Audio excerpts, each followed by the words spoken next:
Our Haunted Planet. John A. Keel. Introduction.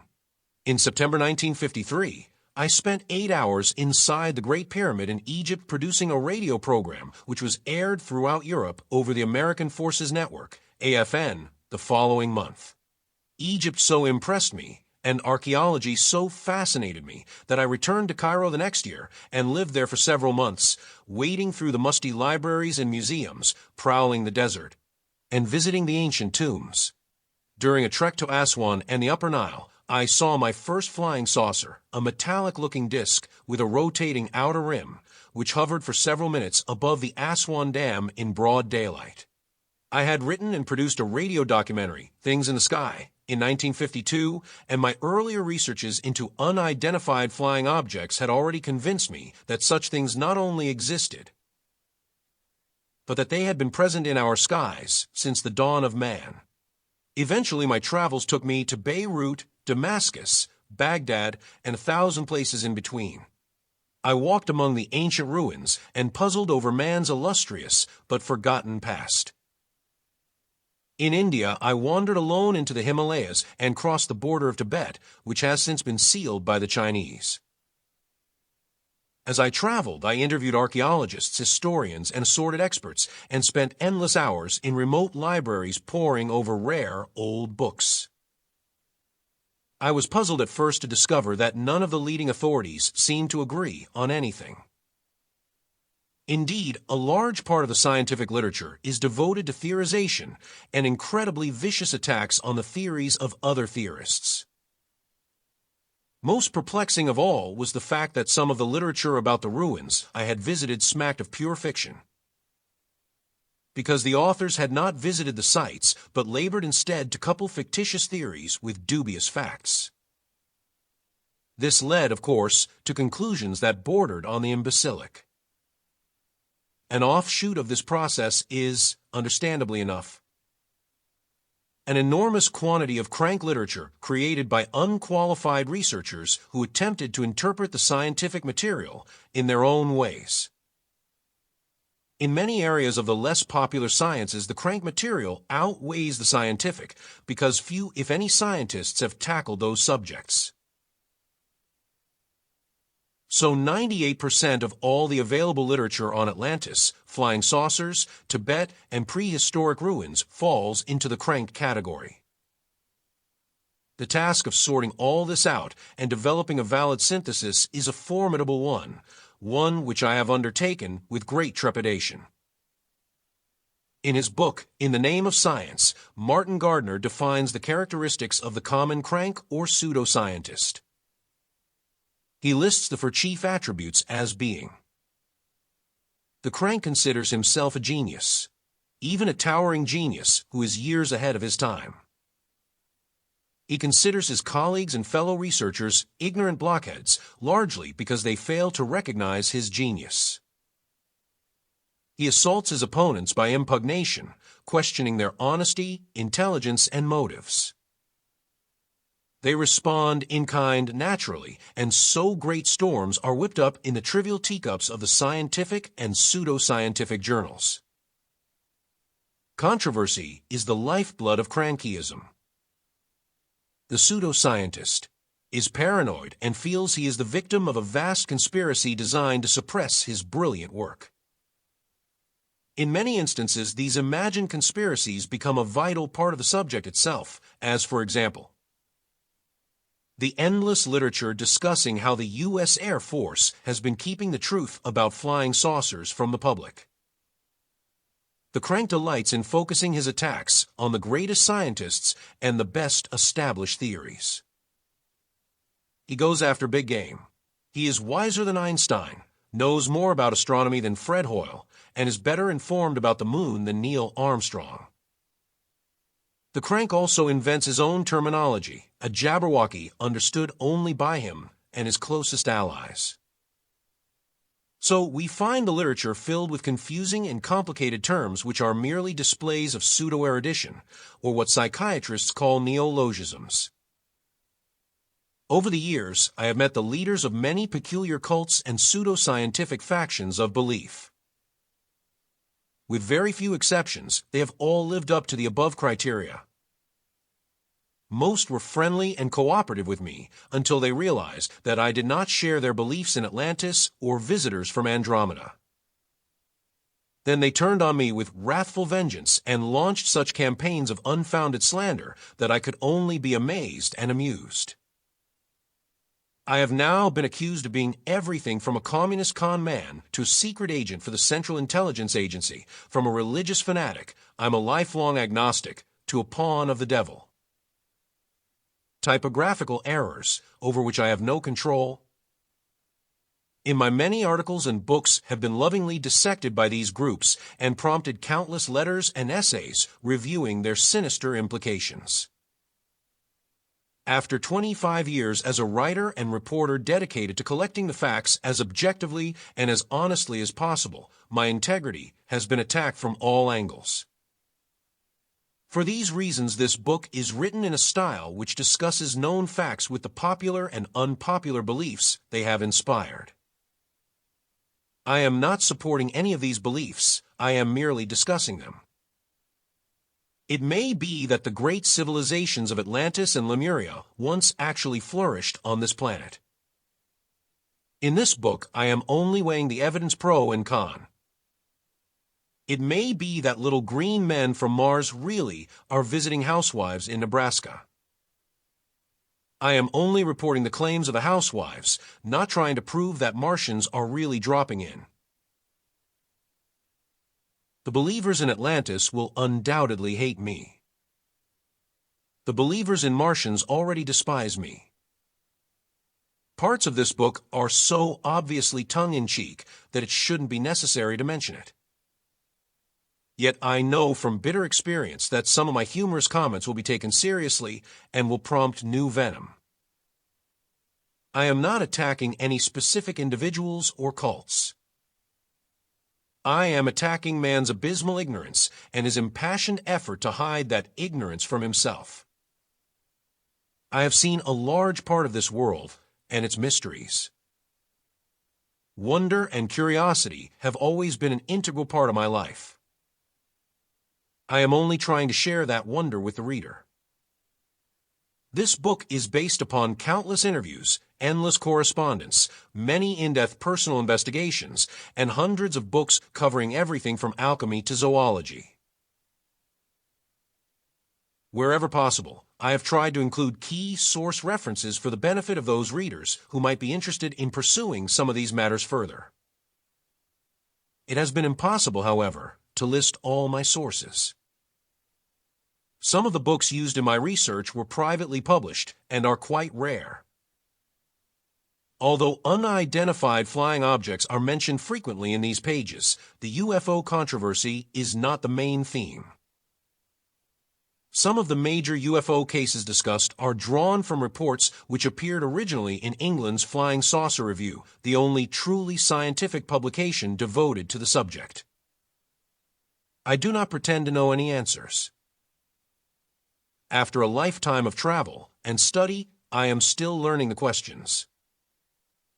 This is a journey into man's past and the curious manifestations which have always surrounded them, and which have directed the human race upwards from the caves to the moon itself. It is a journey into a jungle of myth, legend, and belief, and hopefully, it is another small step towards a larger truth that man has always sought but never really found. John A. Keel. Part 1. Chapter 1. You can't get there from here. While hairy, beetle-browed cavemen were laboring to invent fire and the wheel, there already existed on this planet a highly developed civilization of intelligent beings. They built massive cities of stone, many of which are still standing. They methodically constructed giant mounds of earth all over this planet for some purpose, which still escapes us.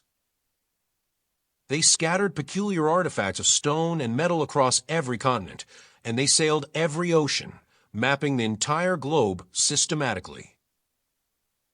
Then they vanished. Cavemen inherited the earth. They regarded the ancient cities as sacred places.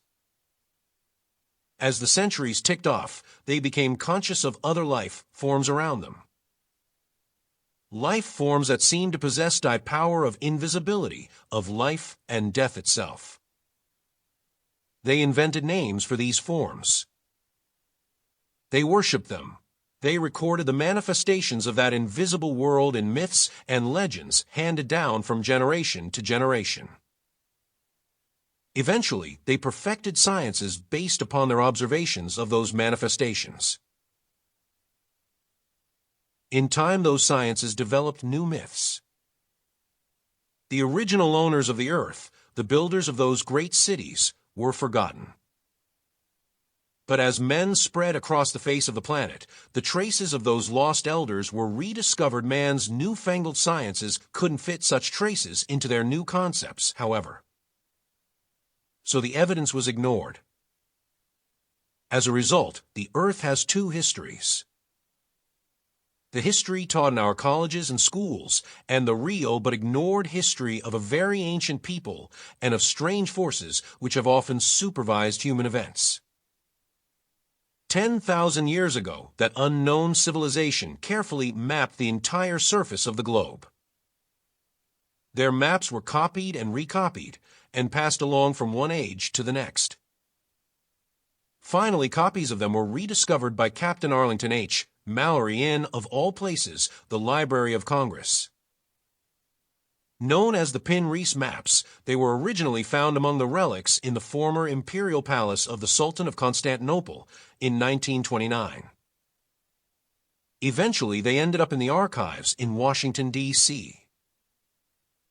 At first glance, these maps, which are dated AD 1513, appear to be nothing more than a hopelessly garbled view of the ancient world.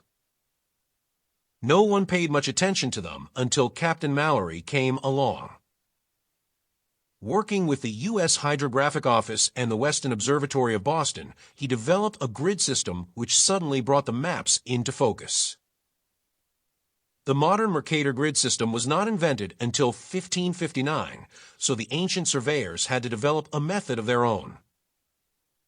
Once Mallory had unscrambled that method, he could hardly believe the results. These maps were incredibly detailed and as accurate as the latest charts. Antarctica, for example, was not discovered until Captain Cook reached it in 1773, and it was not fully explored until the 1950s. But the frozen continent is laid out with almost pinpoint accuracy on the Pre-Reis maps, including mountain ranges that were not even known to us until 1952. Even more astonishing, these maps outline glaciers and land areas which are known to have existed in the Ice Age, before the last great shift of the Earth's crust an estimated 10,000 years ago. This fact led Mallory to conclude that the original on which the Pre-Reis maps were apparently based had to have been drawn before the Ice Age. Professor Charles Hapgood, a science historian, heard of Mallory's work and turned the maps into a class study project at Keene State College. His students painstakingly compared each detail with modern charts and found that the ancient maps were never more than 5 degrees off, and those errors were probably due to land movements that occurred after the originals were drawn. Many of the details of the early maps correlated precisely with modern surveys. The results of Hapgood's studies, together with full-color reproductions of the maps, were published in a book titled Maps of the Ancient Sea Kings. Modern scientists can't seem to agree on the age of mankind. Each year produces a new bit of bone and new controversy. Some claim man might be 500,000 years old. Others offer more conservative estimates ranging between 30 to 70,000 years. But all seem to share the notion that our ancestors were embarrassingly primitive 10,000 years ago. They certainly were not developed enough to sail and chart the earth. It would have been impossible for anyone to contrive the maps in 1929, the year they were found in Constantinople. It would have been even more impossible for someone to hoax them in 1513. And it is downright ridiculous to think that someone could have surveyed the earth before the Ice Age. Modern scientists have a very scientific method for coping with such humiliating discoveries. They put them in the basements of their museums and forget them. The museums are filled with such erratics, as they are called. A cube of metal, carefully machined, notched, and rounded on one side, was found in the center of a block of coal in Austria in 1885. It's still in a museum in Salzburg, and no one has ever come up with an explanation for it. Basing their conclusions on the age of the coal bed, various experts have estimated it to be 300,000 years old. That makes it quite a bit younger than the piece of gold thread that workmen found embedded in 8 feet of rock at a quarry in Rutherford Mills, England. The London Times announced the discovery on June 22, 1844, and the experts mumbled that it had to be 60 million years old. Who could have dropped a gold thread in England 60 million years ago? Or who could have manufactured that iron and nickel cube 300,000 years back? Maybe these things were the handiwork of the same people who made the strange pieces of very ancient pottery which have been found in rock quarries and coal mines around the world, along with steel. Nails, perfect glass lenses, and even, believe it or not, bones of prehistoric animals with bullets in them. Giant chains have been found embedded in great rocks in both North and South America. Not merely embedded, but actually passing through the rocks. They seem to predate the arrival of the Europeans by thousands of years. Electric batteries have been found in ancient Egyptian tombs. A huge slab of perfect green glass, weighing many tons, was found in a cave in Israel a few years ago. It ranks as the largest piece of glass ever cast and is very ancient. Who made it? How and why are still unsolved mysteries. Science tells us one thing: these artifacts put the lie to all the scientific theories. Take man's earliest records, the cave paintings. Scientists assert that the great saurians were extinct long before man arrived on the scene. Yet cave paintings have been found depicting dinosaurs. Other cliff carvings in the southwest show men hurling weapons at gigantic creatures that look like elephants or mammoths. Captain Mallory created a stir when he first revealed his work with the Pyrie Reese maps on a broadcast from Georgetown University in 1956. He dared to suggest that the maps may have been the product of an aerial survey. Professor Hapgood was more cautious, however, and merely implied they were the work of some lost seafaring culture. The aerial survey hypothesis would have necessarily been dependent upon a highly advanced technological society. Not only would flying machines have been required, but photography would also be needed for such a survey. Did the elders have cameras, too? A mere 47,000 years ago, somebody carved an intriguing picture on the side of the Hunan Mountains in China. A picture of cylinders in the sky with strange beings standing on them. Russian and Chinese archaeologists could date it. But they couldn't explain it, nor could they explain the drawing they found carved in a cliff at Fergana in Central Asia in 1961. A Reuters dispatch described it as resembling a man wearing an airtight helmet with some kind of mechanical contraption on his back. It has been dated at 7000 BC. Other peculiar cave and cliff carvings have been found in South America, Japan, and the Sahara Desert. Some of these pictures show giants with round heads towering over ordinary hunters. Others depict circular objects with odd creatures coming out of them. These drawings were apparent, attempts to record highly unusual and significant events, but today they are open to all kinds of interpretation and speculation. Scattered throughout France, there are many ancient caverns heavily decorated with carvings and paintings dating back 10 to 30,000 years.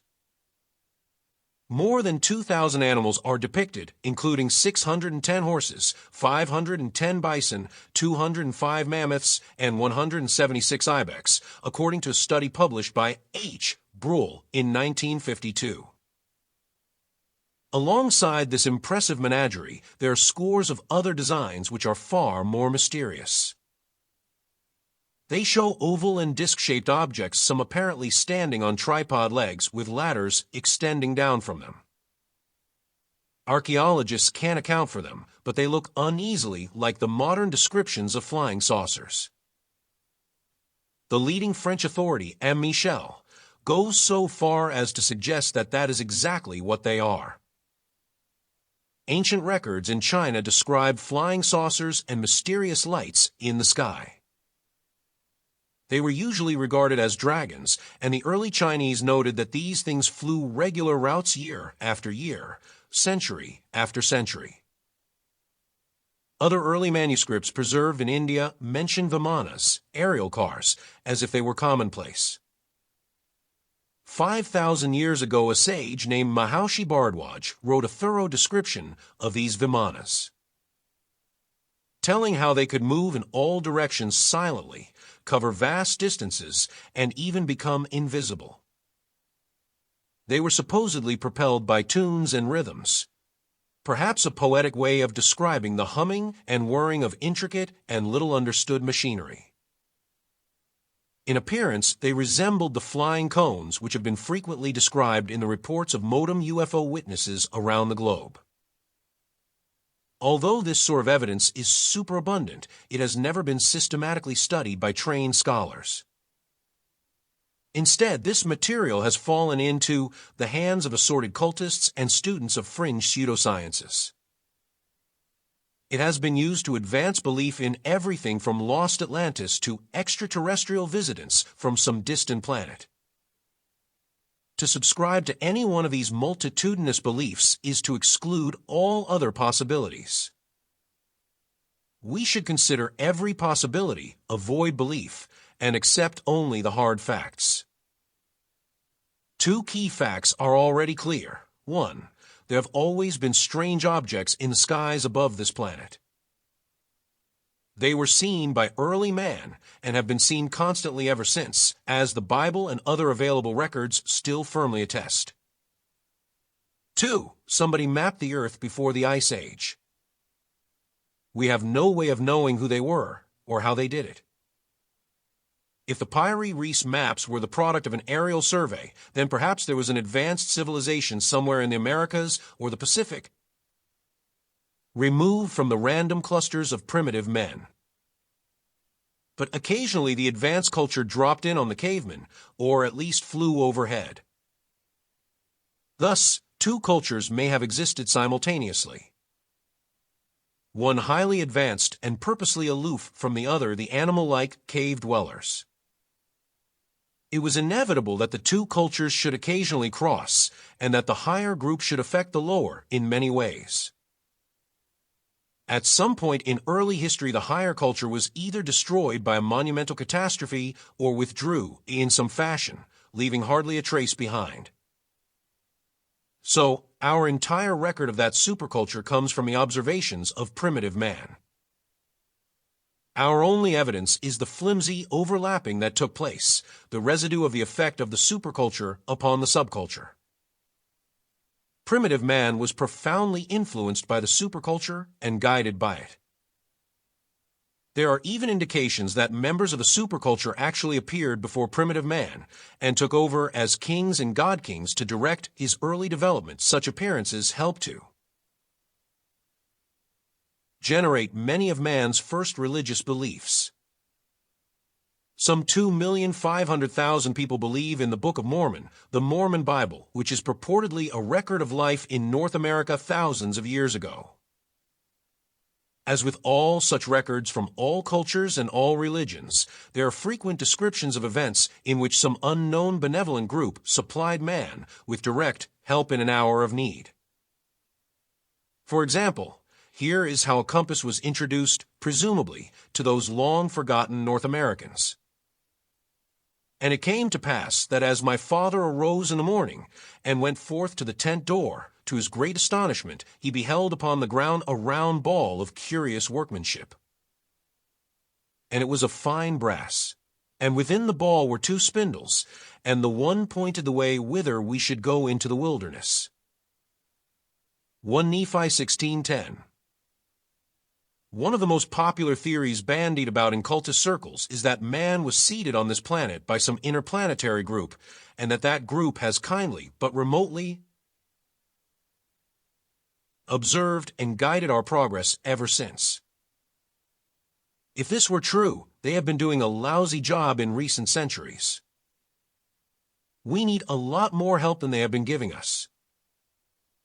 In H.G. Wells' Prophetic Things to Come, there is a vision of a world ravaged by war and divided into fierce tribes ruled by warlords. A handful of surviving scientists and thinkers band together and begin the task of restoring civilization by flying over the planet. They call their organization Wings Over the World. Wow. Much of the UFO evidence suggests that a real wow has always existed. Maybe one of their members handed a caveman the first flaming brand and the first wheel, just as some unknown party allegedly deposited the first compass outside that Mormon tent. A friend from WOW could have handed the original pre-Reese map to some ancient Egyptian. After him, it may have passed from the library at Alexandria to the palace in Constantinople. The key to the grid system was lost, so the map became useless. However, it is known that Christopher Columbus did have some strange maps when he set out for his shortcut to India. It is easy to speculate, and even easier to leap to mind-blowing conclusions. We must try instead to assemble the many fragments of tantalizing evidence and attempt to construct the whole. To do this, we must first recognize some very unpleasant facts. We must admit just how stupid we really are.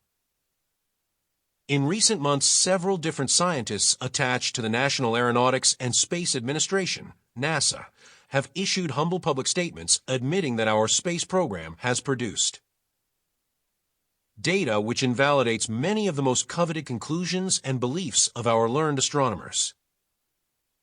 Ideas which have been accepted as fact for many years have suddenly been proved completely false. The more we find out about the moon, the less we know about it. Space probes to Mars and Venus have tossed innumerable astronomical theories into a cocked hat. Recent radar probes to the planet Mercury discovered that planet is actually rotating slowly on its axis, even though millions of school children have been taught for generations that Mercury does not rotate. Leading astronomers are now arguing over the status of Jupiter. Some now suspect that it isn't a planet at all, but is really a cold star. For the past 2 centuries, astronomers have been peering through telescopes, counting stars, and making mathematical calculations to account for the motions and flickerings they have observed. They have published and taught their learned conclusions as the gospel. Now we know that they have been wrong in many key areas. Before the end of this century, all the textbooks will have to be scrapped. All of the old ideas will be discarded.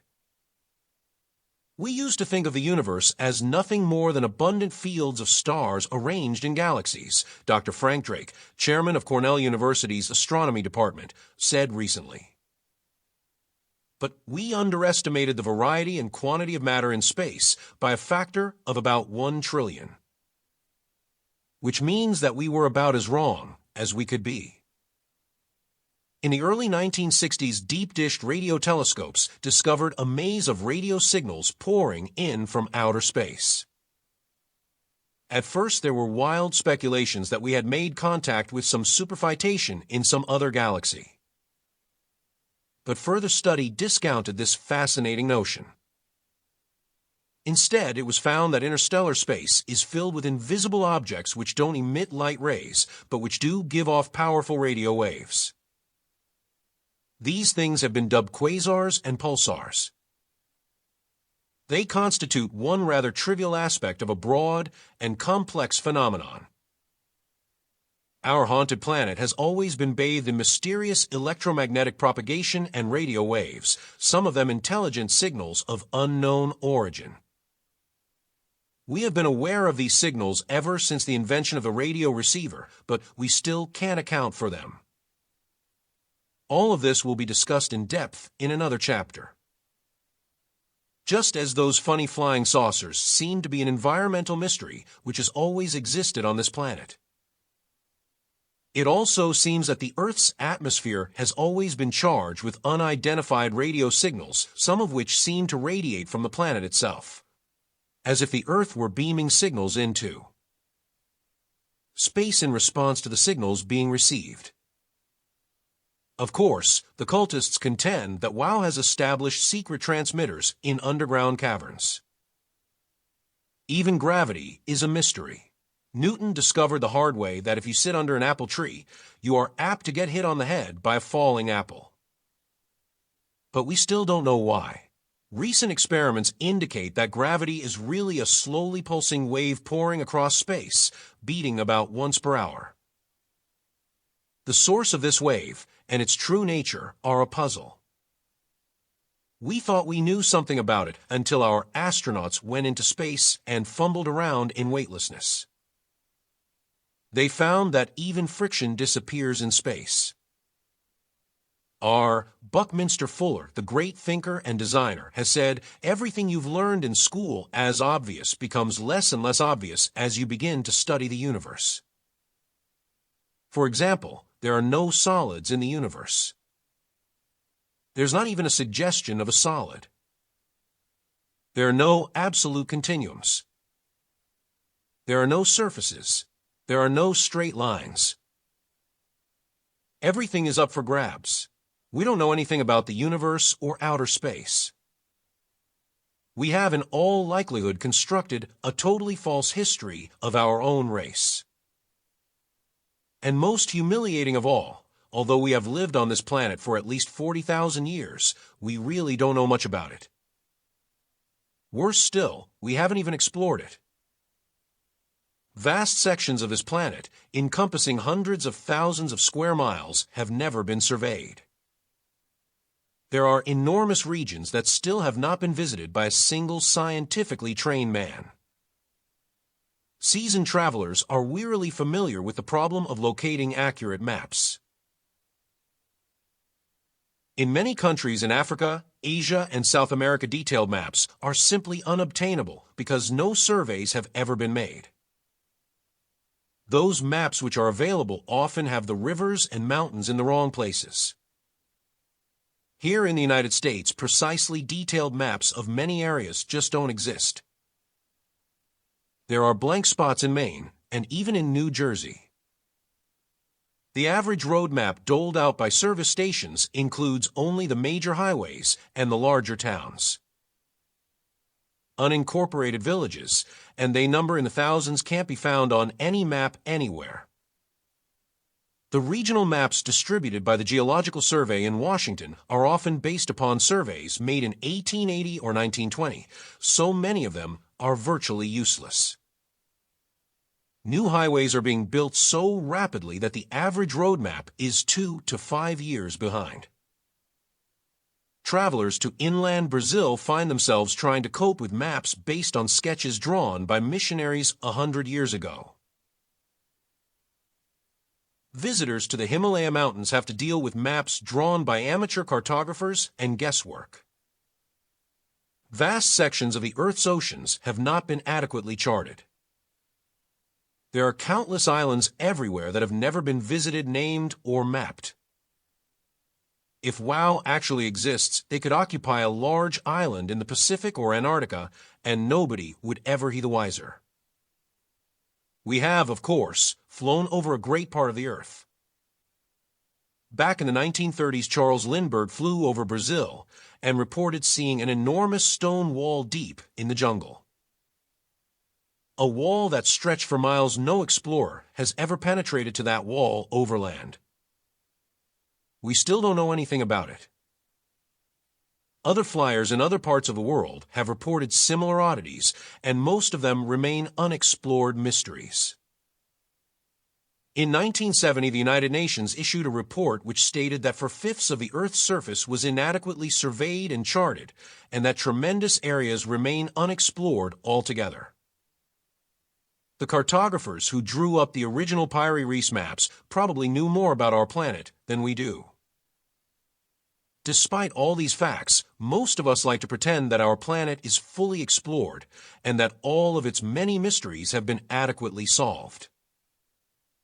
We believe our history books. In fact, many millions of people still cling to the thoroughly discredited religious belief that mankind is only 4,000 years old. Science labors to ignore the mounting evidence that we may not be the only intelligent life form on this planet. Yet historians have always carefully recorded the events which indicate that a para-human race does exist alongside us. Millions of people have encountered them, and thousands of books have been written about those encounters. Now that we are zooming headlong into the age of Aquarius, it is time for us to take a new look at the world around us, time for us to study those despicable erratics of archaeology and history. Time for us to think about the unthinkable. Our much-touted technology has led us down the road to ruin, poisoned our environment, and given us the implements for destroying the Earth itself. If there was a great superculture thousands of years ago, perhaps it followed the same tragic course. Perhaps even the abominable snowmen of the Himalayas and their North American counterparts, the Sasquatch of Canada, will inherit the Earth. And 10,000 years from now, their descendants will be studying a frayed copy of an old road map and speculating about us. Naturally, there will be scientists among them who will sneer at the whole thing, and they will get back to the business of trying to split the atom. Chapter 2. The Continent That Vanished. Every 2 or 3 years, some adventurous scientist or peripatetic deep-sea diver discovers lost Atlantis. He usually announces MS fine during the summer silly season when news is slow, and the papers are filled with yarns about the Loch Ness Monster and bathing beauty contests. Atlantis has now been located in the Mediterranean, many times west of the Azores, south of the Azores, in the Caribbean, off the west coast of South America, off the east coast of South America, in the North Pacific, in the South Pacific, off the coast of Florida, and even in the Indian Ocean. Recently, the ruins of an ancient temple of unknown origin were discovered in the blue waters off the Bahamas. The newspapers soberly revealed that Atlantis had been found at last. A year or so later, a mysterious stone pillar was spotted by divers deep in the ocean off the coast of Peru. Atlantis rose again. This game has been going on for a very long time. Researchers wading through 50-year-old newspapers have found them sprinkled with wondrous tales of Atlantean finds. Professors and PhDs frequently join the clamor, bidding for publicity, and the often sizable foundation grants that follow such publicity. Keeping alive one of the great fantasies of human history. It isn't even a myth or legend. There isn't enough evidence of any kind to give Atlantis such stature. Nevertheless, Atlantis has become an important part of our folklore. Even the famous prophet Edgar Cayce discussed the lost continent with the spirit world and passed along the prediction that it would rise again in the stormy Atlantic in 1965 to 1969. While the reality of Atlantis can be viewed with considerable skepticism, the persistence of the belief in it provides some interesting farts about the weird mechanisms employed by the Earth's phantom inhabitants to generate myths and camouflage their real existence. Atlantis is no more real than visitors from Mars. Yet there are millions of people who have believed wholeheartedly in both. The members of WOW have carefully sowed the seeds of such myths in their wake and have worked across the generations to nurture them. First, how did the story of Atlantis begin? It was launched by a single man named Plato for 27 to 347 BC. In his two dialogues Timaeus and Critias, he offers a description of Atlantis and its demise 9,000 years earlier. His source, he states, is a man named Critias, who had heard the story from his great-grandfather Dropides, who had heard it from a sage named Solon, who had heard it from an Egyptian priest. So the whole foundation of the Atlantis fantasy is based upon what a 90-year-old man told a 10-year-old boy. Those are the ages given by Plato, about a tale spun by Solon years before. Rather like having your great-grandfather tell you the plot of a novel that someone else described to him after having heard it from someone else in a far-off land. And that someone else hadn't read the novel but had only heard about it since the novel was 9,000 years old. Incidentally, the final pages of Plato's discourse are missing, so even his record of this hearsay is incomplete. Scholars have devoted their lives to pondering Plato and searching for archaeological evidence to support the existence of Atlantis. Visit any library and you will find shelves of books on the subject. New pro-Atlantis volumes appear each year. A small, indefatigable cult of Atlantean believers has existed for a century or more, pouncing upon each new archaeological discovery as proof of Atlantis. Ruins throughout Central and South America have been credited to the Atlantis culture. Everything from Stonehenge in England to the Great Pyramid in Egypt to the monasteries in the Himalayas has been accepted by the believers as further evidence of Atlantis.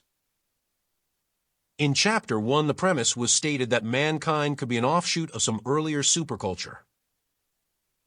The Atlantophiles have recognized this partially and think of Atlantis as that superculture. The psychic world has supported this contention for years by passing along endless messages about the past glories of Atlantis through mediums, Ouija boards, and the like. Many of these messages have served as the basis for some of the peculiar books that have appeared. Surprisingly, some of the data in this torrent of gibberish can be authenticated historically, but a pattern is hard to establish. There are people around the world who claim to have actually met the Atlanteans themselves. These percipients, witnesses, describe stately men and women dressed in colorful robes and headdresses who appear suddenly like ghosts or apparitions. People who have never given Atlantis any thought at all are suddenly confronted by these entities. Such visits can last for hours according to the percipients. The Atlantean takes great pains to describe the history of Atlantis in detail, and when the witness scurries to a library, he or she finds some of the things mentioned in the literature. Eventually, the percipient may write a book or pamphlet himself, combining what he has read with what he has been told by the entity. His work is entered into the literature and quoted again and again in new books by others. This same phenomenon occurs constantly in religion, spiritualism, and the UFO field. In the latter, the entities claim to represent some other planet, and they pass along convincing, to the percipient, descriptions of life on other worlds. Like the Atlantean entities, the UFO pilots share the disturbing ability to appear and disappear in thin air. The tall, bearded Atlanteans, with their high cheekbones and oriental eyes, are undoubtedly close brethren of the picturesque spacemen who, incidentally, are most often described the same way. In occult lore, these entities have been described for centuries and are called elemental. The phenomenon take many forms and undoubtedly inspired the massive folklore on fairies and leprechauns, vampires and demons, and the multitude of ghouls, goblins, and banshees who have always occupied our haunted planet. They appear to have the ability to assume any shape or disguise. Some, if not all, seem to be the product of some complicated hallucinatory process which is able to feed false images into the minds of the percipients. Thus, a group of people in a room can sometimes come up with contradictory descriptions of an apparition. Some of the people might not see it at all. There are, of course, all kinds of psychological factors which could explain some of these hallucinations and apparitions, too. But it is quite remarkable that some of the messages passed along by our elusive Atlanteans are identical to messages passed along to unrelated witnesses who have chatted with spacemen from Ganymede. A satellite of Jupiter. The same mechanism, be it psychic or psychological, is clearly at work in all these cases. The phenomenon utilizes many other frames of reference.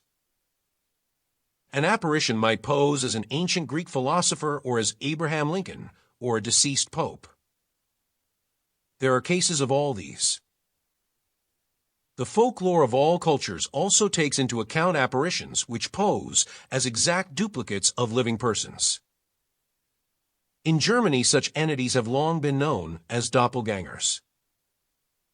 The manifestations have also led to the creation of many minor cults, such as the believers in Lemuria, which is supposed to be another lost continent, and Mu, here again. We find that a large part of the literature is based upon the alleged experiences of those who have encountered Lemurians.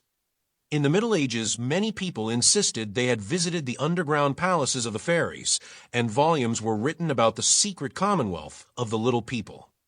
In modern times, the Darrow detrimental robots. Myth has blown up around the stories of people who claim they have been taken to the secret caverns occupied by the ancient secret Darrow culture. In 1944, Amazing Stories, a science fiction magazine, published Richard Shaver's I Remember Lemuria. Editor Ray Palmer was amazed when he was swamped by thousands of letters from people who swore they had experiences with Darrows and Lemurians. They often described things identical to the flying saucer phenomenon, which did not explode on the American scene until 1947. The myth-making machinery of WOW has always been in operation, and the earliest thinkers and scientists recognized it. Strange illusions and purposeful distortions of reality have always haunted the human race. Some cults have defined the culprits as masters of illusion, the Black Mentalists, and the X group. For centuries, it was popular to accuse the devil, witches, and warlocks for these bewildering manifestations. Whole religions sprang up around the evidence supplied by the phenomenon. In Sweden, the great mathematician Emanuel Swedenborg, 1688 to 1772, wrote huge tomes about his experiences with the elementals and offered solemn warnings such as, "When spirits begin to speak with a man, he must be aware that he believe nothing that they say. For nearly everything they say is fabricated by them, and they lie. For if they are permitted to narrate anything, as what heaven is and how things in the heavens are to be understood, they would tell so many lies that a man would be astonished. This they would do with solemn affirmation J, wherefore men must beware, and not believe them." Sir Walter Scott, 1771 to 1832, the famous novelist, made a serious study of these matters, and in 1830 he published a series of essays summarizing his conclusions.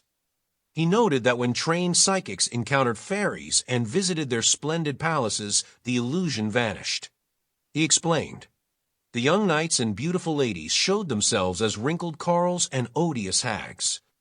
The stately halls were turned into miserable damp caverns. All the delights of the elfin Elysium vanished at once. In a word, their pleasures were showy but totally unsubstantial, their activity unceasing, but fruitless and unavailing, and their condemnation appears to have consisted in the necessity of maintaining the appearance of industry or enjoyment, though their toil was fruitless and their pleasures shadowy and unsubstantial. Hence poets have designed them as the crew that never rest." Besides the unceasing and useless bustle in which these spirits seemed to live, they had propensities unfavorable and distressing to mortals.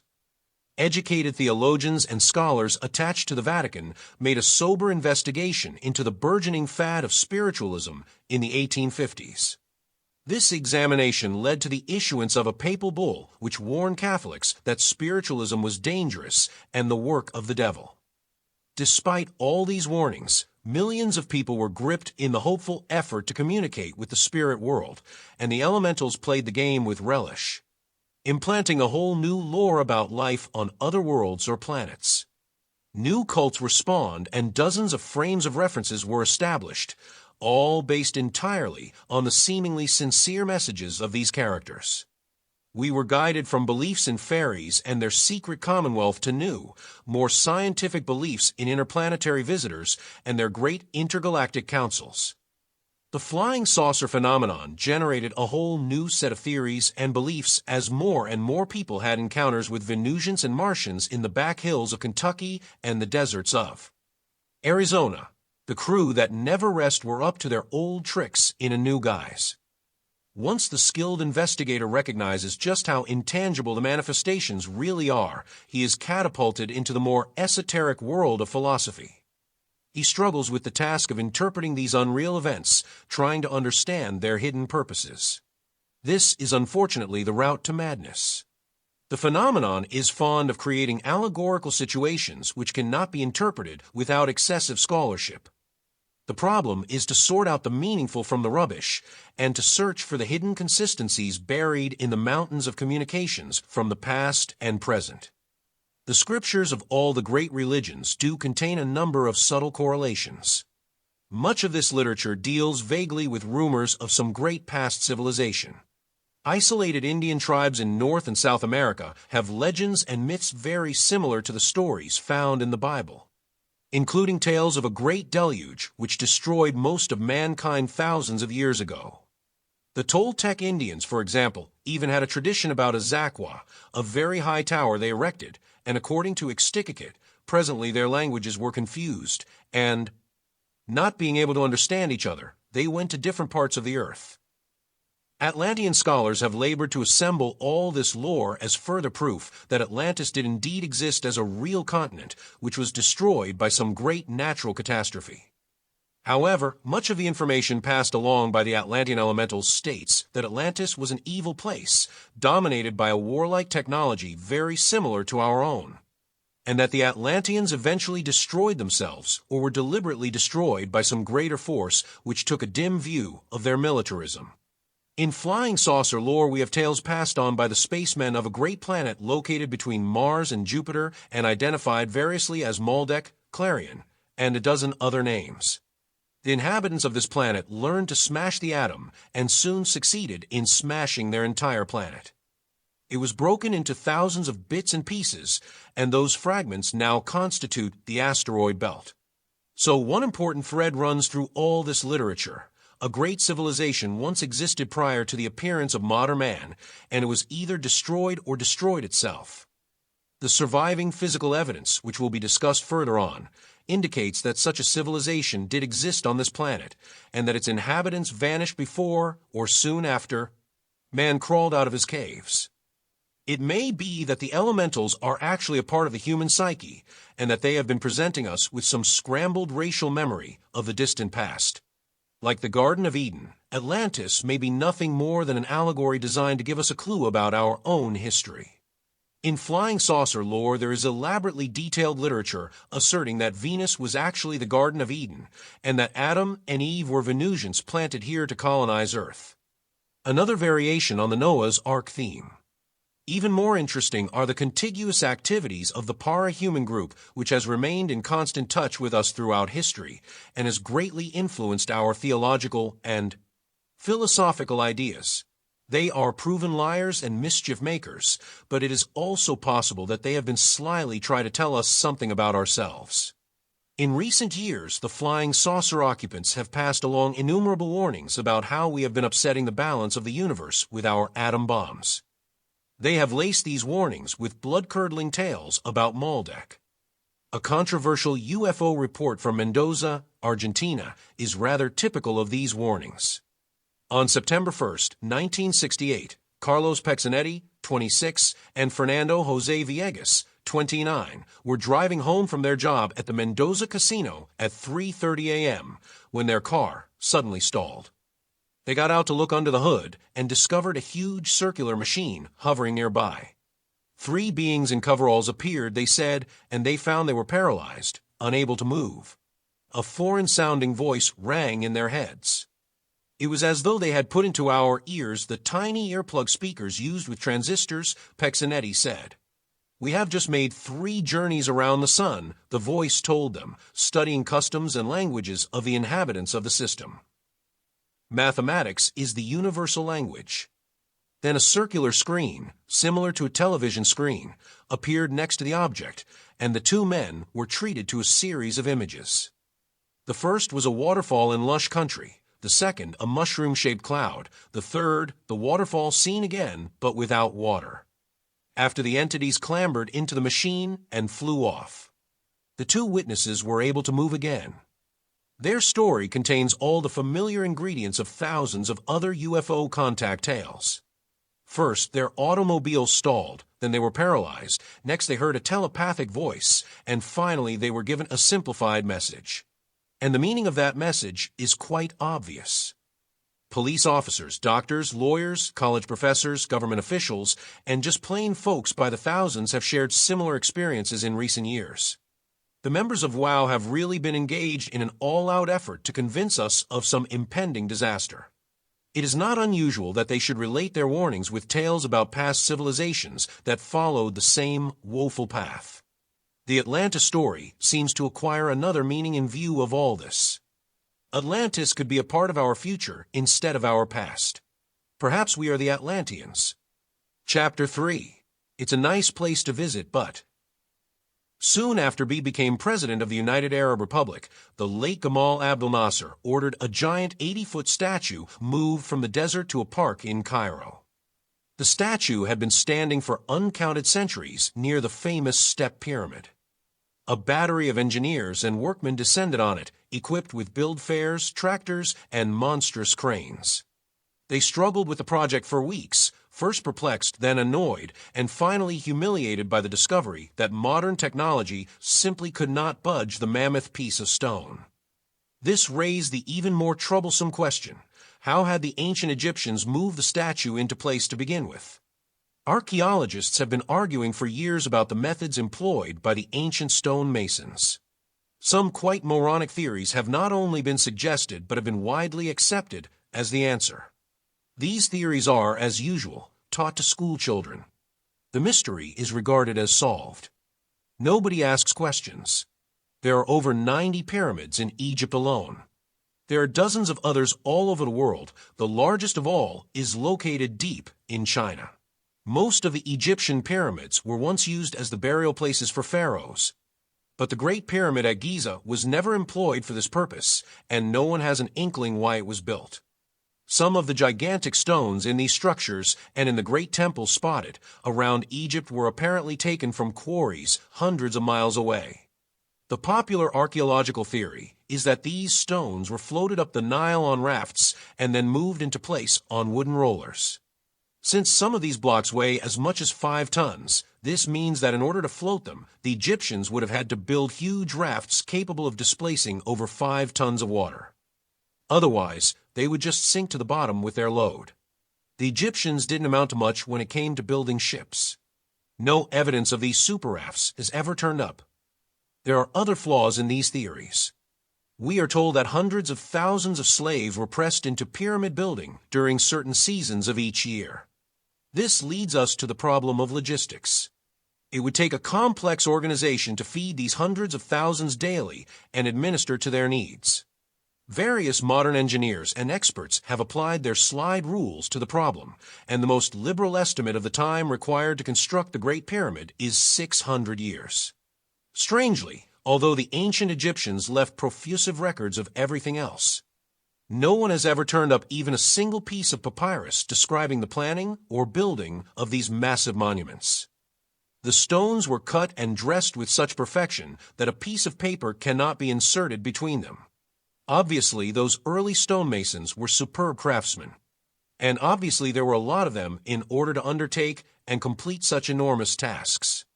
When there is a mystery which can't be logically explained by science, cults develop which create explanations of their own. Our Atlantophiles naturally agree that the Egyptians didn't build the pyramids at all. Our UFO buffs claim they were built by the wonderful space people. Morris K. Jessup, an astrophysicist and an early student of urology, reviewed the question and suggested, "Levitation is the only feasible answer. I believe that this lifting machine was a spaceship, probably of vast proportions, that had brought colonists to various parts of the Earth, probably from other terrestrial areas. that it supplied the heavy lift power for erecting great stone works, and that was suddenly destroyed or taken away. Such a hypothesis would underwrite all of the movements O-pound stone over which archaeologists and engineers have pondered. This presents us with a splendid contradiction. If some super society in the sky had the technology to build a spaceship of vast proportions and fly it all the way to our humble planet, why would they have the need to play around with stone blocks? If they wanted to leave behind evidence of their visit, they did a poor job of it, for we never have figured out the real meaning of these monoliths. Couldn't they have engraved a nice little message for us inside the Great Pyramid, explaining the whole thing in 75 languages? The only carvings found inside the Great Pyramid are a few little scratchings in the roof of the upper chamber, which archaeologists regard as stonemason marks.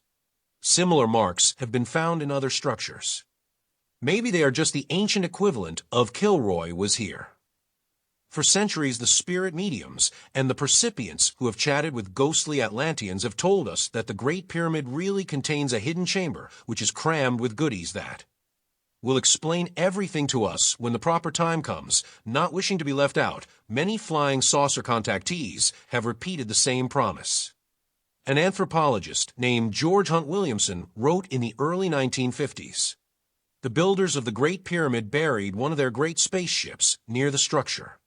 It will be revealed, no doubt within a comparatively short time, that there are many secret chambers within the Great Pyramid, and that its true entrance lies under the silent object that is like a lion and yet like a man, the Sphinx.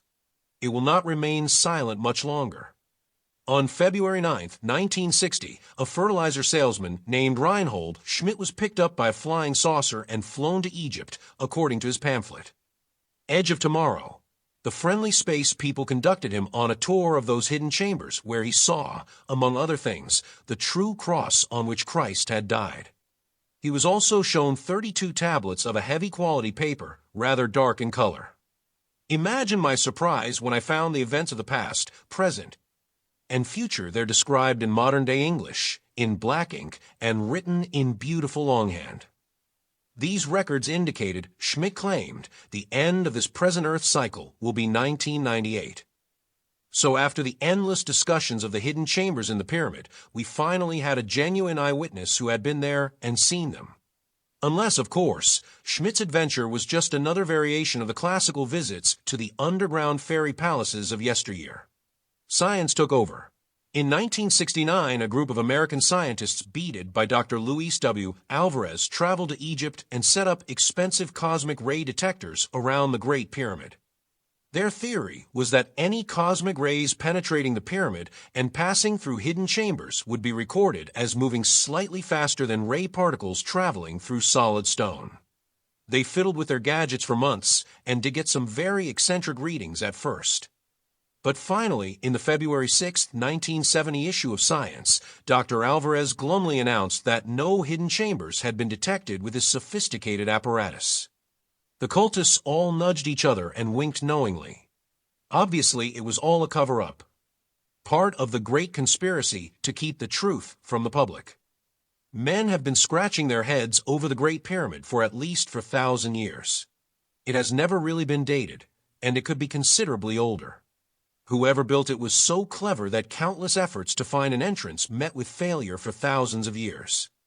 Finally, in AD 820, the Caliph Al-Mandar launched a full-scale attack on the structure, expecting to find it filled with treasure. His men chipped away at it, heating the stones with fires, and then cooling them suddenly by pouring vinegar over them. Slowly the stones cracked, and they worked their way into the pyramid until they came upon a passageway. It was completely empty. They found a larger passageway, now known as the Great Gallery, which leads upwards to 2 small chambers. The lower chamber's entrance is so small a man must enter on his hands and knees. The upper chamber contains nothing but a crude stone tub, which really doesn't resemble the elaborately designed sarcophagi used by the ancient Egyptians to entomb deceased royalty. The total absence of artifacts and hieroglyphics has given archaeologists plenty to speculate over. Some have suggested that the pyramid was used as a kind of grain elevator and that wheat was measured out in that tub. Others have tried to find astronomical significance to it. In the mid-19th century, the pseudoscience of pyramidology was born.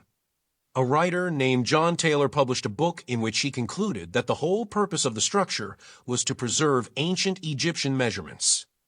He was followed by an astronomer, Charles Piazzi Smith, who extended this notion to include prophecies of the past and future.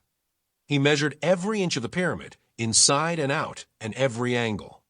In 1864, Smith published a 600-page book expounding his theories, and it caused an uproar in archaeological circles for years afterwards. A small but devoted cult still exists, still trying to validate his now thoroughly discredited concepts. Most of the literature on Lost Atlantis also discusses Smith and pyramidology. The UFO cults also have their pyramidologists.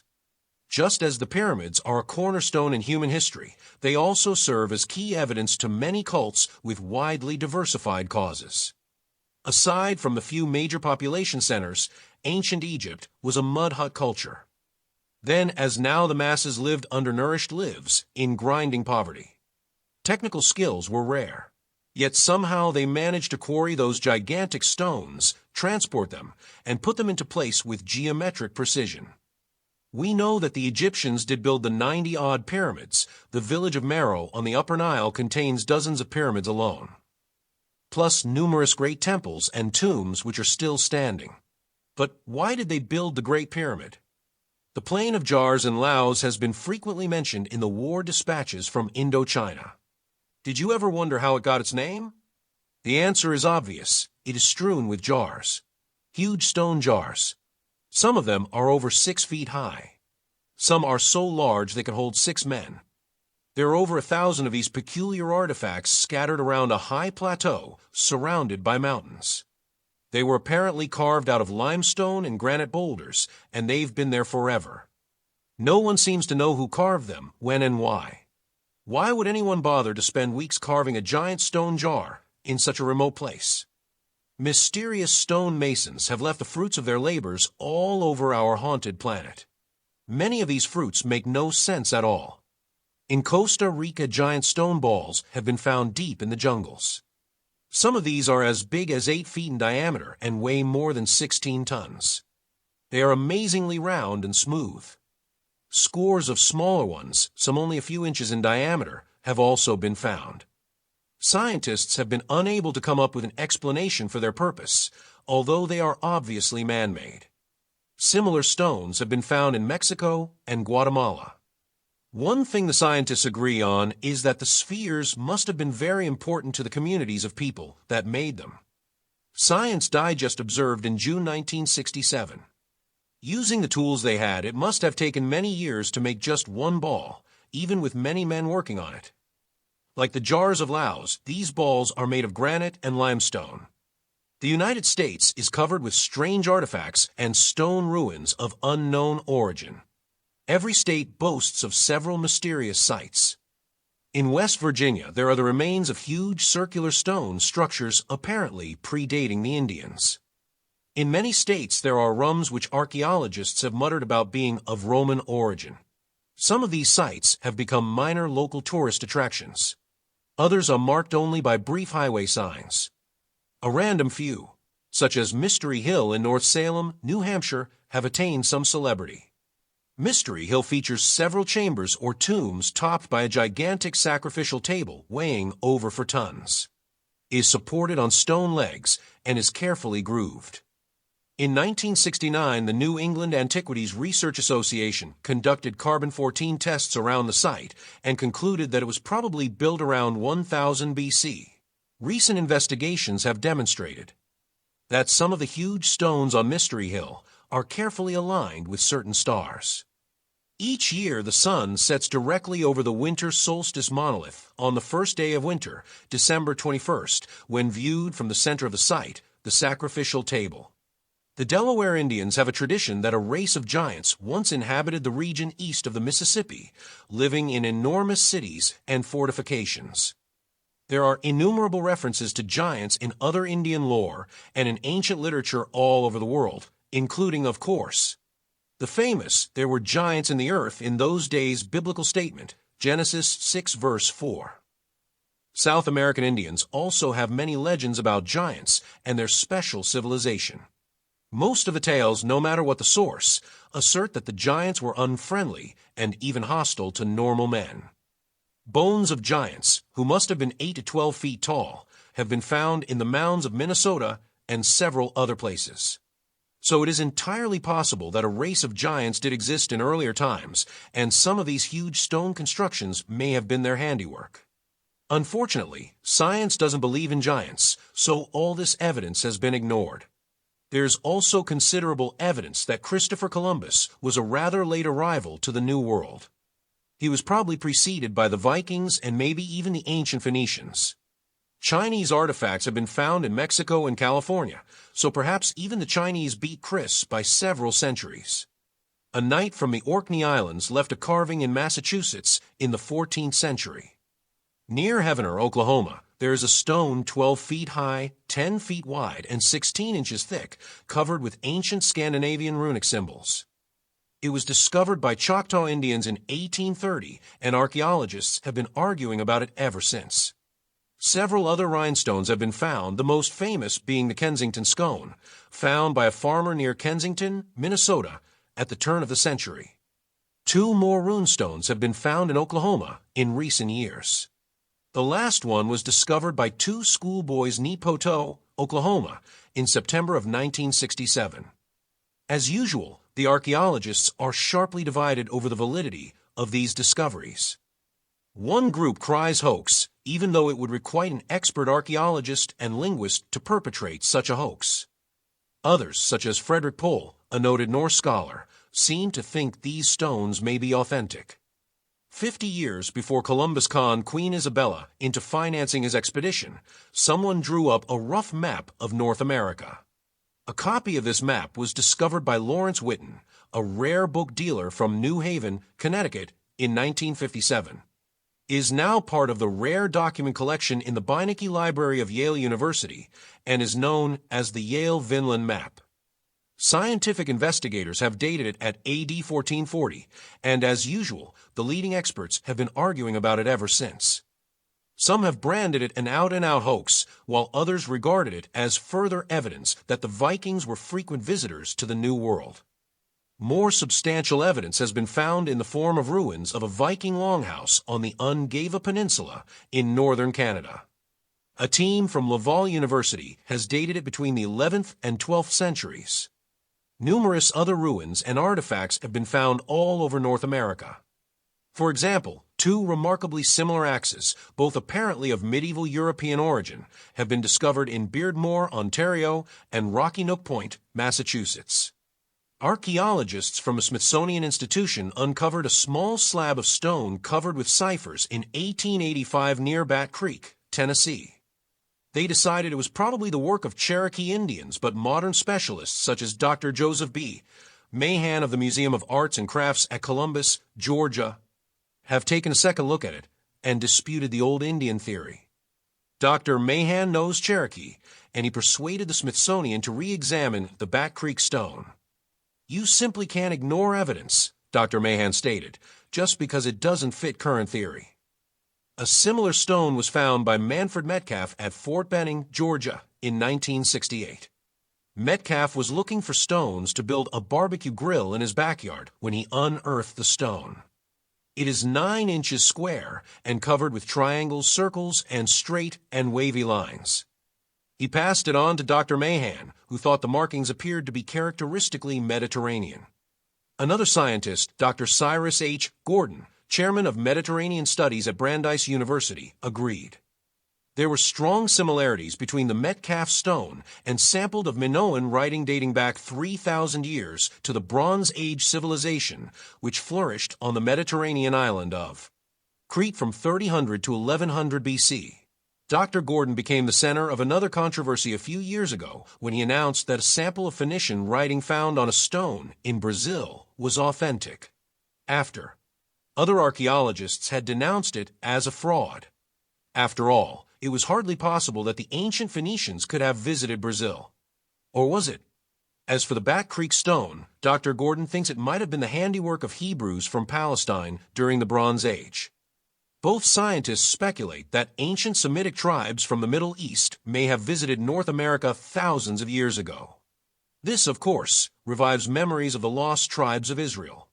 Could they have somehow found their way to this continent and become that lost American culture described in the Mormon Bible?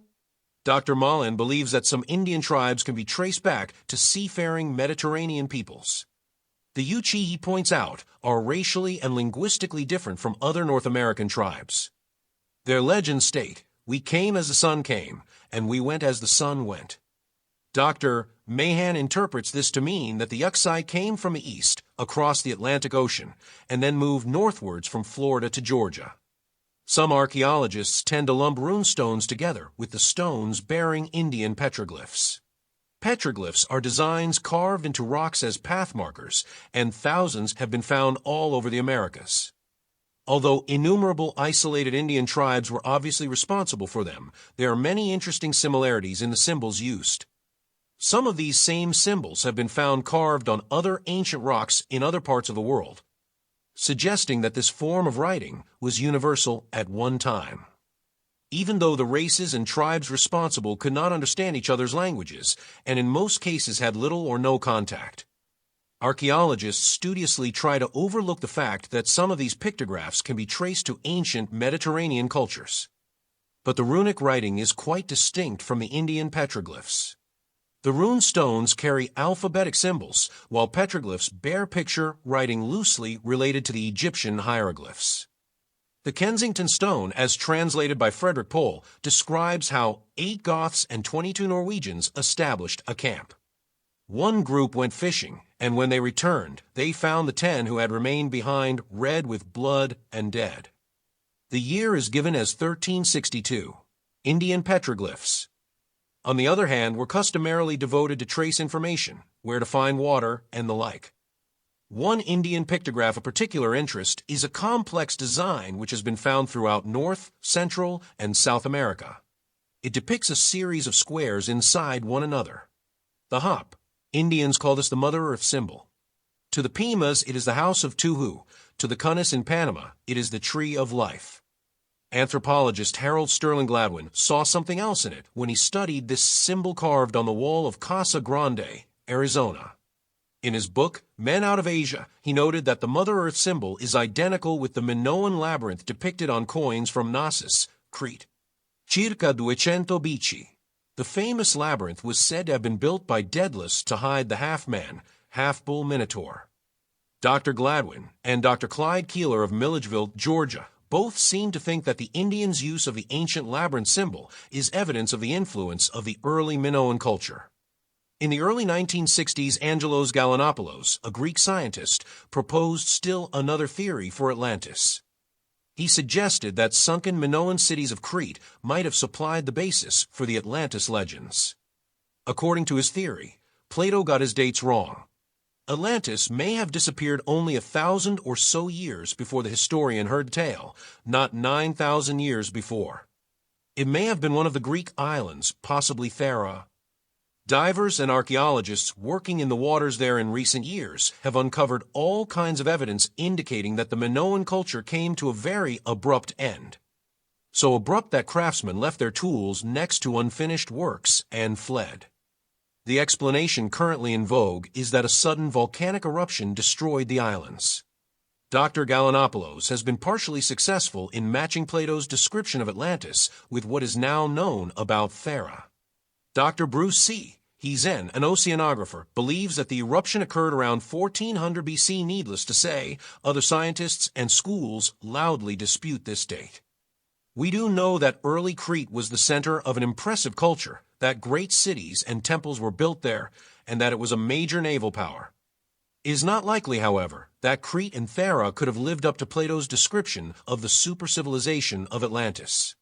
Still, we have all the perplexing evidence of the rune stones and other artifacts scattered around this continent, which demonstrate that men from Europe, and possibly from Crete and Thera, did visit America in pre-Columbian times.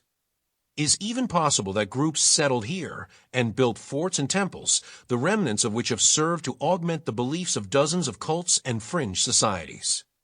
in a learned dissertation on petroglyphs published by the Smithsonian in 1937.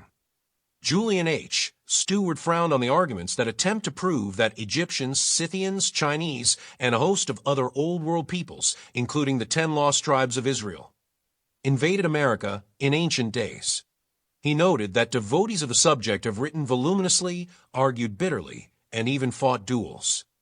Now, over 30 years later, the Smithsonian is slowly changing its tune. They have stopped blaming the Indians for all these carved slabs. The Indians have been denying credit all along, of course. When the white men first arrived here in British Columbia, Canada, in 1860, the West Coast Indians had already incorporated the carvings in their legends. Phil Thornburg, a petroglyph expert in Victoria, Canada, said recently. They showed them to white explorers and explained they were left by an ancient civilization and were the hub of creation. Tom Bird points to what appears to be a carving of a Chinese dragon, known in Indian legend as a cicadel. There does seem to be an oriental background to them, he observes. Being carved in sandstone, it's virtually impossible to say what age they are. I found some that were buried under more than a foot of topsoil. Now, this wasn't the kind of topsoil that would have washed over them.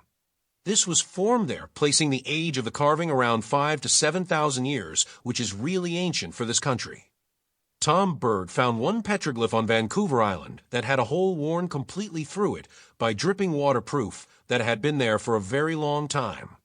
At another site, he found a carving which had crumbled when a massive tree grew straight up through it. Petroglyphs, which were definitely the work of Indian tribes, often tell interesting stories about hunts and battles, and in several instances, encounters with the little people and other phantom inhabitants.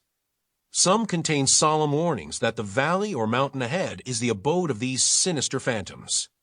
The Cherokee Indians have legends about the strange entities who resided around Chimney Rock, North Carolina. White people have also seen them occasionally.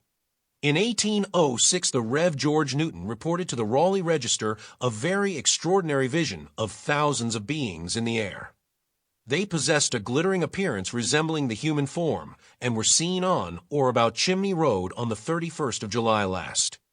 Researcher Angelo Caporero found this testimony by a Mrs. Reeves, one of the alleged witnesses. I looked towards the chimney. I was absolutely amazed, for south of Chimney Rock and floating along the side of the mountain was a huge crowd of white, phantom-like beings. Their clothing, and filmy as it looked, I can only call it clothing, was so brilliant a white it almost hurt my eyes to look at them. Although I felt weak, somehow, it left a solemn and pleasing impression on my mind. Chimney Rock is only one of the countless haunted places on this haunted planet. Chapter 4. Towers of Glass and Theories of Putty. Vitrify is a $10 word meaning to change into glass. Glass is made by heating sand, silica, and or various oxides of silicon, boron, phosphorus, and other materials, then cooling the result rapidly to prevent crystallization. The process is fairly simple, and men have been manufacturing glass for thousands of years. When the first atomic bomb was exploded in New Mexico in 1945, it not only left a big hole in the ground, but the tremendous heat melted the sand and fused it together in glass-like fragments. These scorched particles were identical to the objects known as tektites. Tektites have been found all over our haunted planet and have baffled science for years. One recent expedition found tektites scattered over an area 6,000 by 4,000 miles from Tasmania to north of the Philippines and from the East Indies to the east coast of Africa. These were analyzed as being approximately 700,000 years old. Like nature, science abhors a vacuum. So most books on mineralogy blandly assert that tektites are of meteoric origin. It is a nice little theory, and everybody seems to believe it.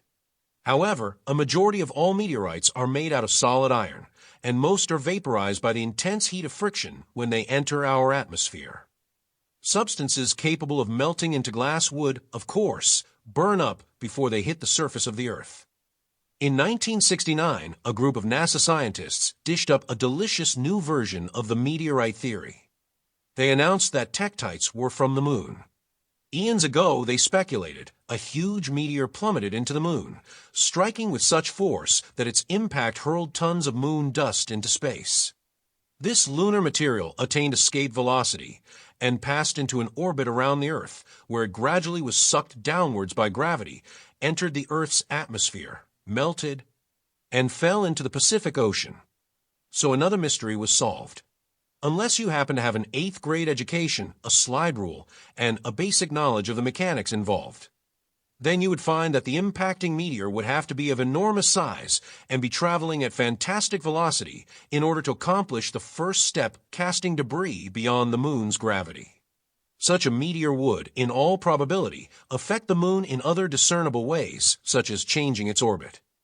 Next, a long series of spectacular coincidences would be necessary for the debris to enter the proper orbit at the proper time, so that it would lapse into a retrograde orbit around the Earth. Finally, since tons of tektites are scattered in paths across the Pacific floor, and since we know that less than 5% of a mass entering the Earth's atmosphere is likely to survive and hit the surface, the quantity of lunar material necessary to produce those tektites must have been larger than the original impacting meteor. Hunks of glass have fallen from the sky, however. In fact, since ancient times, all kinds of odd junk has been dropping on us, ranging from stone pillars and metal wheels to huge blocks of ice and vast quantities of real blood and even raw meat.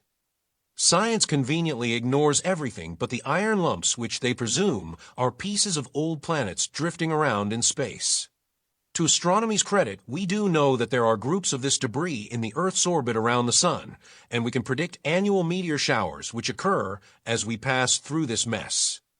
One chunk of glass and metal crashed into a driveway in Canafton, Ontario in September 1968. Wesley Reed looked at it and saw that it was too hot to handle.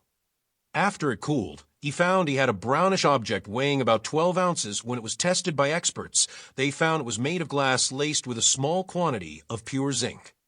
Whatever it was, it didn't seem to be a part of a man-made satellite, which contained very little glass anyway, and it definitely fell out of the sky. Earth's phantom inhabitants are always dumping their garbage on us. Flying saucer enthusiasts have been collecting and analyzing this junk for years, and have found pieces of pure aluminum, magnesium, tin, copper, slag, and endless varieties of silicon. Unfortunately for them, none of this aerial debris seems to support their contention that UFOs are spaceships from another planet. Nor has any known meteorite strewn such materials or tektites in its path. The discovery of tektites and vitrified stones among the ancient ruins of Baalbek has inspired another popular ufological myth. That Baalbek once served as a spaceport for rocket ships from another world. A Soviet ethnologist, Professor M. Agrist, proposed the theory in an article in Moscow's Yuturynaya Gazeta in 1959. He also suggested that Sodom and Gomorrah were destroyed by an atomic bomb. Lot's wife, he asserted, did not turn into a pillar of salt, but was actually reduced to a pile of ashes when she ignored a warning not to linger behind Lot's fleeing party. Baalbek is located in Lebanon, east of Beirut and north of Damascus, Syria. In ancient times, it was a thriving city filled with great temples dedicated to Baal, the sun god. The pillars and stone slabs, some weighing many tons, still standing, are impressive. But no more impressive than the scores of other similar ruins scattered throughout the Middle East. Enormous ruins of this type can be found deep in the heart of inhospitable deserts, raising once again the question of how the ancient peoples managed to quarry, transport, and erect these monuments with crude tools and a minimum of mechanical aids. Yet, quite obviously, they did manage, and managed well. In 1948, an expedition from the University of Chicago unearthed the remnants of an ancient village 30 miles east of Kmuk, Iraq. Dr. Robert J. Braidwood estimated that the village had been settled some 8,000 years ago. Baalbek is, in comparison, a modern city. Professor Agrist's theories were a bombshell to the assorted cults, particularly the flying saucer believers. He regarded the presence of tektites as evidence that atomic-powered rockets had once used the vast stone platforms at Baalbek as launching areas. Apparently, he did not know that vitrified ruins are a common phenomenon all over the world. Forts and towers, so old that there are no legends to account for them, can be found throughout northern Europe and the British Isles, and the walls of many of these are vitrified. At some point in the distant past, these structures must have been subjected to tremendous heat, though not necessarily from the blast of some nuclear-powered rocket. Lightning is the explanation most frequently offered by science. But there is no evidence to indicate that lightning bolts vitrify stone or even sand, although we really know very little about lightning and its effects. It would take dozens of lightning bolts all striking the same spot to produce these vitrified monuments. In some parts of the world, such as an area of 18,000 square yards outside of Cuzco, Peru, whole hillsides have been vitrified. Theories of volcanic activity and glacial movements have been offered to account for these, but none of these theories really work. There are legends describing how the planet was once bathed in fire. Maybe more than once. So this vitrification could be the product of some nearly forgotten natural catastrophe. On October 8, 1871, a gigantic fireball or meteor roared over the Midwest, causing a rash of disastrous fires in several states, including the famous Chicago fire. Thousands of people were killed in Illinois and Wisconsin, and vast areas were ravaged by flames that night. A similar fiery visitor from space could have caused the vitrifications. Another strange phenomenon could be to blame. From time to time, overpowering waves of heat from an unknown source are concentrated in specific areas. Figueira, Portugal, suffered one of these mysterious blasts of heat for 2 minutes on July 6, 1949. The temperature soared to 158 degrees. Hundreds of people collapsed in streets, while thousands of chickens and ducks keeled over dead, and the Mondego River dried up suddenly in several places, killing countless fish. We don't understand this phenomenon at all, and it is possible that even more intense heat waves of this type have occurred in the past. The followers of Agrest were not about to accept such mundane explanations for the vitrification of Baalbek, however. A young astronomer, Dr. Carl Sagan, presented a paper before the American Rocket Society on November 15, 1962. In which he repeated Professor Agrest's speculations and urged that ancient myths and legends be re-examined for possible clues to an early visit by an extraterrestrial civilization.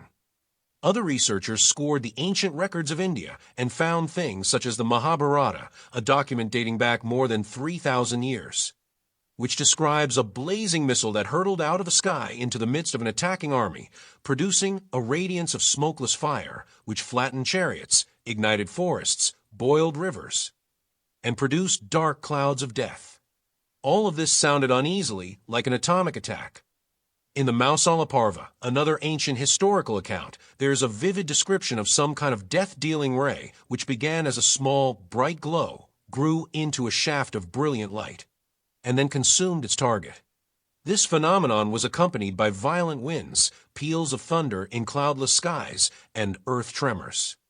Terrible Rakshasas, shaped like huge mounds, attacked another Indian army from the sky and fired, weapons winged with gold, thunderbolts, and hundreds of fiery wheels.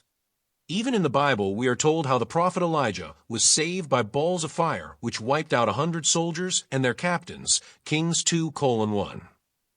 That would have been around 96 BC. There are innumerable stories of this type from all cultures indicating that Wow is armed with spectacularly advanced weapons and doesn't hesitate to use them against mortal men. So one cultist conclusion about the vitrified forts is that they were attacked by flying saucers which focused deadly heat rays on them and their occupants. However, the entire desert between Damascus and Baghdad is littered with blackened cocks. Thousands of square miles seem to be charred, not by the sun, but by some long-forgotten holocaust. Did Wow lay waste to all of Mesopotamia? Or did some horrible natural disaster wipe out the great civilization that once thrived there? Chapter 5. Strong Men and Stupid Enterprises. For 1,000 years ago, Great Britain was populated by a small group of people barely out of the Stone Age. They had a few primitive tools made of bones, and they probably eked out a living with only the greatest difficulty. Anthropologists estimate that there were probably about 300,000 of them. They were undoubtedly divided into warring clans and factions, since factionalism is a natural state of man. Yet somehow thousands of these people managed to get together to spend many generations quarrying huge stones, some weighing 30 tons, in the Preseli Mountains of Wales, and hauling these enormous blocks. 240 miles to Salisbury. There they systematically arranged these stones in a circle, following measurements so precise that they were able to construct a mathematically correct astronomical computer. It's called Stonehenge. Like the Great Pyramid, Stonehenge appears to have been a pointless and impossible exercise. Thousands of workers had to be fed, clothed, and housed for generations as they labored on the profitless project. Top-flight administrative talent must have been necessary to plan and organize the work and supervise its execution. Architects had to design the monument with care before the first block of stone was chipped out of the hillside. Above all, we are asked by the archaeologists to believe that these early primitives had the motivation necessary to dedicate themselves to such an awesome task. We are also asked to believe that they pushed and hauled these monstrous stones up and down hills, across rivers, through forests and soupy bogs on sledges and wooden rollers. Then somehow they managed to stand the slabs on end, lifted other stones on top of them, and built the whole thing so securely that it would last for 4,000 years. Plainly, the whole thing is quite absurd. In his definitive book, Stonehenge Decoded, astronomer Gerald S. Hawkins catalogs these absurdities and offers the educated estimate that the construction of Stonehenge required at least 1.5 million man-days of physical labor. He calculates that it took 3 centuries to build. That's 10 generations. 10 generations of primitive people who were somehow convinced that it was worthwhile to arrange a pile of giant stones in a circle on an English plain. For generations, the work on Salisbury Plain must have absorbed most of the energies physical, mental, spiritual, and most of the material resources of a whole people, Hawkins observed. There are others, of course, who prefer to believe that the early Britons didn't build Stonehenge at all. To them, it is obviously the work of the Atlanteans or even the wondrous space people. If Stonehenge were the only existing megalithic monument of this type in Britain, Hawkins' work would be more acceptable. Unfortunately, there are several hundred of these stone circles scattered about the British Isles, many of them just as mysterious as Stonehenge. We must therefore assume that all the Stone Age Britons were frantically engaged in monument building for at least 1,000 years. If the scientists have dated Stonehenge correctly, then its construction occurred around the same time that the Minoan culture blossomed on distant Crete. The Great Pyramid had already been built or was in the final stages. So far as we can tell, the Indians had not yet appeared in North and South America. On Lewis, the northernmost island of the Outer Hebrides, many hundreds of miles north of Stonehenge, there is another group of giant standing stones arranged in a circle. Called Callanish, this ring consists of 13 blocks set around a large central stone. It is erected in a desolate, hard-to-reach place, again posing questions. How and why did the early builders put there? Since Callanish is somewhat cruder than Stonehenge, Hawkins speculates that perhaps it was built first, and the builders applied what they had learned from that effort to the later construction on the Salisbury Plain. But the two sites are separated by a vast distance and expanses of water. In order for the theory to work, we need evidence that the early Britons were also great travelers and had a society develop enough so that they could travel in large groups. The small, wandering tribes couldn't meet these criteria. Astronomers and scientists have been measuring and studying these sites for centuries.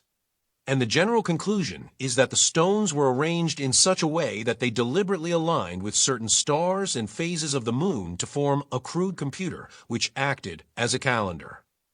Hawkins fed his own calculations into a modern electronic computer and produced numerous charts and tables demonstrating such correlations. In essence, when a man stands in the center of the Stonehenge circle, specific stars, or the sun or moon, appear directly over specific stones at specific times of the year in a manner which had to be planned by the builders. Hawkins noted, some 240 Stonehenge alignments translated into celestial declinations. For whatever reasons those Stonehenge builders built as they did, their final, completed creation was a marvel. As intricately aligned as an interlocking series of astronomical observing instruments, which indeed it was, and yet architecturally perfectly simple, in function subtle and elaborate. In appearance stark, imposing, awesome, Stonehenge was a thing of surpassing ingenuity of design, variety of usefulness, and grandeur in concept and construction, an eighth wonder of the ancient world. Considering the enormous amount of effort that must have gone into its construction, Stonehenge ranks as the costliest calendar in the world. Earlier investigators tried to explain Stonehenge as the work of the Romans, the Danes, similar constructions stand in Denmark, and the Druids. As esoteric priesthood which entered Britain from France in 500 BC, Stonehenge had been around for at least 1,000 years when the Druids arrived, but nevertheless, Druidism has become closely allied with Stonehenge. Even today, members of the most ancient order of Druids make an annual pilgrimage to the site to perform their rites which they claim date back to the days of Atlantis. Incidentally, Hawkins discovered that a significant cycle occurs every 18.6 years at Stonehenge. He calls it midwinter moonrise, for the moon rises over one particular stone every 18.6 years. Then he points out with some glee a statement by the ancient historian Diodorus, circa 50 B.C. The moon as viewed from this island appears to be but a little distance from the earth, and to have on it prominences like those of the earth, which are visible to the eye. The account is also given that the god visits the island every 19 years, the period in which the return of the stars to the same place in the heavens is accomplished. What god visited the British Isles every 19 years? Could Stonehenge have been constructed to predict the appearances of some alien being? This would have given those ancient stonemasons a strong religious motive for constructing it. Whoever planned Stonehenge had to have a knowledge of mathematics and astronomy. Did the Stone Age Britons possess such knowledge? Or was the information passed along to them somehow? Were they following orders, just as Moses followed the specifications given to him by Jehovah for the construction of a gold ark, Exodus 25? The gods and demons of all cultures have always had a penchant for ordering men to build huge, yet seemingly useless temples, tombs, and artifacts. Soon after Gerald Hawkins published a summary, Opound His Findings in Nature, October 26, 1963, he became the center of controversy. Mathematicians, astronomers, and archaeologists who had never been near Stonehenge assaulted his thesis and dissected his semantics. He did leave many unanswered questions largely because they were unanswerable. 20 miles from Stonehenge there is another ancient wonder, the Mammoth Mound at Silbury. This is a man-made mound of earth 130 feet high, covering over 5 acres. Scientists estimate that it was constructed around 1800 BC, which means that while thousands of early Britons were starting work on Stonehenge, other hundreds or thousands were pointlessly hauling baskets of dirt to Silbury to build one of the largest mounds on Earth. In 1848, a group of investigators burrowed a tunnel into it, going from the top to the bottom, in hope of finding some clue. All they discovered were some picks made from red deer antlers. Recently, these objects were given the carbon-14 test and were found to be from around 800 BC. This was most upsetting to the theorists who believed the mound was at least 1,000 years older than that. At the present time, a team of American and British archaeologists are busy digging new holes in the Silbury Mound, searching for new clues. Man-made mounds of unknown origin and purpose number in the thousands all over this haunted planet. In Ireland, they are called Sidhe or Fairy Mounds and are purportedly the homes of the little people. St. Patrick is supposed to have stood on Croagh Patrick, a mound in County Mayo, when he ordered the snakes out of Ireland.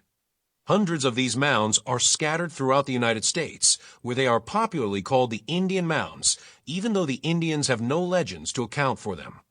Some of the mounds in Ohio, Minnesota, and in the Southwest are skillfully laid out in geometric patterns which can be seen only from the air. When viewed from above, they represent elephants, birds, snakes, and other animals. Whoever laid these things out apparently intended them to be seen from the air. From the ground they appear to be nothing more than symmetrical hills with flat tops. Aerial surveys of South America have revealed elaborate, ridged fields and earthwork, some covering 50,000 acres and some as long as 1,000 miles, in at least 5 scattered locations. The ridged field at Lake Titicaca in the Andes covers 200,000 acres and is spread over 160 miles. These man-made ridges and mounds may have been part of a complex agricultural and irrigation system. Other mounds and ridges of this sort spread throughout Europe and Asia. Stone chests found in mounds in the Mississippi Valley are identical to chests dug up in mounds in Yorkshire, England. But most of the mounds have yielded little or nothing to patient diggers. Yet the presence of these mounds everywhere is an indication of a worldwide culture in prehistoric times which regarded mound building as an important activity. We do know that mound building persisted as part of the burial rites of ancient peoples. Early historians such as Homer and Herodotus describe these rites. Alexander the Great is supposed to have spent a fortune to erect a huge mound over the grave of his friend Hephaestion. The kinds of ancient Scythia on the Black Sea were buried under mounds. Archaeologists assume that this mound-building practice led eventually to the development of the Egyptian pyramids. The desert sand was a poor mound-making material, so the Egyptians switched to stone blocks. But how did mound building spread to the Americas in the pre-Indian epoch? Flying saucer cults read great significance into the fact that many modern UFO sightings seem to congregate around the old Indian one mounds. Strange lights, bobbing and weaving and blinking in intelligent patterns, periodically cavorted above the mounds of the Ohio and Mississippi valleys. Since UFOs have a tendency to appear in the same geographical locations year after year, century after century, it is possible that ancient peoples saw them too and erected the mounds for them. Some flying saucer writers have borrowed a page from Professor Agorist Baalbek theory and suggested that the flat-top mounds were intended as UFO. Airports. If the great mounds were merely monuments to the dead, they were costly ones. Even with modern bulldozers and steam shovels, it would take much time and money to construct a mound 130 feet high and 5 acres square, like the Silbury Mound. It is difficult to visualize tribes of prehistoric people engaging in this activity for months or years. It is even more difficult to think of them planning the mounds so they would present specific symbols when seen from the air. Now, it has been established that while the early Britons were simultaneously erecting Stonehenge and piling dirt for the Silbury Mound, they were also carving giant figures in nearby hillsides. The figure of a great white horse is cut into the summit of a hill in the Berkshire Downs. At St. Abbas, a giant caveman is traced upon a hillside. He carries a club, and his male genitalia are prominently displayed. A similar figure, the Long Man at Wilmington, was emasculated by early Christians. There are many others spotted from Australia to Africa to the United States, all obviously meant to serve as landmarks for unknown pilots cruising the virgin skies. The tradition for making these landmarks survived until at least 1,500 years ago, for that is the apparent age of the famous NASA lines found in the Peruvian desert. Nobody paid much attention to these lines until the early 1940s. Since then, they have become an important facet of Atlantean and flying saucer lore. From ground level, the Nazca lines are merely a jumble of paths made by brushing aside the stones and pebbles of the desert. There is little rain or natural erosion in the area, so the lines have remained intact for at least 700 years, and possibly even for 1,500, estimates vary. Seen from the air, the clearances form the outlines of spiders, birds, fish, assorted monsters or unknown animals, and numerous squares and rectangles, some longer than 2 football fields. Dr. Maria Reich, a German astronomer, has lived at Nazca for 20 years, carefully charting all the lines by viewing them atop a high ladder. Daniel Cohen remarked in Science Digest, May 1970, "In spite of such devotion to her work, she is regarded by some scientists as a woman obsessed with a theory, rather than a careful scientist." Dr. Reich had produced all sorts of correlations between the lines and the positions of the sun, moon, and stars. She postulates a gigantic desert calendar with which the ancient Peruvians could mark the passing of the years. Her opponents argue that with so many lines and so many astronomical bodies with which to make alignments, it is possible to work up many correlations, but that they are meaningless. The Inca Nazca people who created these lines were massacred in the wars which followed Francisco Pizarro's invasion of Peru in the 1500s. The Inca civilization destroyed by Pizarro apparently came along centuries after the lines were laid out. An ancient Inca road slices across the desert, ruthlessly severing the lines. It would seem that the Incas regarded the lines as insignificant. Nevertheless, hundreds of people must have worked for years, if not for generations, in planning these lines and scratching away the topsoil to render them. The Nazca lines remain as another of early man's energetic but seemingly pointless enterprises. On Easter Sunday, 1722, Dutch Admiral Jacob Roggeveen landed on an island in the Pacific some 2,200 miles from the coast of South America. The first things he saw were hundreds of giant statues squatting near the waterline, staring out to sea. They were huge, eyeless heads mounted on small stone bodies. Some were as high as 36 feet. Admiral Roggeveen had discovered not Atlantis, but Easter Island, a pitifully barren volcanic island with an area of 45 square miles, with almost no trees, and with no wildlife except for hordes of bothersome insects. It was populated by cannibalistic tribes of Polynesian origin who had apparently migrated there centuries before. The current population is 270, but at one time it was considerably larger. Intertribal wars and raids by early slave traders whittled the population down. The Aku statues were quarried from volcanic rock. Some weigh as much as 30 tons. Since wood is practically non-existent on the island, the statues must have been hauled out of the quarries with ropes and sheer muscle power. Dragged down to the beaches and raised, upright with more muscle power. Many of the monuments were topped with a hat, or pukeo, made out of red rock. Some of these pukeos weighed 5 tons. How the natives raised these 5-ton carvings to the tops of erected statues is another puzzle. Like the builders of Stonehenge, the Easter Islanders had to accomplish their task with the crudest kind of tools. Each statue must represent months or years of labor. There are over 600 on the island.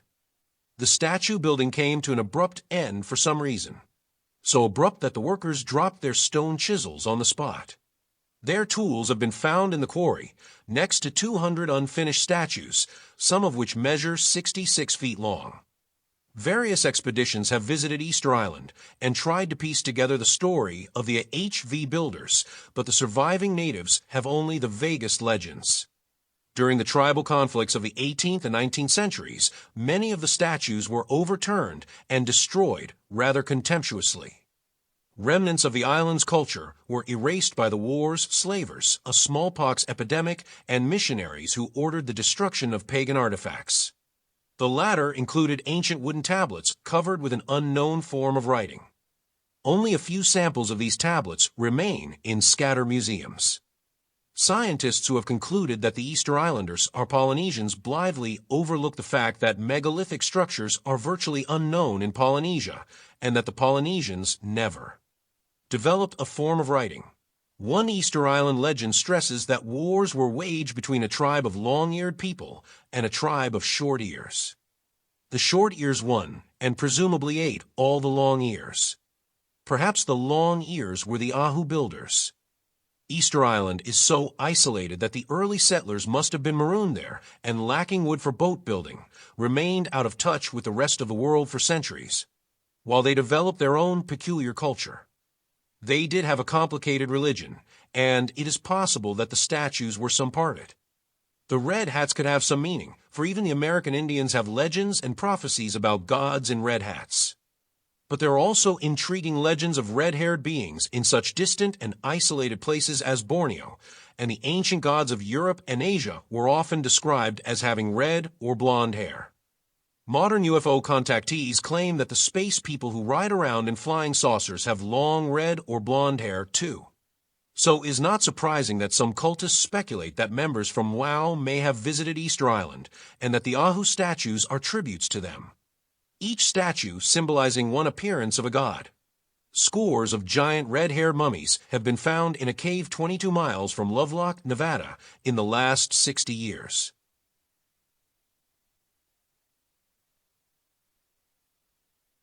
The first ones, discovered in 1912, were between 6.5 and 7 feet tall. Artifacts found in the same cave have been dated by carbon-14 tests. Apparently, the cave had been occupied as far back as 5,000 years. The local Paiute Indians have legends about these giants, describing them as being cannibalistic. In her book, Life Among the Paiutes, 1882, Sarah Winnemucca Hopkins wrote that the last of the red-haired giants were exterminated by the Paiutes in the 19th century. They would dig large holes in our trails at night, Mrs. Hopkins reported. Our people would fall into these holes. That tribe would even eat their own dead. Yes, they would even come and dig up our dead after they were buried, and would carry them off and eat them. Atlantis lore also describes giant red-haired cannibals who behaved almost like traditional vampires. Some authors have speculated that the red-haired giants invaded Easter Island from South America, and the cannibalistic rites of the Easter Islanders were inherited from them. There is now an American military base on Easter Island, and recently the workmen and heavy equipment constructing an airfield were diverted to raise one of the flattened statues. It took a heavy crane to do the job that was once done by hundreds of dedicated natives engaged in another of early man's impressive but pointless enterprises. Easter Island has been a favorite of National Geographic for years, and the cultists have had a field day inventing explanations for the mystery. But there are many other Pacific islands, even more remote and very rarely visited, which pose far more baffling questions.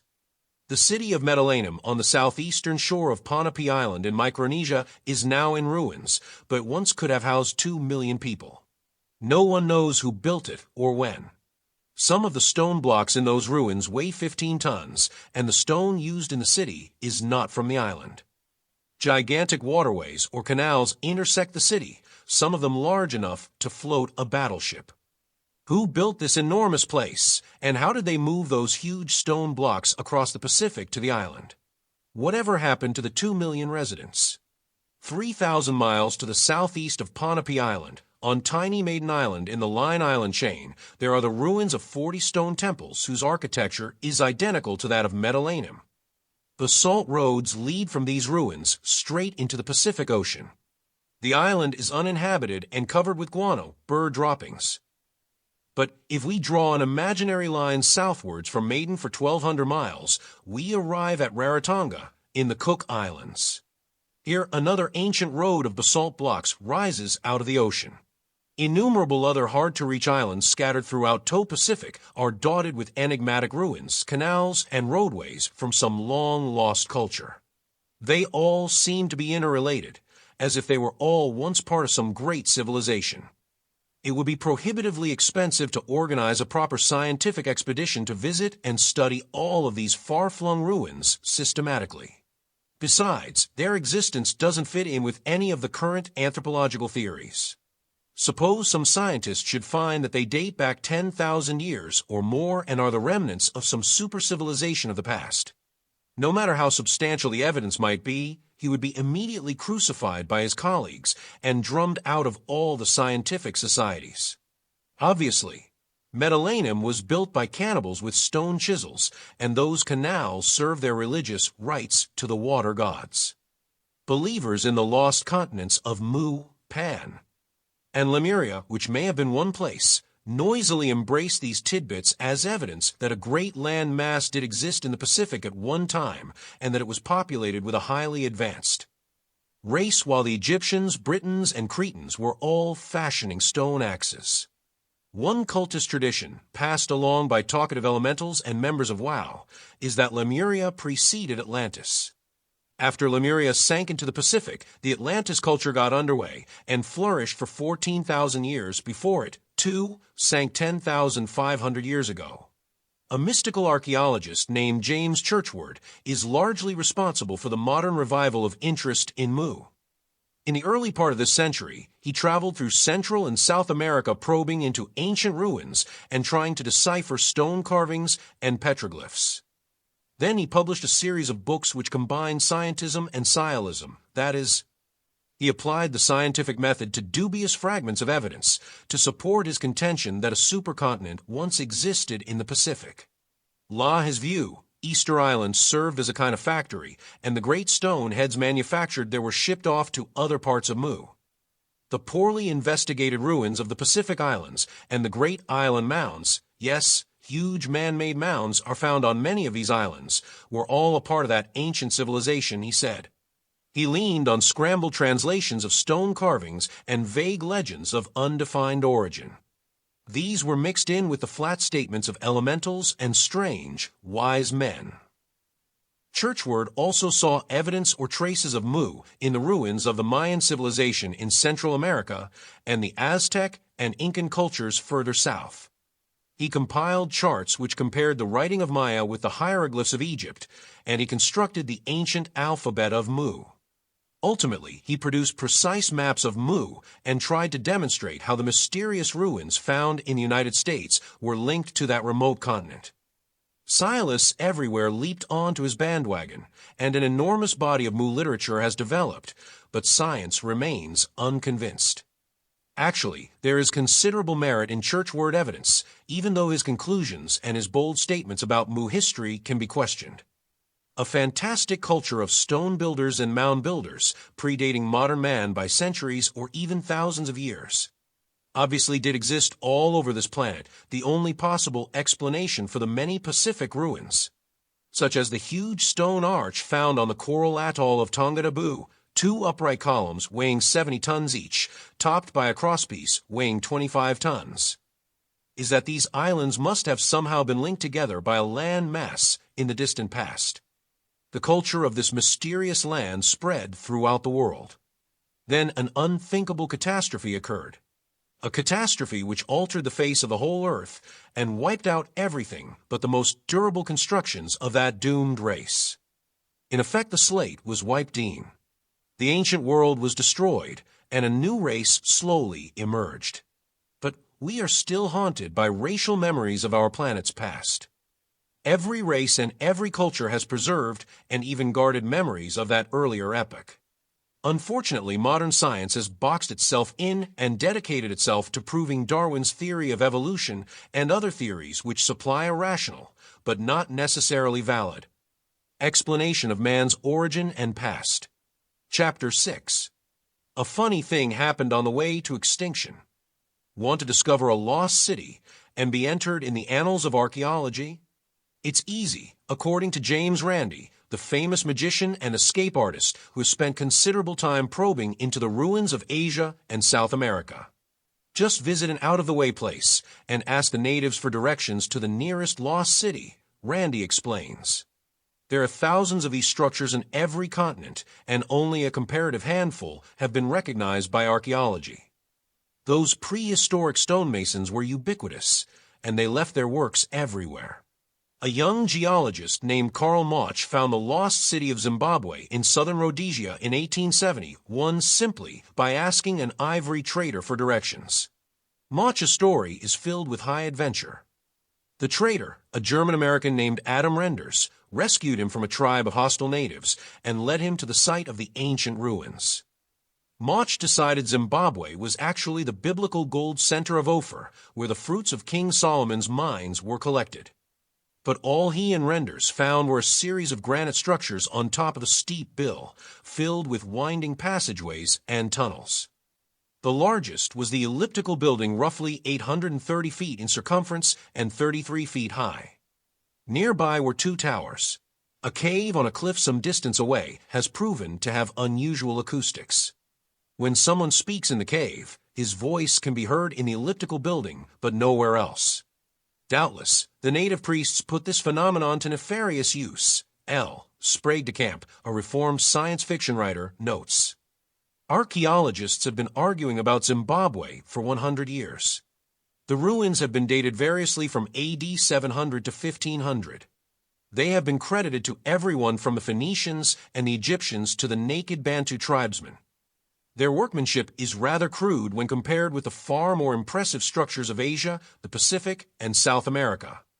Nevertheless, someone will probably never know who went to the trouble of dragging thousands of granite bricks to the top of a hill deep in the African jungle 1,200 years age and building an elaborate fortress temple filled with labyrinths and passageways whose only apparent purpose is to drive archaeologists mad.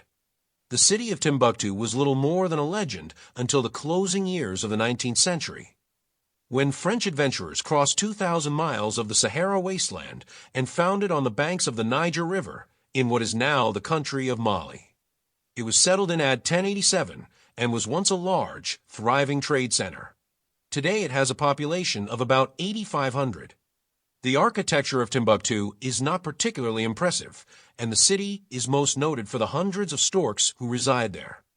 Since a prominent city, Timbuktu, could become lost in modem times, it is not surprising that even larger and more impressive cities, such as Angkor, could get lost altogether.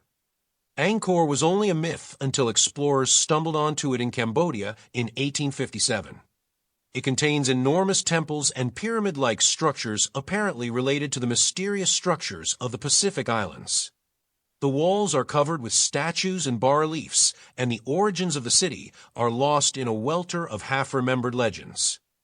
Local natives still speak of the great godlike beings who built the place. Hard facts are rare. One story popular soon after Angkor's discovery is that the city was abandoned suddenly, probably around AD 1300, in the same way that the Easter Islanders threw down their tools in their quarries and fled.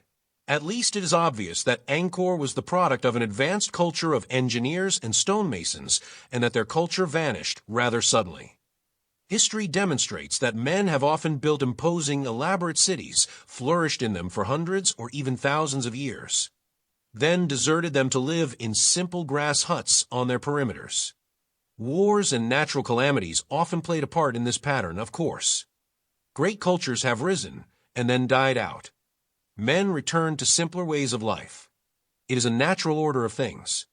1,000 years from now, people may be living in thatched shacks in New Jersey and on Long Island within full view of the decaying towers of Manhattan.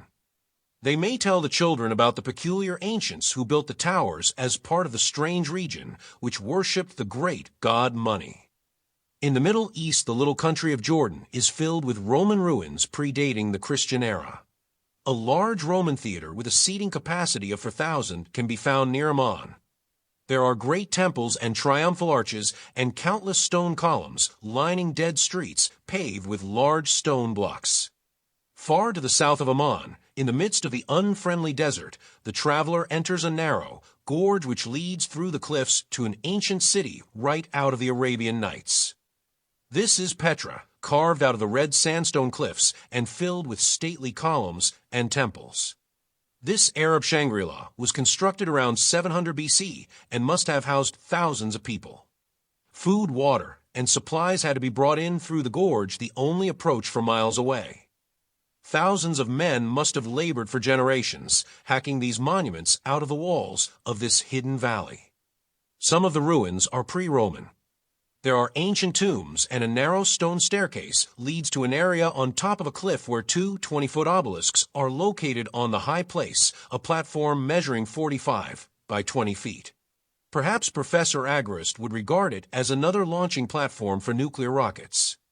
The culture that built Petra is lost in legend and archaeological confusion, but in the city's final days it was used as a hideout by desert bandits.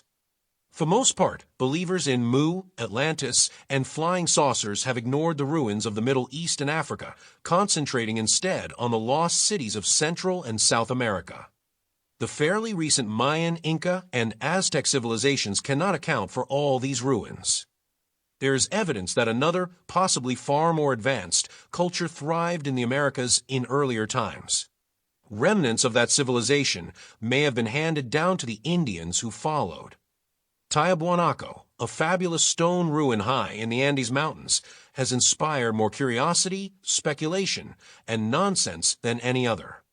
It has been the subject of countless books and articles, and has been used to support the beliefs of nearly every outlandish cult going. In recent years, there have been innumerable flying saucer sightings and appearances of little glowing green men around Lake Titicaca, which is 12,644 feet above sea level. Tiahuanaco is at the southeast end of the lake. Although the ruins cover only about 1/6 of a mile, they feature impressive tumuli, man-made mounds, a 50-foot high pyramid, and a number of stone platforms and underground chambers.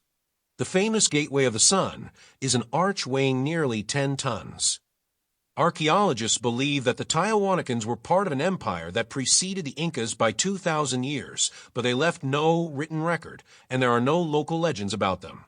When the Incas later conquered the Lake Titicaca region, they found Tiwanaku abandoned. While many of Thai structures in Petra were carved from the sandstone cliffs in place. Same of the walls in Tiwanaku were whittled out of huge blocks weighing as much as 60 tons and then somehow moved into place. Giant statues also stand around the site. One weighing 20 tons has been moved to a museum in La Paz. In their book, The Great Idol of Tiwanaku, Hans Bellamy and P. Allen offer an interpretation of the symbols found in a huge statue discovered in a Tiahuanacan temple. They claim the symbols recorded astronomical knowledge of a very advanced order. Eric von Daniken, author of Chariots of the Gods, visited the Andes, is his search for evidence that spaceships had visited the Earth in prehistoric times. He describes seeing a 20,000-ton stone block near the ruins of the Incan fort of Sacsayhuaman. Daniken explains, is a single stone block the size of a 4-story house. It has been impeccably dressed in most craftsmanlike way. It has steps and ramps and is adorned with spirals and holes. The whole monstrous block stands on its head. So the steps run downward from the roof. The holes point in different directions like the indentations of a grenade. Strange depressions, shaped rather like chairs, seem to hang floating in space. Who can imagine that human hands and human endeavor excavated, transported, and dressed this block? What power overturned it? What titanic forces were at work here? And to what end? The fortress of Sacsayhuaman is surrounded by a wall 60 feet high, containing stones weighing as much as 200 tons. 200 tons. Morris K. Jessup, a qualified investigator, viewed the fortress and described these stones. Each of them crudely rough quarried and were then ground into their designated niches in the structure by pushing them back and forth in situ until they fitted so closely, completely, and accurately that a knife blade cannot be inserted between them. This is a logical and practical shortcut to effective stone fitting, which we have not qualified in modern engineering. Science writer Joseph Gudavich questioned Jessup's theory in Flying Saucers UFO Reports, number 4. The stones, he pointed out, had to be lifted into the air, placed roughly into their proper positions, and then by some force inconceivable to us, shoved back and forth, grinding down the roughly hewn surfaces until they fitted smoothly and perfectly into their proper niches. To lift, swing into position, then rub the massive weight back and forth against enormous friction without loosening its snugly fitting neighbors was no job for simple aborigines or even for an advanced Inca culture. The fact is that Sacsayhuaman was ancient long before the Incas appeared on the scene. To add to the mystery, some of the larger stones found in the Andes ruins were quarried in a valley 200 miles away. Somehow, these enormous blocks of stone had to be transported up and down mountains to their final resting place. Those fond archaeological inventions, wooden rollers and rafts, couldn't have been used. So, how did the ancient builders accomplish this task? A possible explanation taken seriously by some scientists and loudly berated by others is that these monuments were built in a time when the surface of the earth was actually different from what is now. A time when the Andes were level with the rest of the land. Hans Schindler Bellamy prowled around Lake Titicaca and claimed that he found traces of marine sediment indicating that the Great Deluge had once engulfed the area. This, of course, was evidence that the ruins had been built before the deluge and were many thousands of years old. Two Frenchmen, Louis Pauwels, editor of the magazine Planetary, and Jacques Bergier, a nuclear physicist, seemed to go along with Bellamy in their book, The Morning of the Magicians. They proposed that the Earth was once inhabited by a giant race which built the mounds and monoliths and maintained a worldwide civilization with key centers in the Andes, New Guinea, Mexico, Abyssinia, and Tibet. They were the true Atlanteans and were destroyed by some great cosmic disaster. The evidence reviewed thus far does indicate that this planet was once occupied by a single great culture or a series of intertwining cultures which possessed secrets of engineering and stone. Building beyond anything known by the ancient Minoans, Romans, had Britons. They constructed their monuments in isolated places, such as the islands of northern Scotland, the Pacific, and the Andes Mountains, demonstrating an incredible sense of purpose as well as awesome perseverance. Our anthropologists and archaeologists have been struggling to uncover and understand the history of the past for 1,000 years.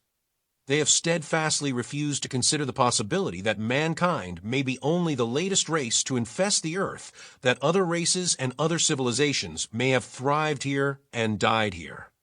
One of the increasingly popular themes in science fiction is the notion that an earlier super-race built spaceships and sent their members off to visit the stars. Now those space travelers are returning to home base in their flying saucers, and they're looking around in unhappy confusion, asking, where did everybody go? Who are all these pitiful little ants shooting at each other?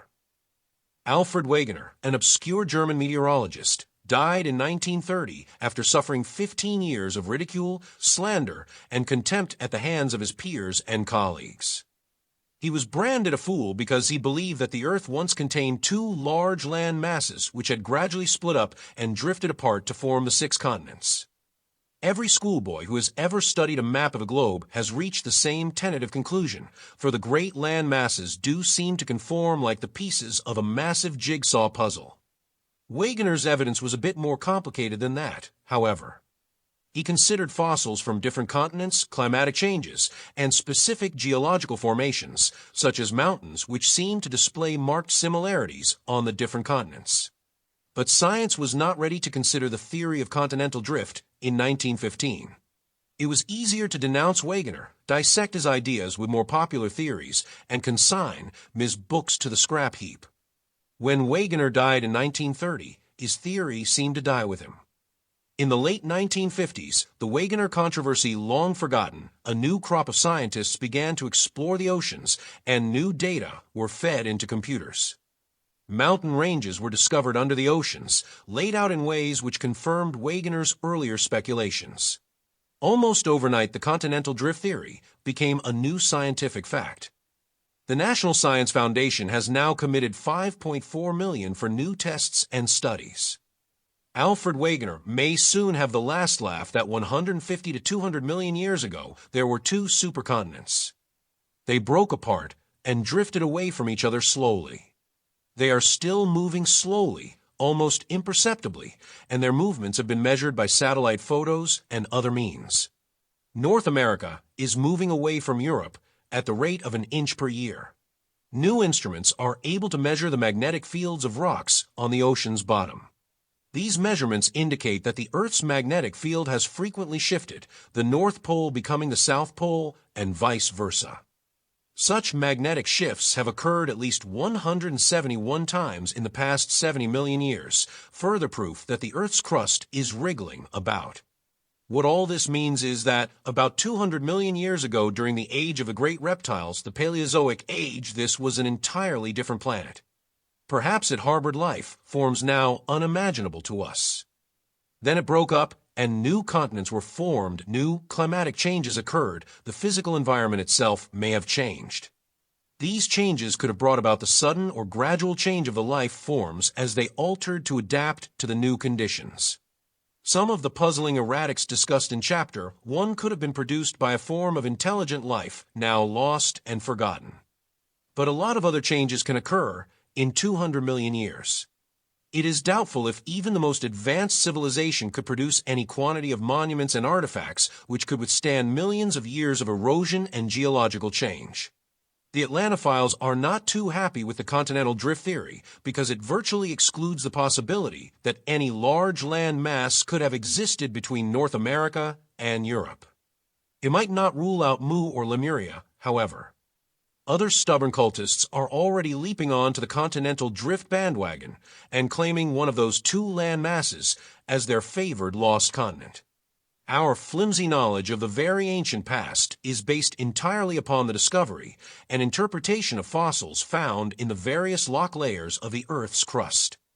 This inexact science called paleontology is only 200 years old. We haven't dug deeply enough or studied things thoroughly enough to reach reliable conclusions about the distant past. So many of the facts commonly accepted today are only educated guesses. If the Earth has suffered truly cataclysmic changes in the past 200 million years, we must first know of and understand those changes completely before we can accurately assess the meanings of rock formations.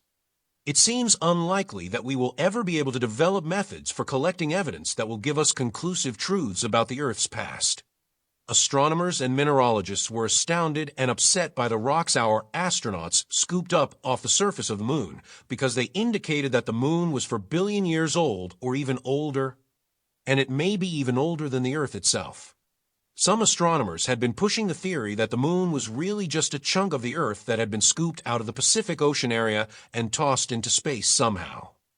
That theory and many others went down the drain when our first space module dropped onto the Sea of Tranquility. Geologists and paleontologists have developed reasonable evidence that the Earth has passed through several glacial periods or ice ages. These seem to be cyclic, with minor ice ages occurring every 12,000 years or so, and with major glacial periods taking place over longer periods. These ice ages suggest a really major catastrophe, a sudden shift of the Earth's entire axis. If you lived on the planet Uranus, the 7th planet from the Sun, you would be exposed to a pseudo-ice age every 21.5 Earth years. Our knowledge of Uranus is admittedly flimsy, and if we ever manage to visit it, we may find that many of the currently accepted facts about the planet are erroneous, just as our moon landings disproved many of the previously accepted facts about our own satellite. In any case, the best astronomical information indicates that Uranus has a very wobbly axis and that it flips over about 4 times for each of its circuits around the Sun. A Uranus year is 84 Earth years. A resident living on a fixed point on Uranus would find himself shifting drastically away from or towards the Sun every 21.5 years. If the planet were closer to the Sun, these shifts could produce dramatic changes of climate. It is possible that the Earth's orbital mechanics include similar fluctuations of the axis over longer periods. Scientists have figured out that there are minor climatic changes on Earth every 170 years due to minor axis shifts. The magnetic polarity of our planet is quite unstable. The magnetic South Pole is not a fixed point but moves steadily in a 200-mile circle. As already noted, the poles reverse themselves every few million years. Studies of the rock levels of the last ice age have produced evidence that major shifts of the Earth's crust or the planet's entire axis occur every 12,000 years or so. Such shifts would change the climate completely. Frigid areas would suddenly be in the tropic zones, water would inundate land areas, and of course, all life would be affected.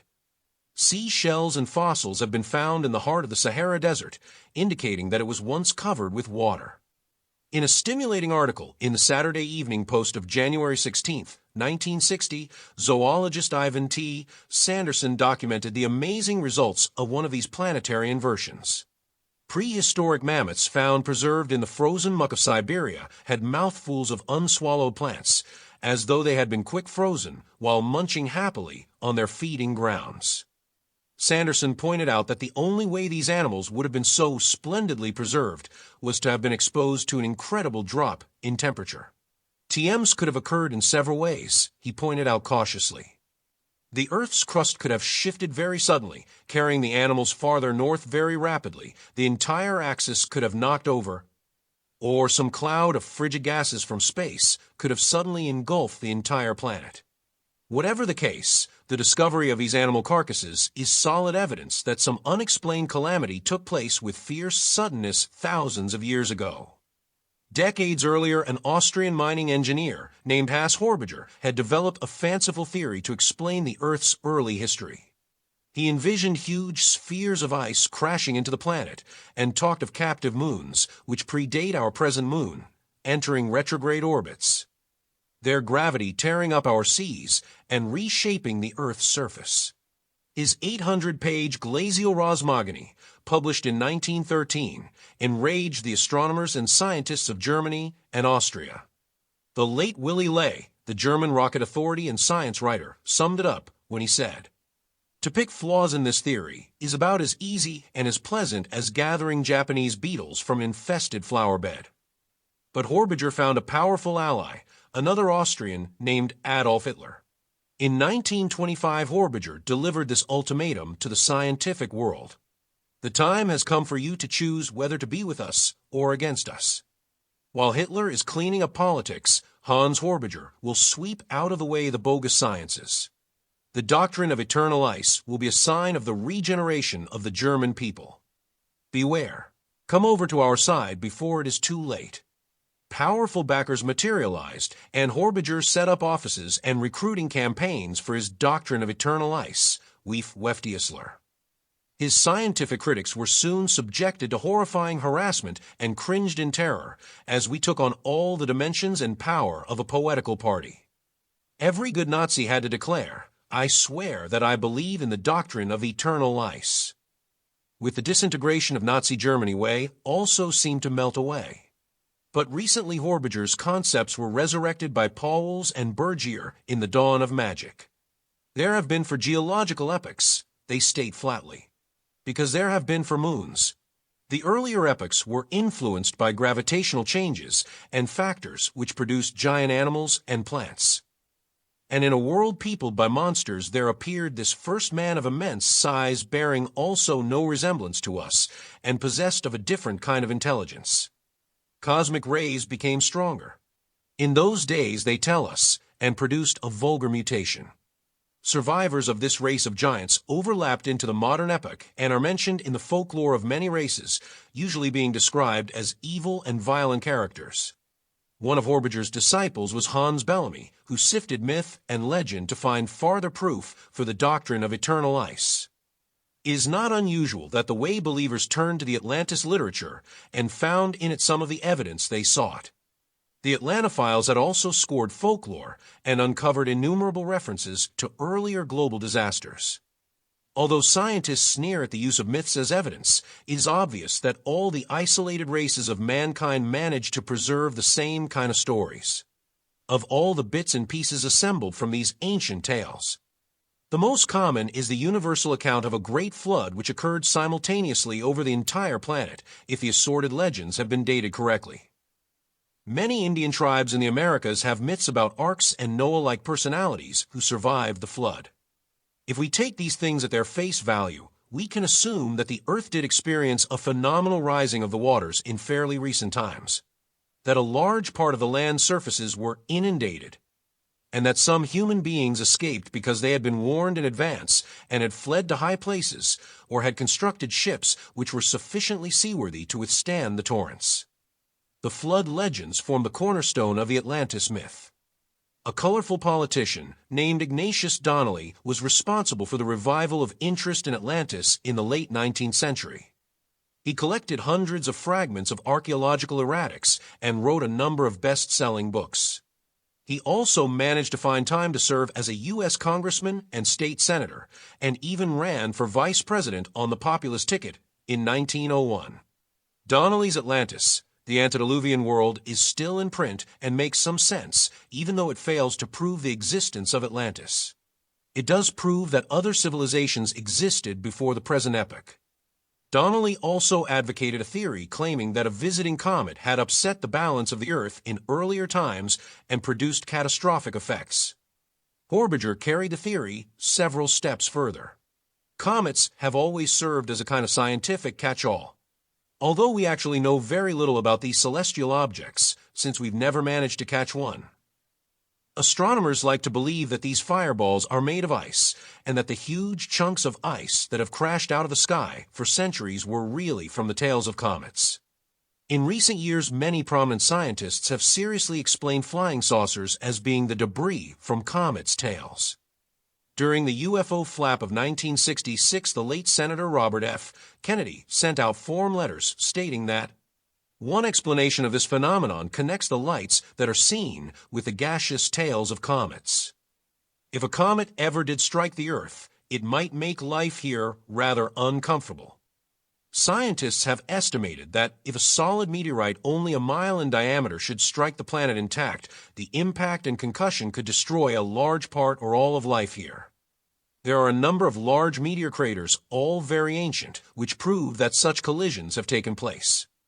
Ancient civilizations could have been destroyed by any one of these potential catastrophes, as well as such things as enormous earthquakes and volcanic eruptions. Our planet is really unstable. Mountains are always blowing up. The crest is constantly shifting, generating earthquakes which take a frightening toll in lives and property every year. Rivers overflow, and floods occur with appalling regularity. Enigmatic fireballs can sweep down out of the sky suddenly and unexpectedly and burn up whole cities like Chicago. On top of all these hazards, we have the most dangerous factor, man himself. He has made war an economic and political necessity. The ruins of the Middle Hast in Europe stand as testimony to his ability to destroy whole civilizations by himself without any outside help. Among the traditions of the Hopi Indians is the story of Kaskurza, the third world or epoch which lay in the east, Atlantis again. They developed flying machines called Patunotast according to Frank Waters in his Book of a Hopi. Some of them made a Patavoda, and with their creative power made it fly, though the air. On this many of the people flew to a big city, attacked it, and returned so fast no one knew where they came from. Soon the people of many cities and countries were making Patavodas and flying on them to attack one another. So corruption and war came to the third world as it had to the other. With present-day inflation, theories are the cheapest commodity around, costing less than a penny a gross. It is better to stick with the available facts. Those facts are that one or more civilizations preceded early man and left behind magnificent megaliths as proof of their artistic and engineering abilities. Something destroyed those civilizations, or perhaps they destroyed themselves. Great civilizations have risen and died within the past 2,000 years alone.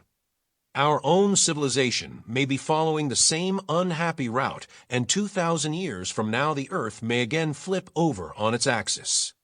Great sheets of ice may bury the rubble of our cities. Silt and stones will wash over our towers and fortresses. And somewhere a handful of beings, reduced to savagery by necessity, will tell tales around their campfires about us, and how we even dared to reach for the moon. Thousands of years after that, a new breed of anthropologists will collect those tales and scoff, even though all the tribes from all parts of the planet will have the same tales to tell. It is plainly impossible, those scientists will say, that any super-civilization could have existed in prehistoric times. And primitive man could hardly have flown to the moon. It is folly to even listen to such nonsense.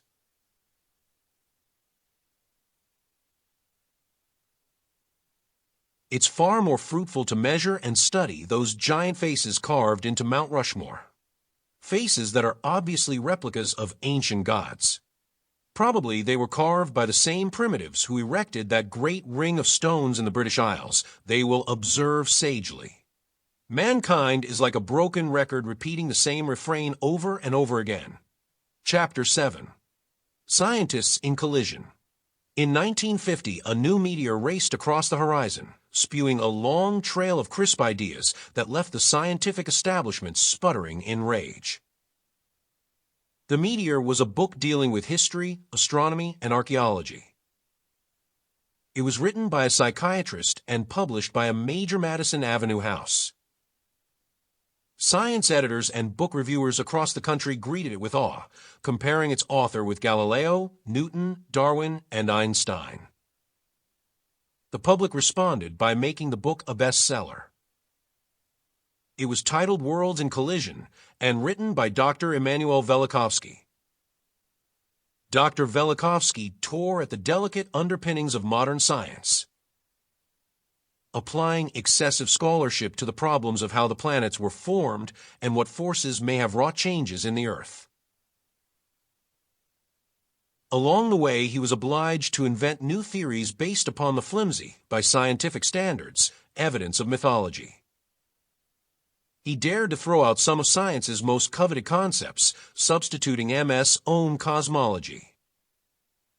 The explosion followed almost immediately. The biggest names in astronomy and physics organized and fulminated. They set out to destroy this upstart by flooding his publisher's office with vicious letters threatening to boycott the firm unless Velikovsky's book was withdrawn.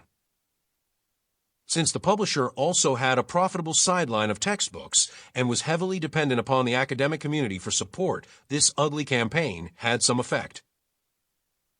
An assistant editor who had first suggested publishing the book was fired, and publication rights were turned over to another publisher who did not have a textbook business.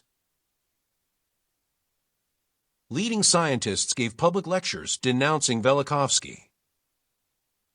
The scientific journals were filled with critical anti-Velikovsky letters and articles. It was modern science's darkest hour. There was a response which for intensity and hostility was unequaled in 20th century scientific history, the Los Angeles Times later noted.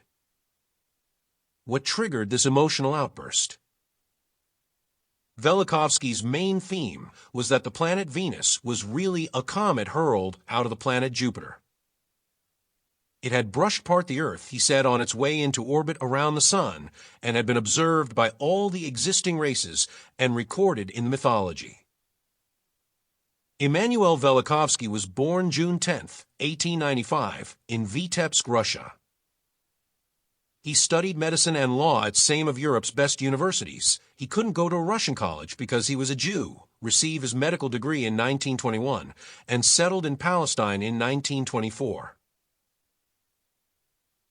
He knew Freud personally and corresponded with the great man in the last years of his life. In 1939, Velikovsky and his family moved to New York, intending to stay only 8 months. But he was already toying with his theories, and he spent the next 9 years in libraries conducting the exhaustive research which finally resulted in W0 Rids in collision. Today, he lives quietly in Princeton, New Jersey, rarely appearing in public. He has been more fortunate than Wegener and his continental drift theory in that Velikovsky has lived to see his critics silenced and many of his seemingly far-out concepts confirmed. Ever since the invention of the printing press, publishers have been flourishing on best-selling books covering the whole spectrum of pseudoscience. Volumes of profound nonsense, such as the works on pyramidology and Atlantis, have sold in amazing numbers generation after generation. Nearly every major publisher has books of astrology and flying saucers on his lists. A large part of the endless stream of theses, papers, and learned studies by establishment scientists has in time proven invalid and more crackpot than even the cultist literature.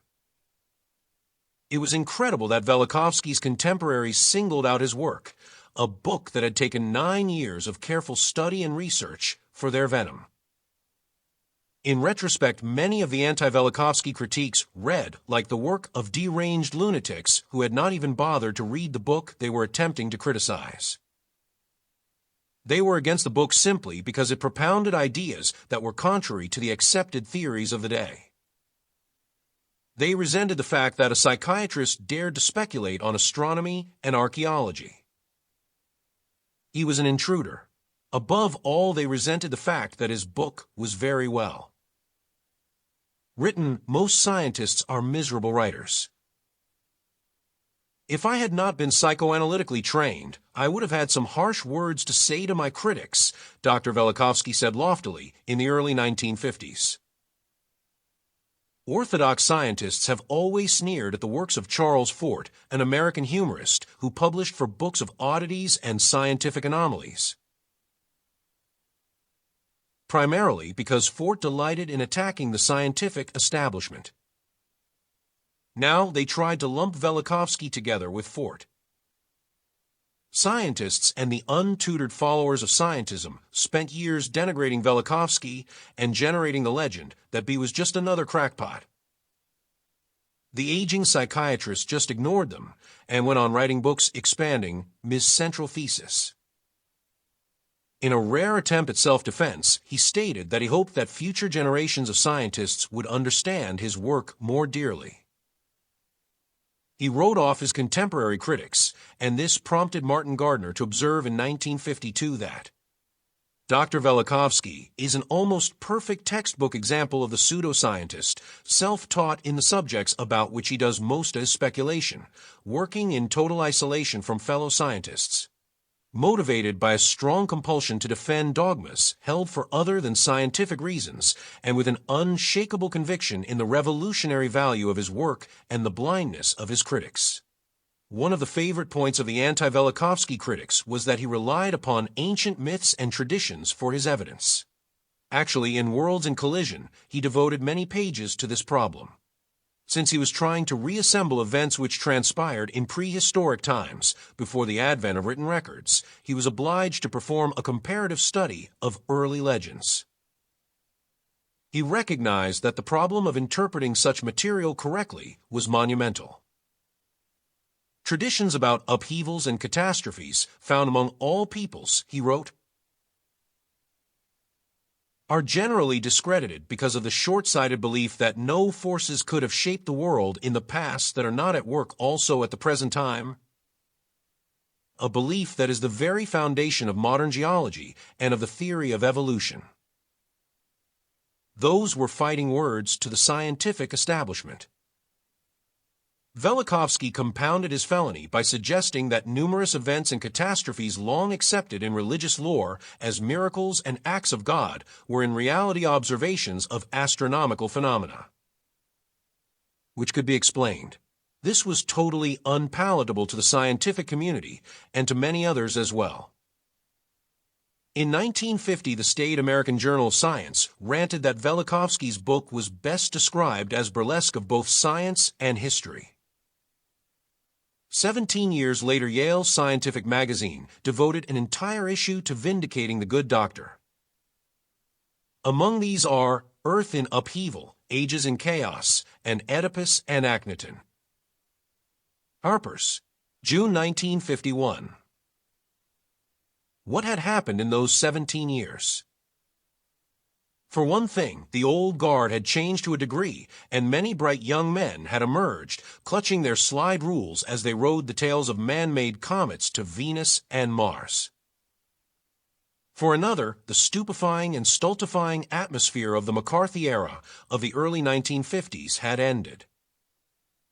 Professor Lloyd Motts of Columbia University scented the tide of change, and in a letter in Harper's in October 1963, he cautiously admitted, "I do not support Velikovsky's theory, but I do support his right to present his ideas and to have those ideas considered by responsible scholars and scientists as the creation of a serious and dedicated investigator, and not the concoctions of a charlatan seeking notoriety."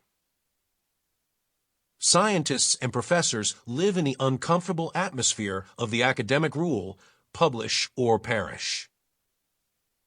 They grind out interminable research papers and studies, not because they have something to say, but because their livelihood often depends upon their ability to put their names into print. This unfortunate system has spawned an army of men whose academic credentials are sound enough, but who indulge in quasi-research. Some even manage to acquire a considerable reputation by publishing a steady stream of unread books. Professor Mote's remark about the concoctions of a charlatan seeking notoriety, one is revealing. Because scientists are painfully aware of the many charlatans in their own midst who thrive on such notoriety. Over and over again in the past, leaders of the scientific community have proven mere charlatans, or, at best, competent organizers and administrators, while their less notorious contemporaries made the real contributions to their field. This spills over, of course, into other fields, such as literary criticism, where a man will write a critical essay of a famous author, and then others will write critical essays of the original critique. Soon the little literary magazines are actually feeding upon themselves, and the professors are quarreling about their interpretations of said famous author. Velikovsky became the most prominent victim of this system. If he had written a book about psychiatry, his own field, or sex, and sold 1 million copies, no one would have cared. But when he invaded the turf of others, presented unpopular ideas in a logical and successful manner, and got the book published, well, he had gone too far. To the scientists of the 1950s, he had to be a charlatan seeking notoriety, Like a harbinger of another era, they chanted, "Either you believe in us, or you must be treated as an enemy." A decade later, the main dish served at many a scientist's table was crow. Astronomers were dead certain in 1950 that both Jupiter and Venus were elderly planets, and after much peering through their telescopes, they had constructed some fanciful facts about both bodies.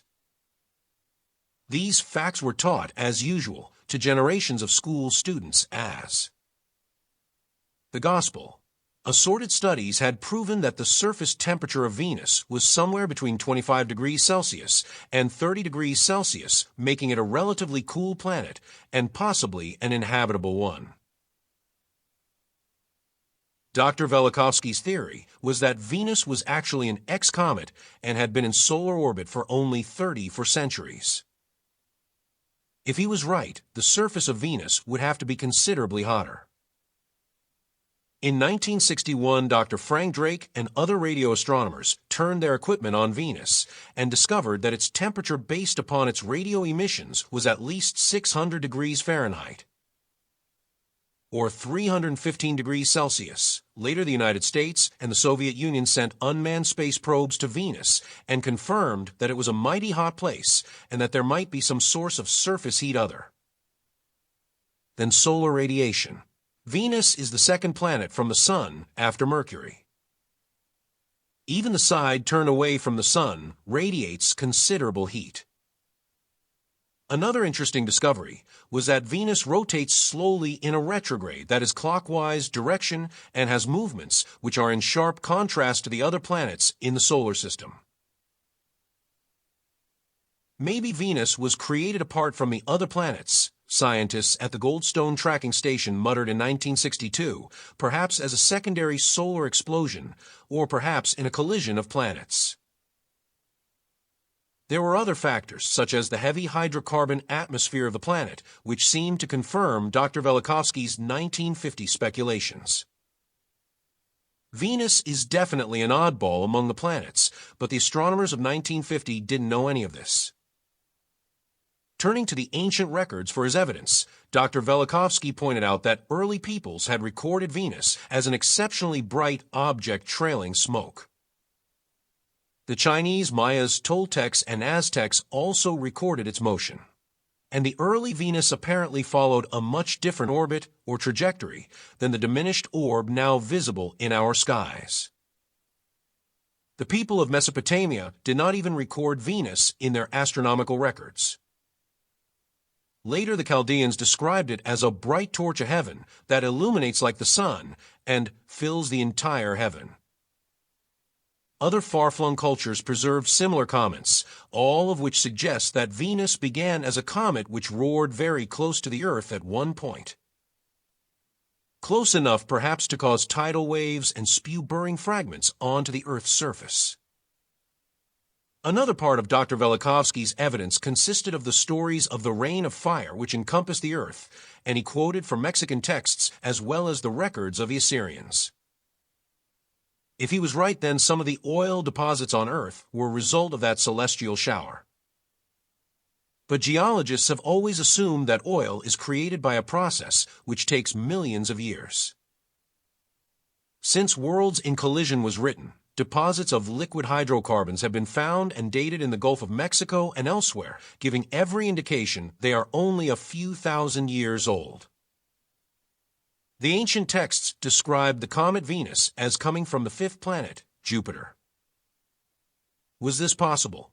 This was the flimsiest part of the Velikovsky theory and the most widely attacked. Ironically, the very men who advocate the theory that tektites are the result of meteor impacts on the Moon, Chapter 4, are the same ones who deny that a Jovian comet could come into being, perhaps by the same process. Velikovsky proposed a collision of planets as a possible source. The asteroid belt between Mars and Jupiter could be made up of surviving fragments from that awesome event. Our ideas about Jupiter itself have been revised considerably since 1950. We used to think of it as a gigantic planetary body composed of gases and liquids, but in recent years, powerful radio waves have been detected coming from it. Apparently, there are great electrical storms on the surface, and some of these storms affect earthly radio waves as much, or more so, than sunspots. Studies of all this have led to a new theory. Now, quite popular among astronomers, that Jupiter may not be a planet at all. It may be a cold star. Maybe one planet could not give birth to another, but a star, even a cold star, could. Jupiter's diameter is approximately 11 times the diameter of the Earth, about 86,000 miles, as nearly as we can determine. It revolves very rapidly on its axis. A Jovian day is less than 10 Earth hours long. Through the telescope, it appears to be ringed with cloud-like bands, the most interesting feature of which is the famous red spot. This is an elliptical spot some 40,000 kilometers long and 13,000 kilometers wide, roughly equal in area to the entire surface of the Earth. This spot was first observed by Robert Hooke in 1664. Astronomers have been watching it ever since. It also rotates with the planet, but at different speeds, and it always remains in approximately the same latitude, wandering only slightly.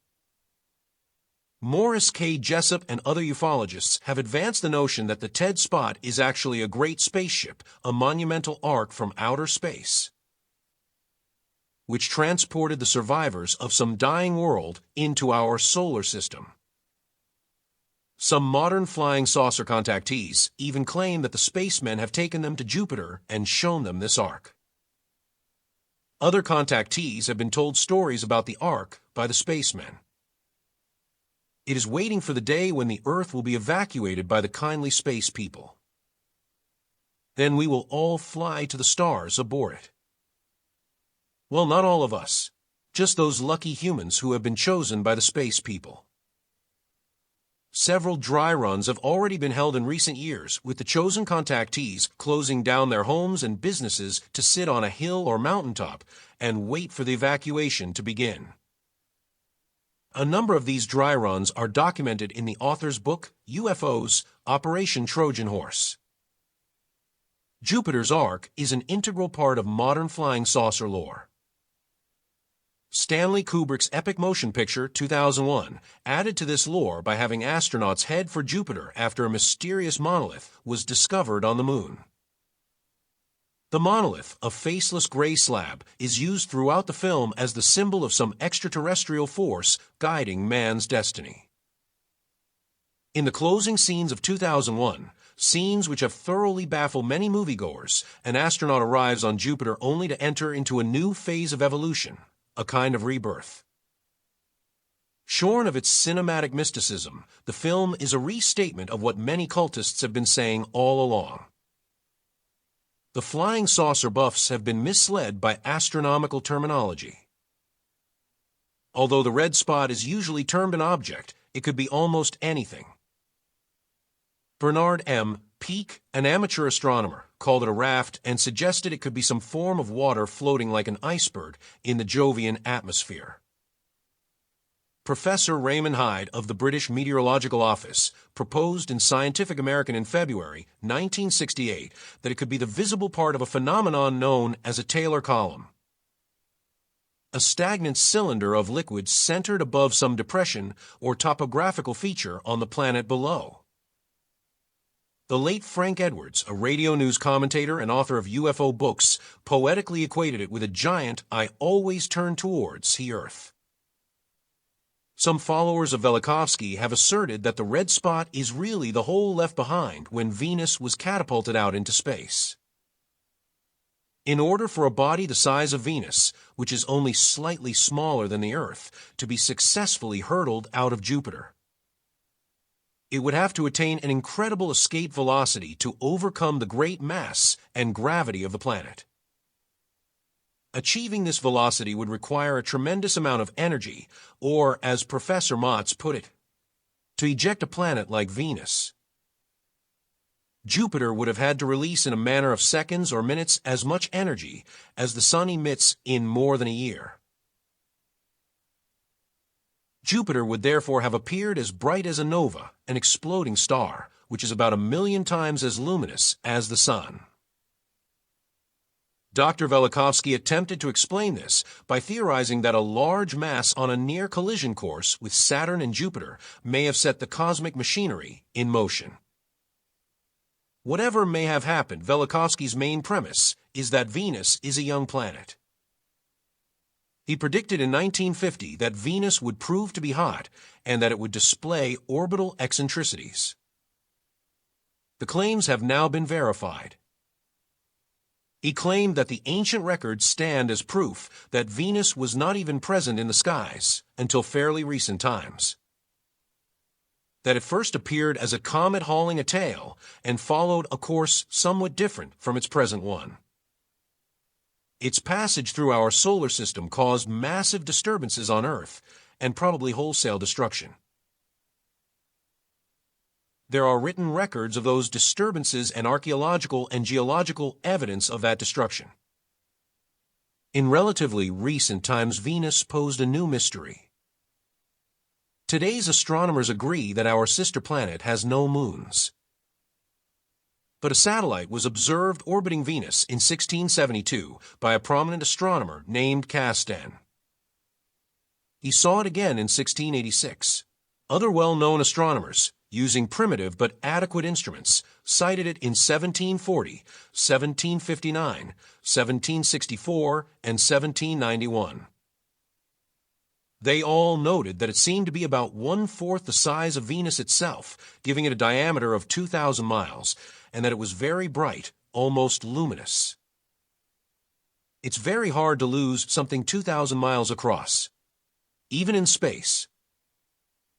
But no astronomer has seen this object since 1791. Flying saucer cultists have taken Venus' vanishing satellite to their bosom, claiming naturally that it was really a gigantic spacecraft, but the object's extreme luminosity could mean that it was a fragment of the Venus comet itself, following a retrograde orbit which eventually sent it into the planet's surface. We have followed a long and bizarre trail from the ancient rumors of massive catastrophes to the Atlantis-bound theories of Donnelly to the Ice Age notions of Horbiger's Way and finally to the carefully researched and thought-out conclusions of Dr. Immanuel Velikovsky and his still controversial concept of colliding worlds. These men and their many followers were probably mostly wrong, but there's always a chance that they might also be partially right. While their peers and colleagues have fumed, fussed, and fought, ridiculed, and attacked their body syntheses, a new generation of scientists has steadily uncovered substantial scientific evidence which seems to support them. New theorists will undoubtedly seize upon this new evidence and construct concepts which will make them seem pikers. We are beginning to realize that the Earth's crust is in constant motion, that the continents are adrift. The whole planet may flip-flop on its axis every few thousand years, causing water to bury land areas, bringing new land areas to the surface, and thrusting temperate zones into the Arctic cold to be smothered by ice. And if we can accept Velikovsky, our little mudball is running the constant hazard of encountering objects and forces in space, which can wreak unbelievable havoc in hours or days. The moon could even fall on us one day, or the sun could suddenly explode. Our whole technological civilization could be wiped out in a flash. It would not be too surprising, therefore, if other great civilizations might have flourished on this planet many thousands of years ago. Other great races not necessarily linked to us biologically could have existed here. The supergiants of Pauwels and Bergier could have been real. All that has survived of that ancient race are the puzzling stone monoliths and the great mounds and ridges. It was a logical step for a super-civilization to move from the construction of mounds and earthworks to the building of the more permanent pyramids of Egypt, China, and South America. Their culture, or remnants of it, survived and were imitated by early man. For thousands of years, superb stonemasons labored all over this planet, erecting pyramids, then temples, then great cities. our sciences have timidly attempted to reconstruct the history of the past 3 or 4,000 years, never daring to look beyond. And woe to anyone such as Velikovsky who does dare. Chapter 8. Mimics of Man. The animal world is filled with incongruous redundancies. There are insects that resemble twigs and sticks, fish that look like harmless underwater plants, animals that appear to be rocks and ferns.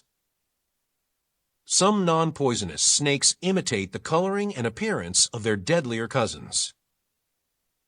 Numerous tasty insects discourage their enemies by imitating poisonous centipedes and scorpions. The animal and insect world is thronging with fakers and imitators and cunning masters of camouflage. One insect is so cleverly disguised that it can march along with formations of fierce army ants unnoticed. It even imitates the scent of the many ants. Man, the most vicious and wanton killer of the animal world, and the natural enemy of all wild things, has his imitators too. Overt contacts between man and paraman have numbered in the millions throughout history. Legend and lore are rich with such incidents of contact. Our great religions are founded upon encounters with angels and demons. The annals of psychic phenomena are filled with accounts of seemingly chance meetings with these ultra-terrestrials. Some of them seem dull and inconsequential, and even easily explainable. Others are witnessed by groups of reliable people and produce testimony that would have been written by a drunken science fiction author. Living among us undetected may be creatures, not necessarily alien, with all the outward appearances of human beings, urologist Alex Saunders wrote in Quest magazine. October 1969. The mimic would of necessity be a lone wolf, likely living in a large, bustling city where the eccentric and the odd may flourish unhindered. For it is a curious fart of nature that which is in plain view is often best hidden. Another famous ufologist, Aunt Michelle, has also commented on these mysterious mimics. Certain cases have been checked and found to be perfectly authentic. But they are so absurd because they are mimetic that folk do not dare to talk about them. No useful research can ever be done so long as absurdity produces complexes in us. Early man was very aware of the existence of these mimics and tended to separate them into 2 groups, gods and demons. All religions have always warned their followers to be cautious of false angels and demigods. The Bible repeatedly discusses these entities and their influence upon man, always describing them as human-like beings usually traveling in threes and possessing remarkable superhuman powers. Be not forgetful to entertain strangers, for thereby some have entertained angels unawares. We are warned in Hebrews 13 verse 2. 3 men, usually of oriental countenance and dressed in somber black clothing, play important roles in both flying saucer and religious lore. For years, the lying saucer researchers who encountered these men in black, MIB, believed they were secret agents of the CIA, SEAT, to harass them. These MIB have been seen most often riding about in large black automobiles, usually Cadillacs, and they have engaged in frightening tactics, harassing amateur UFO sleuths. There are hundreds of reports from all over the world in which these mysterious gentlemen have approached UFO witnesses and investigators, warning, even threatening them to be silent about what they had seen. Since these entities and their big black automobiles have an uncanny talent for disappearing into thin air, investigators examining the stories of their victims have tended to dismiss such accounts as lies and hallucinations. Then, as has happened in so many cases when these skeptical investigators had MIB encounters of their own, they have panicked in confusion. There has been an appalling number of sudden deaths, suicides, and nervous breakdowns among UFO investigators in the past 20 years.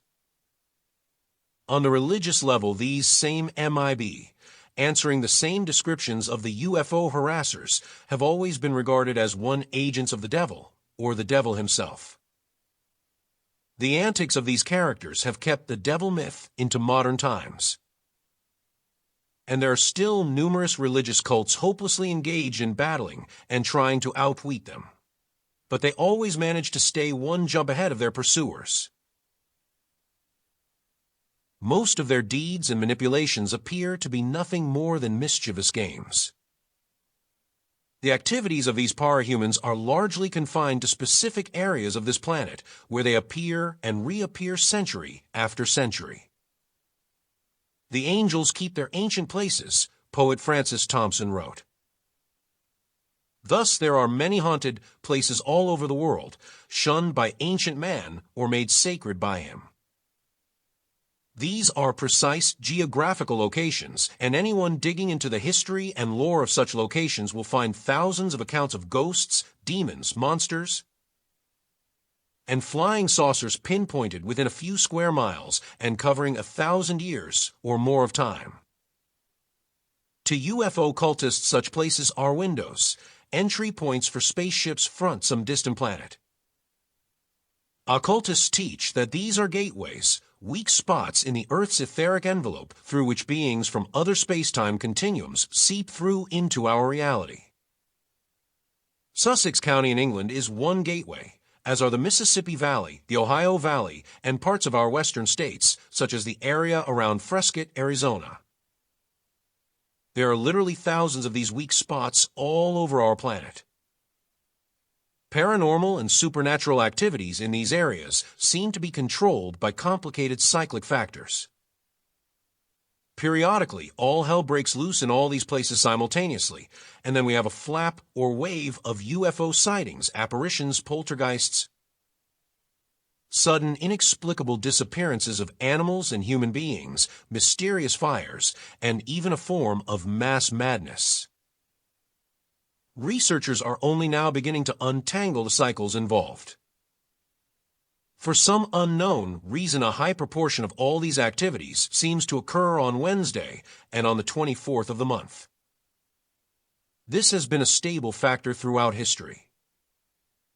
The biblical prophet Zechariah reported, Zechariah 1:7, an angelic visitation upon the 24th day of the 11th month, circa 520 BC, the most famous flying saucer sighting of modern times. That of Private Pilot Kenneth Arnold near Mount Rainier in Washington occurred on June 24, 1947.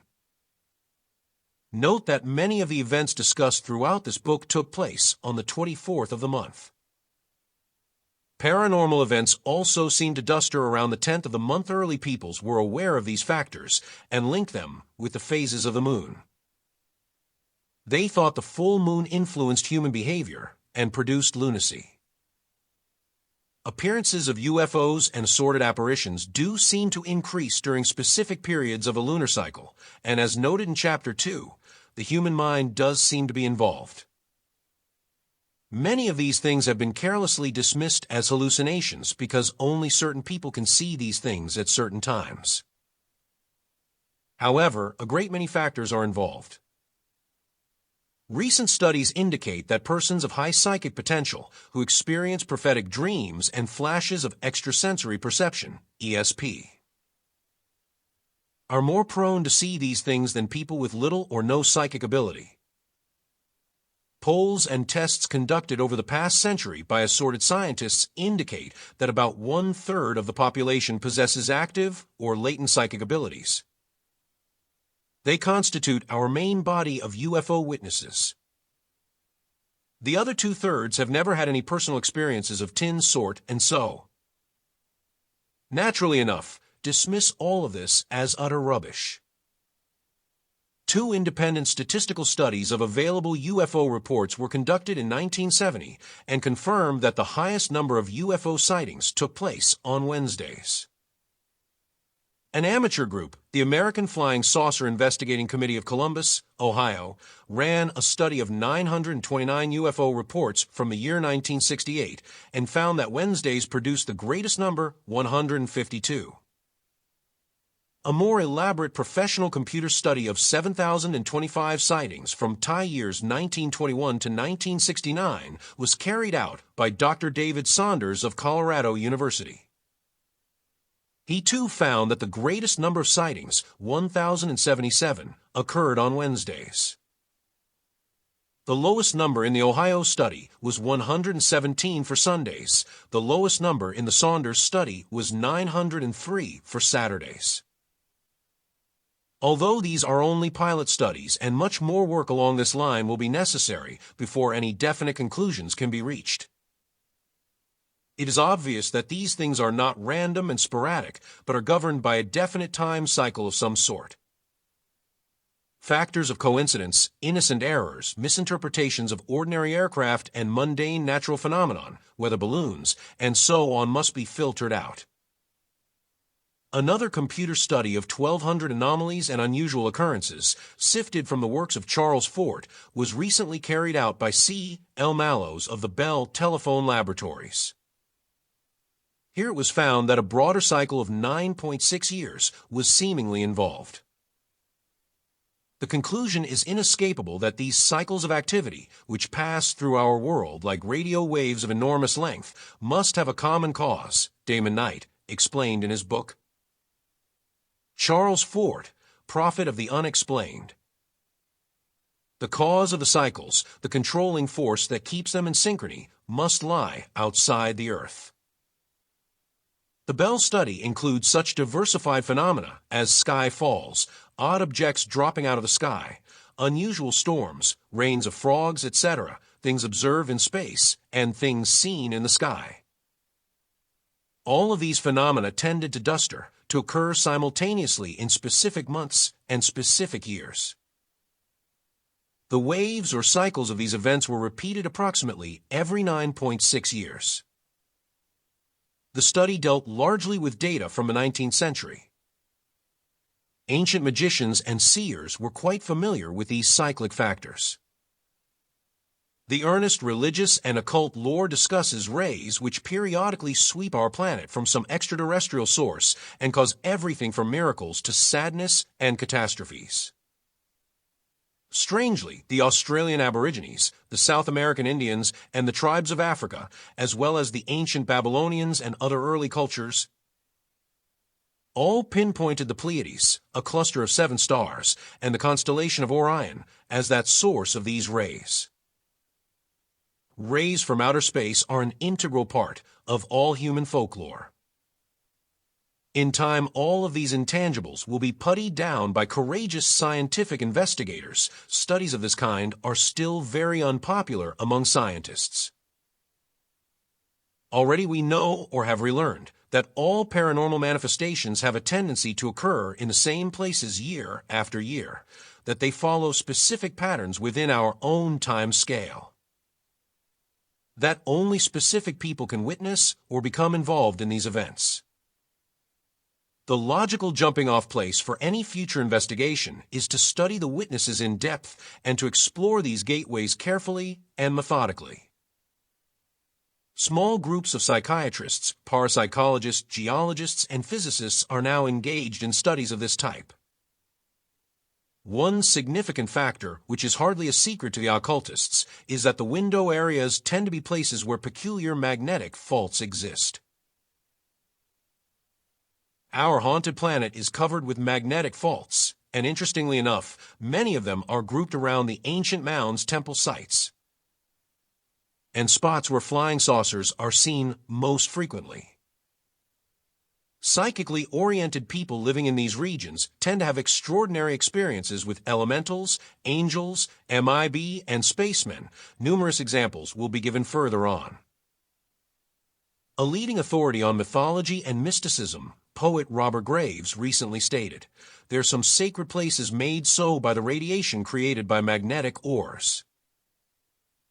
My village, for example, is a kind of natural amphitheater enclosed by mountains containing iron ore, which makes a magnetic field. Most holy places in the world, holy not by some accident like a hero dying or being born, there are of this sort. Delphi was a heavily charged holy place. Back in the Middle Ages, the Vatican pointedly ordered that new churches should be constructed on the sites of old temples whenever possible. The tradition of sacred places runs deep and seems to be largely based upon the continuous observations of paranormal manifestations. The entities who allegedly approached human beings in miraculous events frequently ordered a church or temple to be built on the spot. But we didn't need an order to erect great churches at Lourdes and Fatima after the entities appeared there. Remember the legendary 19-year cycle of Stonehenge when the god was supposed to appear. Multiply the Fortean cycle of 9.6 years by 2. A magnetic survey of the United States was carried out by the government in the 1950s. Maps detailing magnetic variations in nearly every state can be obtained from the Office of Geological Survey in Washington. Comparisons of the concentrations of paranormal manifestations with these maps show unique clusters around the magnetic aberrations. Could it be that periodic sweeps of those rays from outer space set up some kind of physical or psychic reactions in these fault areas? This is a question that could be answered scientifically if only someone would pull up the money, equipment, and personnel to make a study. We are only re-observing the things which awed early man and inspired his superstitions and beliefs. Electromagnetic energy plays a key role in these manifestations. We are still learning about it. Our planet may be constantly interchanging energy with some outside force. This exchange of energy is an important part of occult belief. It occurs, we are told, on every level. Chinese philosophers of long ago contended that man was moon food, The energy of individual souls was drained off and absorbed by some extraterrestrial force which needed such energy to replenish itself. Later, theologians extended this to form the classic explanation that we were the subjects of a war between God and the devil, a war to win the souls of man and thereby control the planet. Thus, the demons and MIB who appeared in earlier times were supposed to have been after souls. They made lavish promises, according to the records, and offered fanciful philosophies and cosmologies, but as Swedenborg figured out, they always proved to be nothing but splendid liars. Early investigators and thinkers soon realized they were dealing with magical beings who could imitate man and his works. Instead of being solid, physically stable assemblages of cells and matter, these entities were apparently temporary manipulations of energy. So the word transmogrification was used to describe them. These transmogrifications, according to the lore, could assume any form, from a wolf or a cat to a house, ship, or iridescent god of awesome proportions. They could appear clothed in rags or in gold crowns and expensive velvet robes. Worst of all, they had a penchant for playing all kinds of games with us, manipulating our fears and beliefs, and even conning us into going to war against each other. One alarming facet of their countless messages to percipients and contactees is their preoccupation with spreading racist propaganda. The messages recorded throughout history are filled with such propaganda. If the percipient was an Indian, the propaganda was aimed at a nearby tribe. If he was Hindu, it was directed at the Muslims. The elementals are purveyors of bait, and perhaps much of the racial prejudice blighting the human race was originally the product of their teachings. Even those wonderful space people and brothers from other planets manage to play this game. Long John Nebel, a New York radio personality, has spent thousands of hours interviewing contactees and UFO burls on the air over WNBC, and in his book, Way Out World, he offers this comment. A bit that has always bugged me is the racist propaganda which keeps cropping up from one group to another. In this area, regrettably, I am unable to name names and cite occasions, since the allusions are always so carefully phrased so that the offenders could easily deny the intentions of their remarks. but the meaning is there, never doubt it. As is usually the case, the unfavored parties, racially speaking, are the Jews and Negroes. And the themes of both fascism and communism seem to echo from behind the scenes on more than a few occasions. But it's all part of the action. Some contactees who claim to have visited Mars blandly point out that the planet is divided into zones with the Negro and Jewish Martians carefully segregated from the others. Even contactees of liberal persuasions repeat with some dismay the nastily racist remarks of the Venusians. The Jews are a favorite target of this outer space propaganda, as if they haven't got enough trouble already. Until the past 5 or 6 years, racial prejudice was actually a basic part of all the Western religions. After digging down to the source of these racist beliefs, they're always the ancient teachings of dubious messengers. They have kept the human race stirred up and at each other's throats for thousands of years. Now, finally, the Catholics are beginning to soften their traditional anti-Semitism, and the Mormons are beginning to face the fact that Negroes ate also human beings. Aside from their inveterate racism, the mimics are also fond of exploiting tense political situations. A band of phantom Indians plagued the settlers of Gloucester, Massachusetts, back in 1692. They appeared night after night, skirmishing with the English and firing bulletless guns. Although the Indians never killed or scalped anyone, the colonists were understandably upset and heavily fortified their positions. The English became convinced that they were not real Indians. Sir Walter Scott reported, but that the devil and his agents had assumed such an appearance. The North American Indians have innumerable legends about an entity they called the trickster because he would turn up occasionally and play wild and vicious pranks. Earth's phantom inhabitants play many other roles, especially in the widely accepted sphere of psychic phenomena. Telly Savalas, the famous character actor, told Hollywood reporter Dick Kleiner a weird story involving a black Cadillac. It happened when Savalas was young and flat broke. His car ran out of gas on Long Island, and after he started walking, a black Cadillac seemed to appear from nowhere, and the driver offered him a lift. The driver was dressed entirely in white, a refreshing switch, and said very little. But at one point he offered Savalas $1 to buy some gas. The actor insisted that the nun write down his name and address on a slip of paper so he could be repaid. They found a gas station, and the driver waited while Savalas bought a can of gasoline. Then they drove back to his own car in silence. "I know Harry Aganis," the driver said suddenly. Savalas asked who Harry Aganis was. "He's a utility infielder on the Boston Red Sox," the man answered. That was the end of the conversation. The man waited while Savalas poured the gasoline into the car, gave him a push to get him started, and then drove off with a wave. The next day, Savalas was shaken by newspaper headlines announcing the sudden death of Harry Aganis.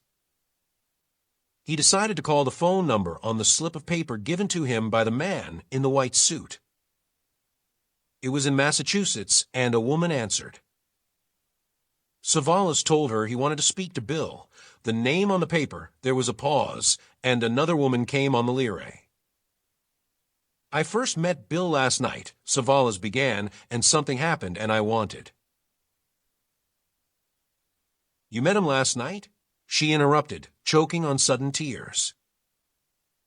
Then she told him that her husband Bill had been dead for 3 years.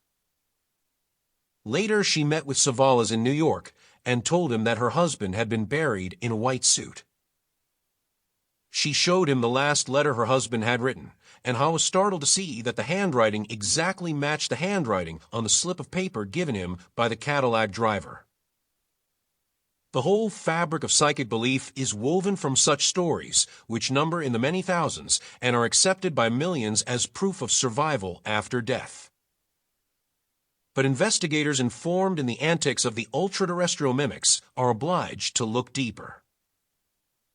These entities labor to cultivate belief in various frames of reference, and then they deliberately create new manifestations which support those beliefs. Savalas rode in a physically real Cadillac and spoke with a seemingly real man. If the incident was only a joke of some land, it was a very complicated and pointless one. Phantom campers, vehicles with built-on trailers, have been widely reported in the western states in recent years. And we have reports of phantom airplanes and helicopters by the hundreds. In the 1930s, thousands of people in northern Europe saw formations of mysterious aeroplanes over Norway, Sweden, and Finland.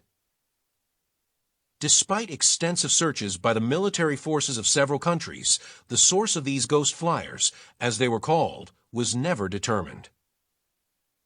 During World War I, military intelligence groups collected a number of phantom aeroplane sightings from pilots returning from missions. Crews of several bombers from the 92nd Group reported the following over Germany.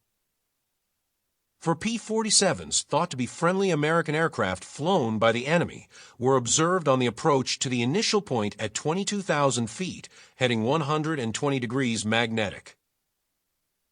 These aircraft flew out to the side and parallel with the combat wing formation in the manner of fighter escort. They suddenly executed a 90 degrees turn-in towards the head of the combat wing formation. These aircraft were originally at 800 yards on port beam. They approached to 300 yards when they nosed up and away, showing a full-plan view of themselves. Positive identification is claimed. The aircraft had brown fuselages, and the wings were a very dark color, almost black. No white cowling and no white tail markings were observed. No insignia was observed, and the aircraft did not open fire. Several B-17s fired on them. The last P-47 escort had long since departed, and the enemy aircraft had been attacking for some time at this point. The opening theory expressed in this intelligence report for P-47s thought to be friendly American aircraft flown by the enemy was proven invalid. The mystery planes did not fire at the American bombers, but were fired on instead. If the Germans had attempted such a ploy with captured aircraft, they certainly would have painted appropriate insignia on the planes. And after having succeeded in getting within 300 yards of the bombers, the pilots, if they were German, would certainly have opened fire. Instead, they scooted away, never to be seen again. Low-flying mystery aeroplanes reported in 1969 and 70 were most often described as resembling P-38s, the twin-engined, dual-fuselage fighters used in the Pacific in World War II. They were fast, noisy aircraft, but our mystery planes move very slowly and in complete silence. They execute impossible maneuvers, such as sudden right-angle turns, and disappear as mysteriously as they had come. Only a handful of P-38s are still operational, and they were not the culprits in these cases. Like the ghost flyers of 1934, they are a dull gray and violate all regulations by failing to show any license numbers or insignia. Could these phantom aircraft be part and parcel of the same phenomena which produce phantom automobiles and campers? Could they also be apparitions and transmogrifications of energy that can be properly categorized with the disappearing Indians of Gloucester? The evidence suggests that this could very well be the case. In other ages, flying ships were sometimes reported. Flying Saucer Review, May-June 1970, reprinted a fascinating story from 1743. A farmer near Paybio, Wales, claimed he had seen a flying sailboat that year. He estimated that it was about 1,500 feet in the air and could have been about 90 tons. The keel of the ship was plainly seen, thus ruling out mirages of ships far out to sea. Similar phenomena had been reported in the same area about 10 years previous. Fairy lore is also filled with alleged sightings of fairy ships, complete with billowing sails. our problem is compounded by these amazing, confusing, and alas, scientifically inadmissible subjective observations. The UFO cults have solved this dilemma by simply throwing out this kind of material and concentrating only on those reports which describe circular of cigar-shaped objects. We must, however, consider all the forms reported with equal care if we are to arrive at any valid conclusions. There is no way to investigate a flying saucer after it has flown. But it is possible to study the people who saw it and the terrain over which it appeared. If we are dealing with clever mimics and transmogrifications of energy, and if man has been observing these things throughout his history, then the real clues may be found in the thousands of volumes in all languages describing those observations and encounters. One basic fact should be obvious from the foregoing. These entities and things are not necessarily from some other planet. They are actually closely tied to the human race, are a part of our immediate environment in some unfathomable fashion, and to a very large extent are primarily concerned with misleading us, misinforming us, and playing games with us. These mysterious members of the Wellesian wings over the world are benefactors and our enemies. They educate us and they torment us. They have given us hope, guided our religions and philosophies, and watched us crawl out of the cares and build rockets to the moon. They may have watched other civilizations come and go. They may have sincerely helped us to preserve the memories of those lost ages and those past mistakes. Or it all may be rubbish, and we may be nothing more than the pawns with which they play their mischievous games. Theologians and philosophers have always been troubled by the nearly impossible task of sorting the real from the unreal, the truth from the false. Perhaps the only workable criterion is the ancient one of judging them by their works. Chapter 9. Men in Black Lore and the CIA. There is no truth to the rumors that the flying saucers are from Spain, or that they are piloted by Spaniards, Gen. Carl Spaatz, Air Force Chief of Staff, told a press conference in 1948. This was an astonishing statement since a review of all the UFO literature and the fan magazines of the period has failed to uncover such a rumor. It suggests that people must have been reporting slight, dark-complexioned pilots to the Air Force back in 1948, long before the UFO buffs started taking flying saucer occupant sightings seriously. In his detailed report on the Maury Island UFO hoax of 1947, Kenneth Arnold also describes meeting a small, dark foreign-looking man who was tinkering with the motor on a beat-up boat in Tacoma Harbor. Ray Palmer, editor of Amazing Stories in Chicago, had commissioned Arnold to investigate the puzzling Maury Island affair, which began when a donut-shaped object had rained slag onto a boat near Maury Island. Pieces of that slag had killed a dog aboard the boat and slightly injured a boy, the son of Harold Dahl, who was piloting it. Early the next morning, according to Dahl's story, a 1947 Buick drove up to his home, and a black-suited man of medium height visited him. This man, Dahl said, recited in detail everything that had happened the day before as if he had been there. Then he warned Dahl not to discuss his sighting with anyone, hinting that if he did there might be unpleasant repercussions which would affect him and his family. Since Dahl and the others had not yet told anyone of their sighting, and since UFOs were still publicly unknown, Arnold's sighting over Mount Rainier and the attendant publicity did not occur until 3 days later. Dahl was naturally nonplussed by his strange visitor. This was the first modern MIB report. Dahl's boss, Fred L. Chrisman, he also owned the boat, became a central figure in the mystery. Dahl himself vanished soon after his interview with Arnold, and efforts by later investigators, such as Harold Wilkins, a British author, have failed to locate him. Chrisman had been a flyer in World War II, and he was suddenly recalled into the service in 1947, flown to Alaska, and later stationed in Greenland.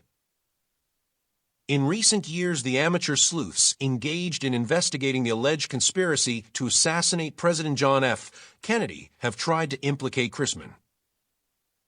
District Attorney James Garrison of New Orleans subpoenaed one Fred Lee Chrisman of Tacoma, Washington, to testify before the grand jury listening to Garrison's evidence against Clay Shaw. According to Wire Service Stories in November 1963.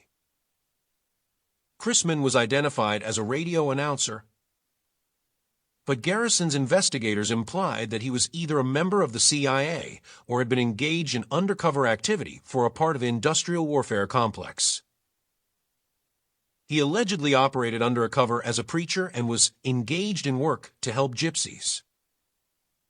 These stories caused a chain reaction in UFO circles, since UFO believers have long accused the CIA of being somehow connected with the flying saucer mystery. Of course, the CIA was in its infancy in 1947 at the time of the Maury Island case, and was then largely staffed by naval personnel from World War II intelligence units.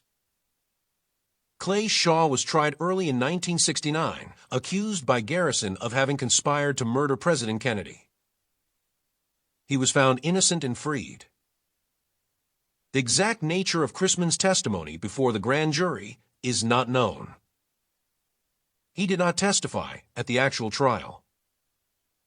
When Ray Palmer, one of the best-informed urologists extant, summarized his own theories about the Maury Island mystery in the book he co-authored with Arnold, The Coming of the Saucers, he asked pointedly, was the Tacoma affair a hoax? Whose? In recent years, many seemingly solid flying saucer cases have dissolved in confusion under close investigation. Often they appear to be outrageous, hoaxes perpetrated by some mysterious third party, although the general tendency is to blame the innocent witnesses. These bizarre hoaxes are often identical to the mischievous fairy hoaxes and games of an earlier epoch. The Maury Island case fell apart in Arnold's hands. The slag samples given to him by Dahl and Chrisman were switched by someone. Two investigating Air Force officers, Brown and Davidson, were killed when their plane crashed shortly after leaving Tacoma. Dahl vanished. Chrisman was literally exiled to Greenland for 2 years. Tacoma newsman Paul Lance, who helped Arnold in his investigation, died suddenly a short time later. Palmer claims that a cigar box filled with original slag samples was stolen from his Chicago office soon afterwards.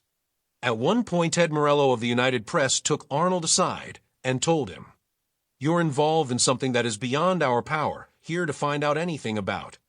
We tried to find out information at McCord Field, the Tacoma Air Force Base, and drew a Wade. And we have informants there who practically smell the runways for news. We've exhausted every avenue attempting to piece what has happened together, so it makes some sense. I'm just going to give you some sound advice. Get out of this town until whatever it is blows over." Arnold got into his private plane and headed for home. He stopped in Pendleton, Oregon, to refuel, and shortly after he took off again, the engine stopped cold. Only quick thinking and expert flying saved him from a serious crash.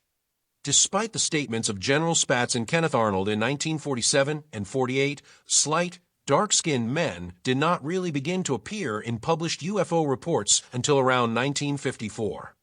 There were, however, descriptions of dark or heavily suntanned UFO occupants as far back as 1897. The men in black phenomenon did not really grip the UFO field until the early 1950s. A pioneer ufologist, Albert K. Bender of Bridgeport, Connecticut, gave the MIB mystery new impetus when he suddenly closed down his International Flying Saucer Bureau in 1953, vaguely hinting that 3 men in black suits had terrorized him into abandoning his research. Other UFO researchers studied his guarded remarks and concluded that he had been pressured out of business by sinister agents of the government. 3 years later, Gray Barker, a UFO investigator in West Virginia, published They Knew Too Much About Flying Saucers, a book which dealt with numerous MIB stories from as far away as New Zealand. The Bender case was the cornerstone of Barker's theory that the MIB either represented some governmental authority employing questionable methods to silence UFO researchers, or that a more fantastic sponsorship is responsible for their deeds. Many of these dark-skinned, Oriental-featured gentlemen visited UFO witnesses wearing Air Force uniforms. This fact and the vast quantity of reported visits quickly led the UFO buffs to believe that their enemy was indeed the U.S. Air Force.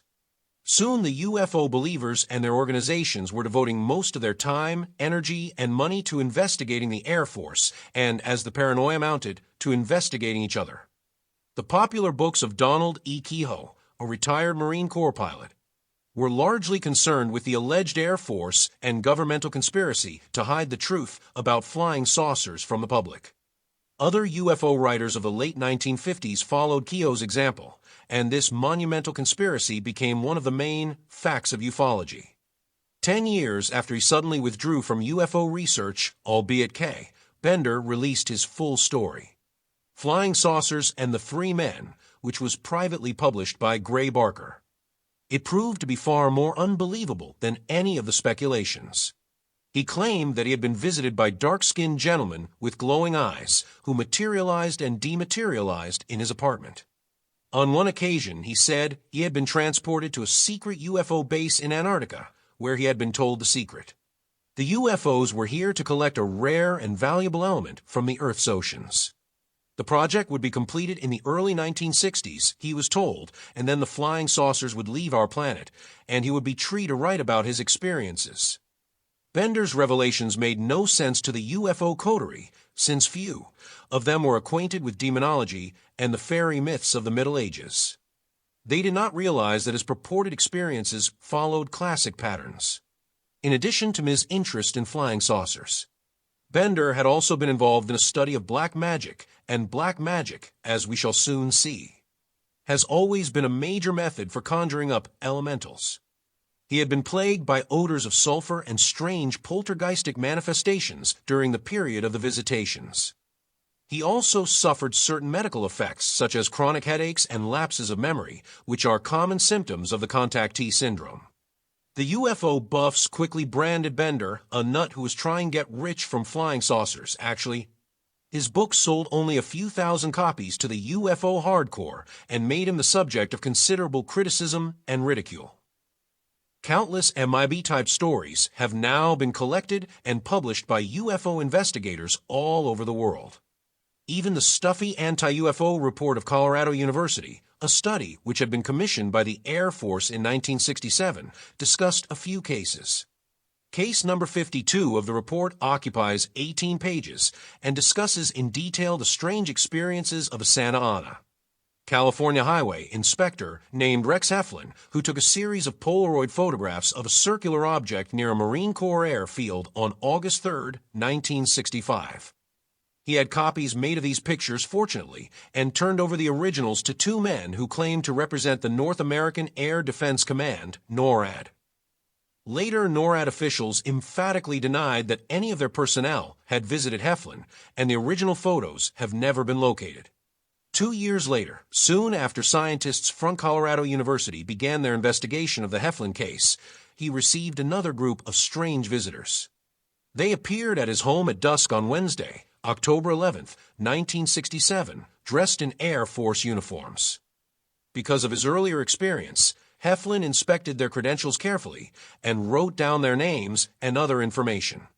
They questioned him about the photos and asked him if he knew anything about the Bermuda Triangle, an area where many planes and ships have vanished.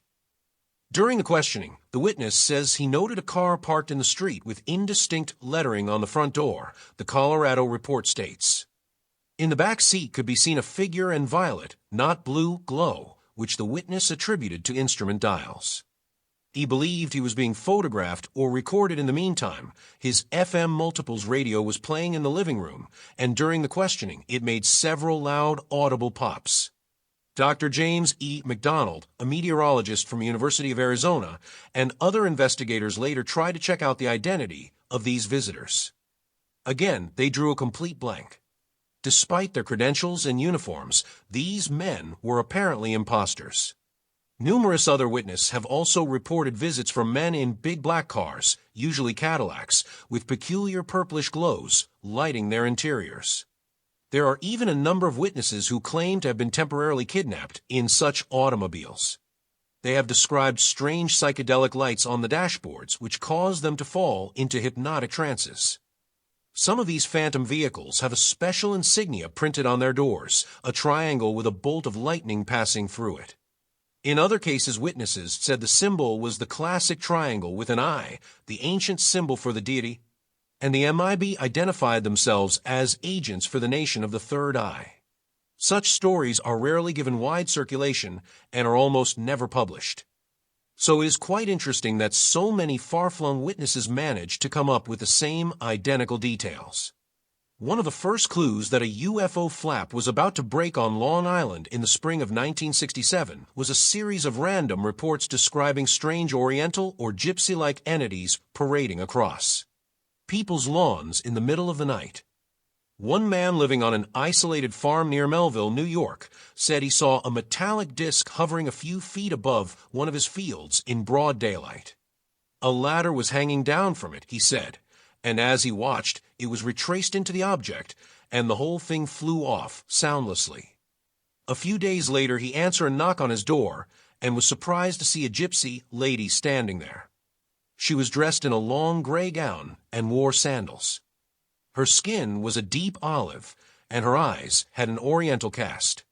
She was about 5 feet 4 inches tall, and her hair was long and so black that it looked dyed. "I have traveled a long way," she said in a low, accented voice. "May I have a glass of water? I must take a pill." He gave her the water, and she took a round green pill, thanked him, and left.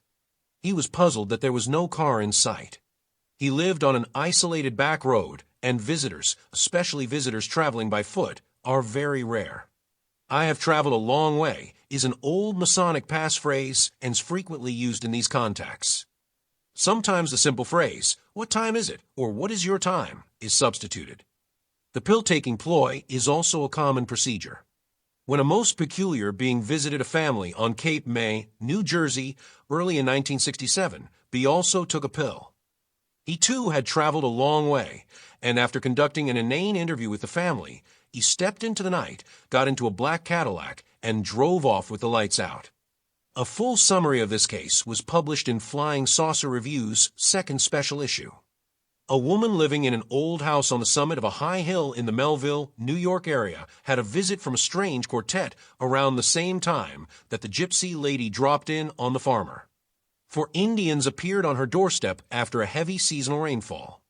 3 of them were stately, dark-skinned, with pointed faces and oriental features.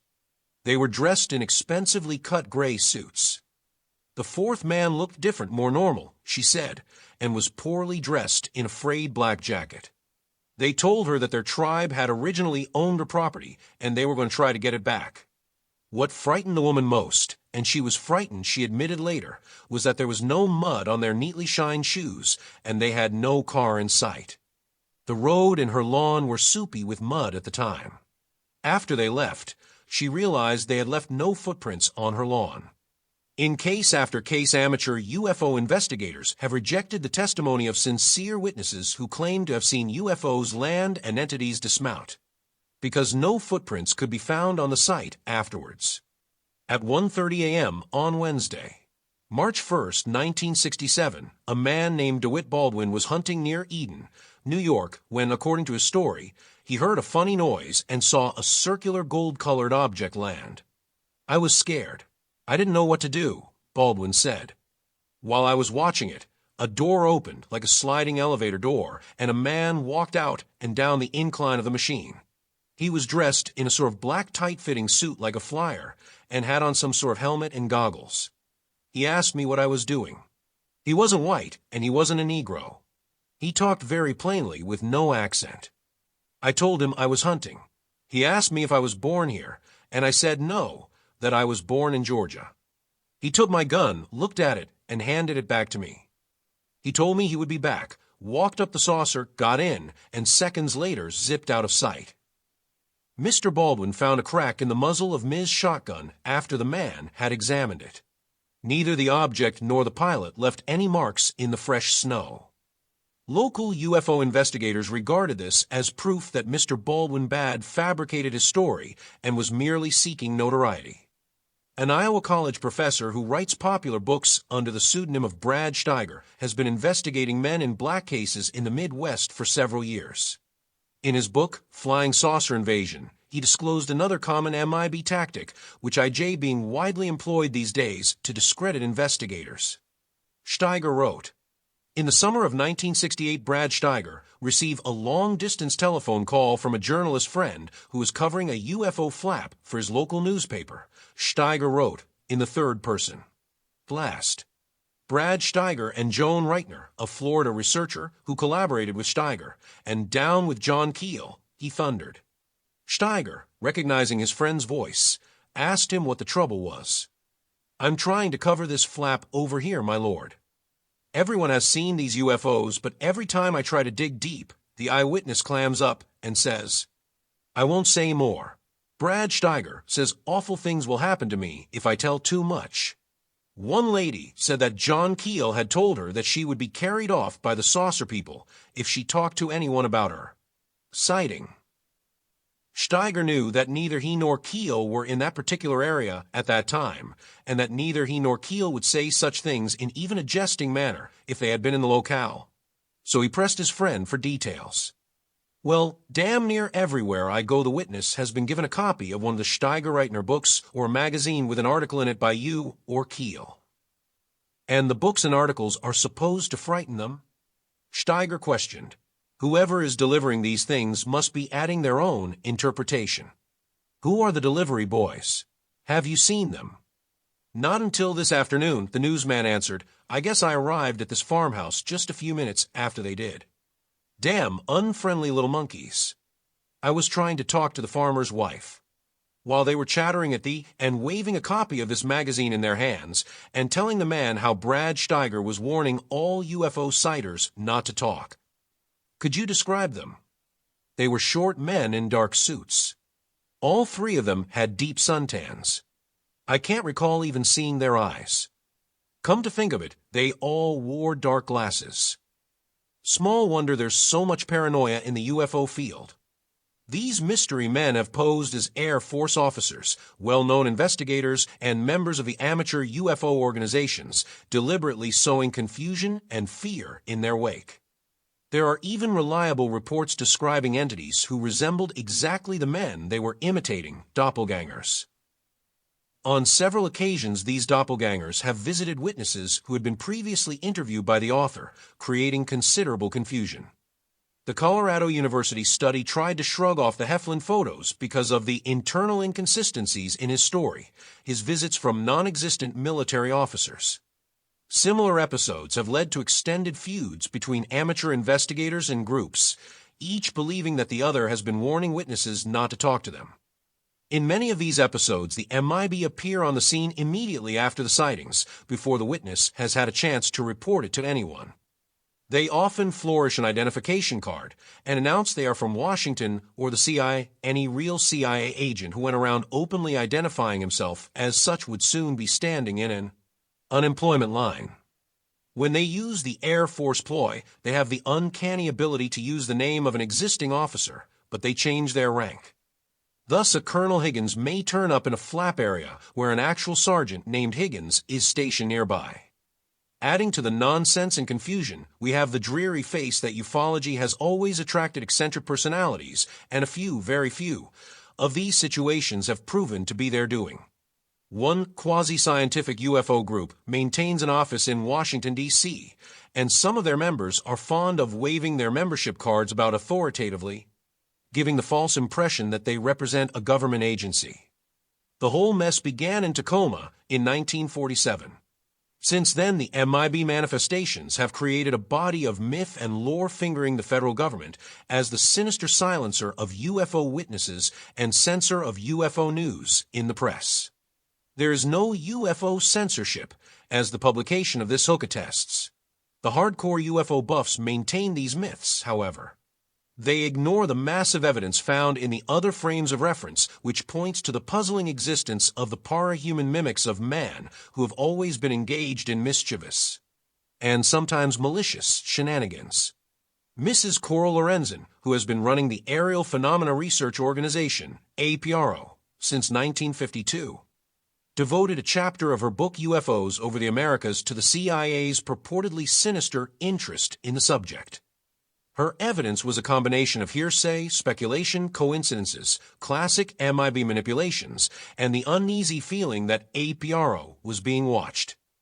Is caught surprising, of course, that some of the UFO organizations have occasionally been monitored by the FBI and other agencies, since the leading proponents of UFO beliefs have made a habit of publicly attacking the government and the military establishment on radio and television.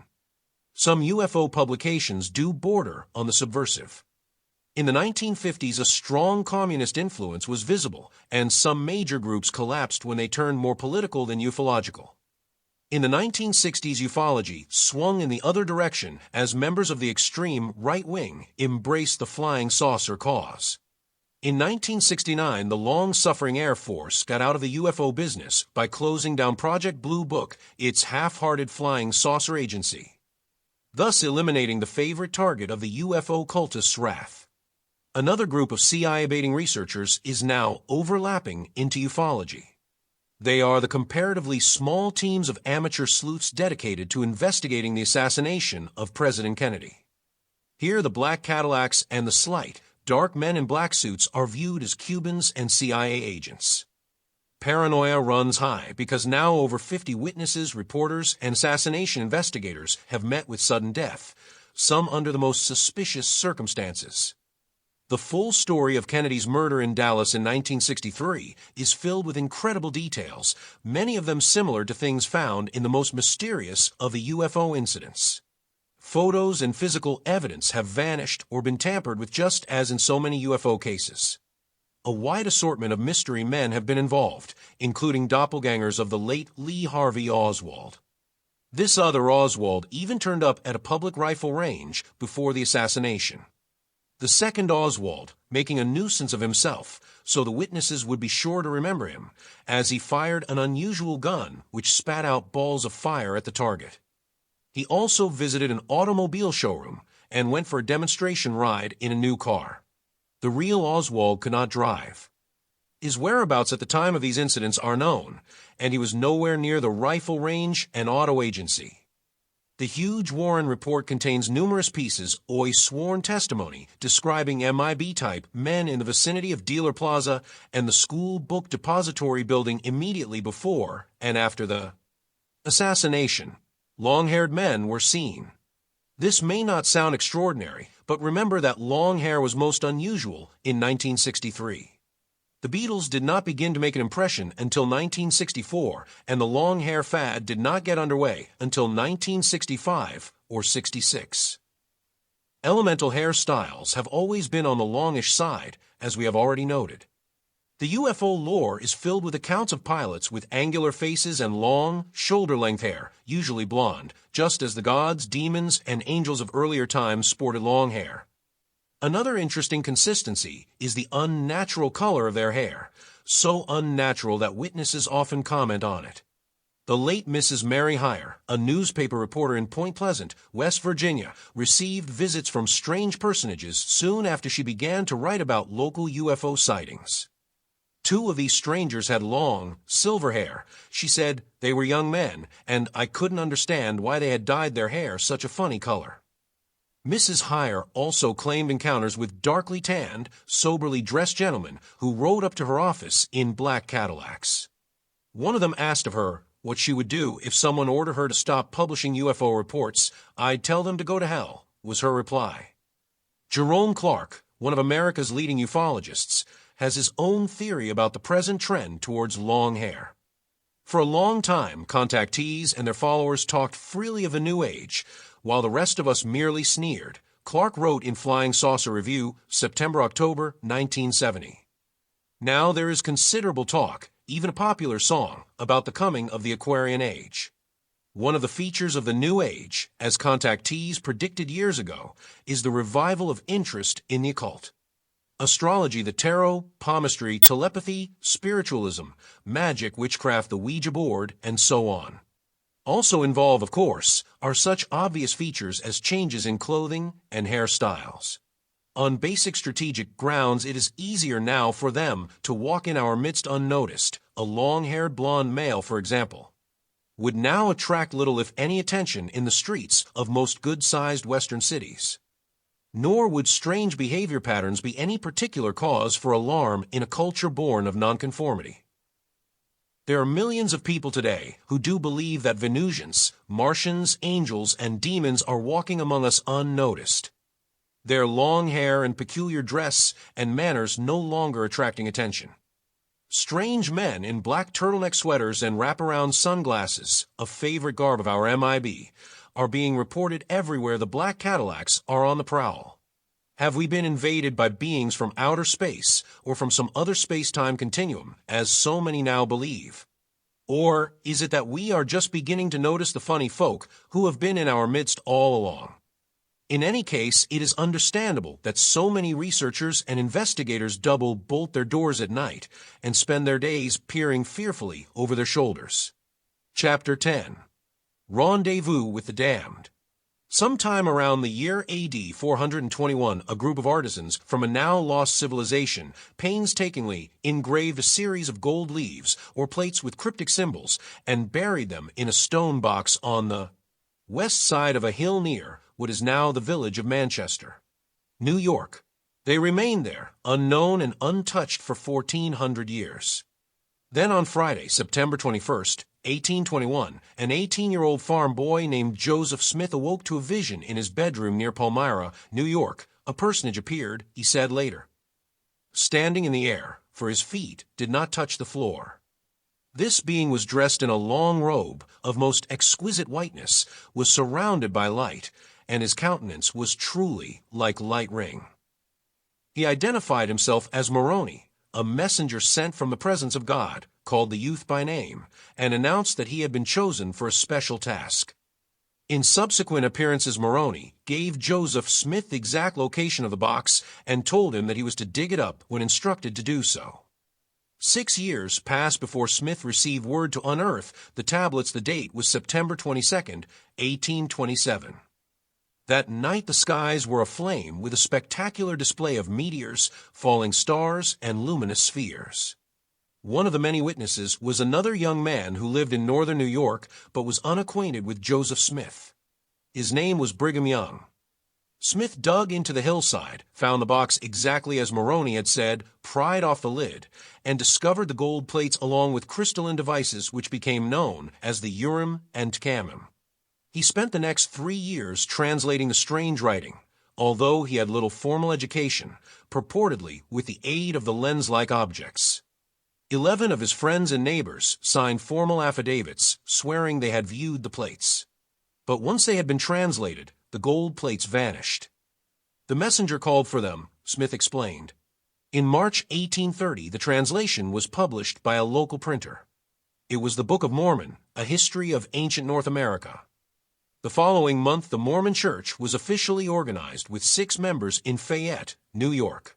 Today it has over 2.5 million followers. Joseph Smith was murdered by a hostile mob in Carthage, Illinois, in June 1844.